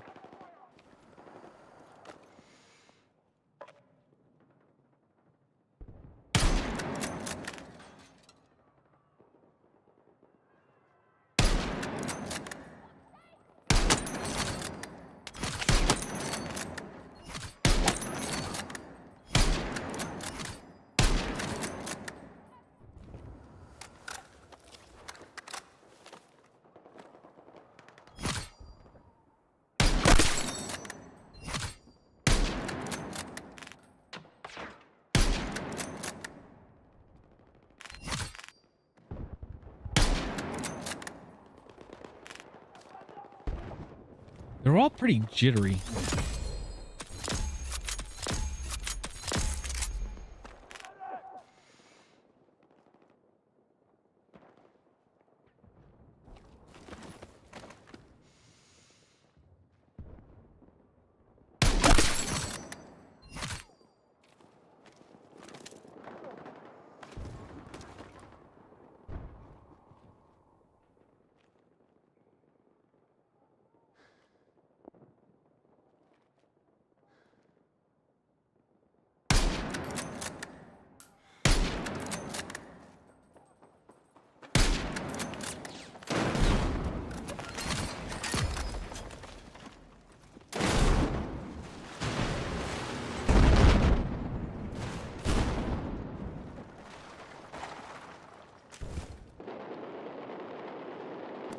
This man said, "You shall not pass."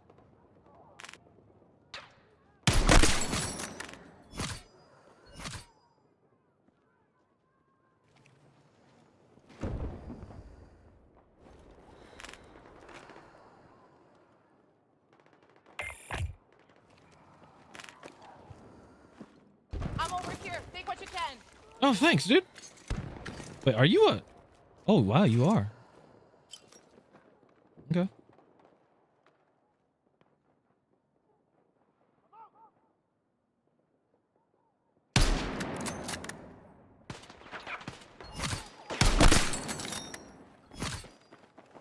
Oh, oh.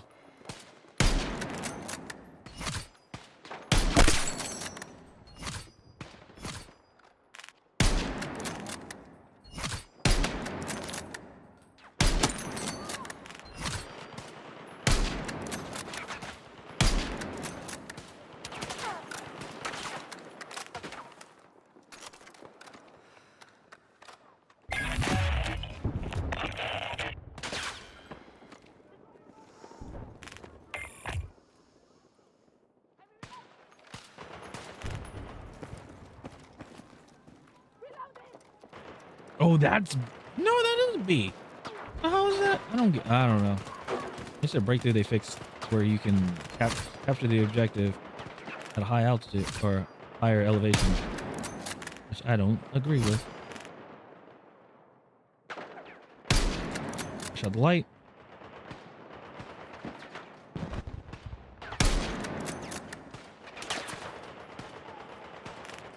I can't see that.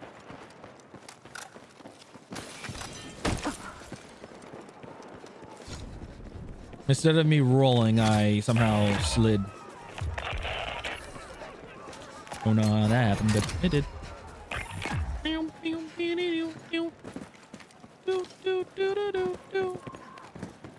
I need to find a good spot that I can.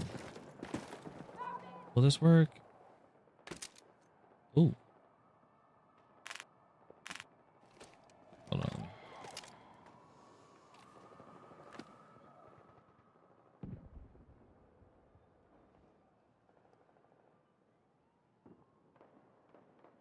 It's kind of locked in there.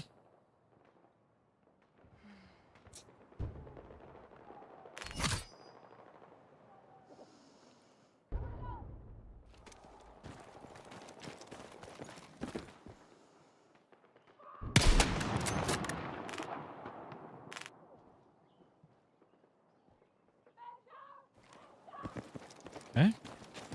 Go back. Whoa, whoa, okay. Whoa, damn, boy. Calm down, calm down. Calm down.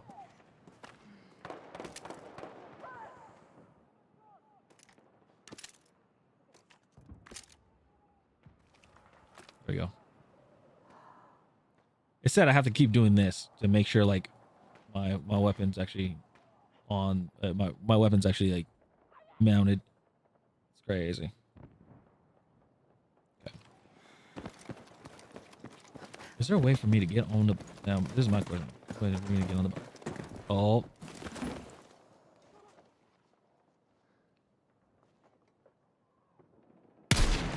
Interesting spot. Not wise though.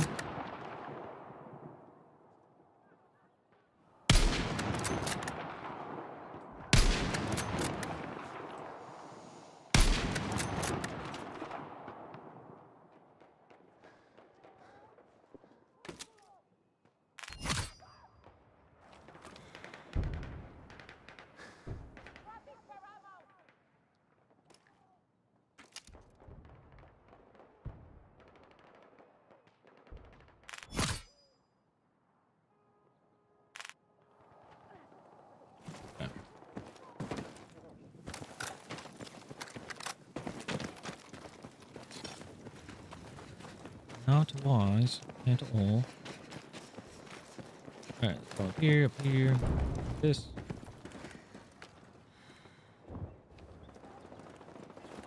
I do not have a thermal. I forgot about that spot.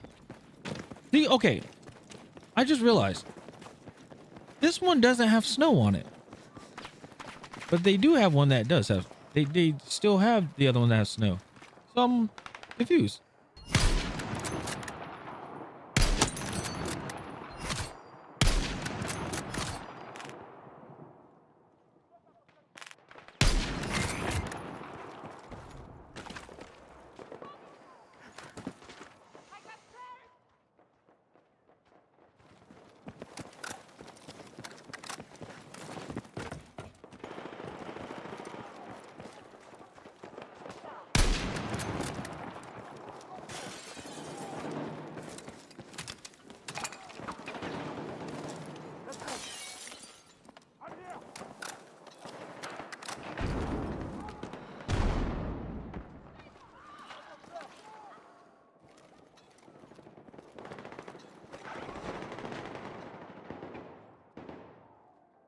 not sure if I'll be able to see from this angle.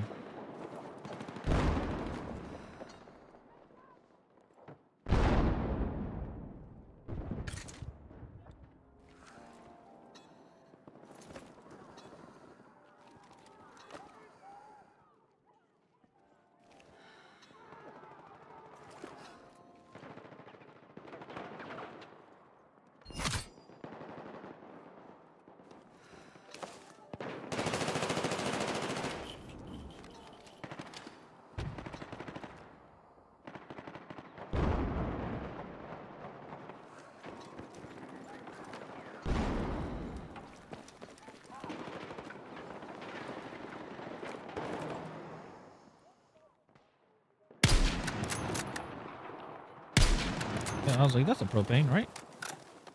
That's a propane.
Oh, that's not a great view.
That's a dead body. I was like, it moved. It kept moving. It kept moving. So I was like, oh, I started shooting at it.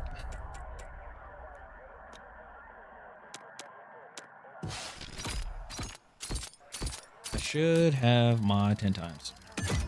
Yes. Gray Marsh. All right. All righty, guys. I'm gonna head off for the night. I appreciate everybody. Thank you guys so much for hanging out.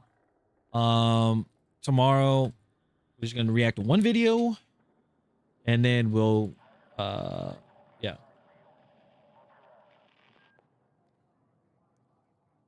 yeah, we'll react to one video, and then after that, yeah.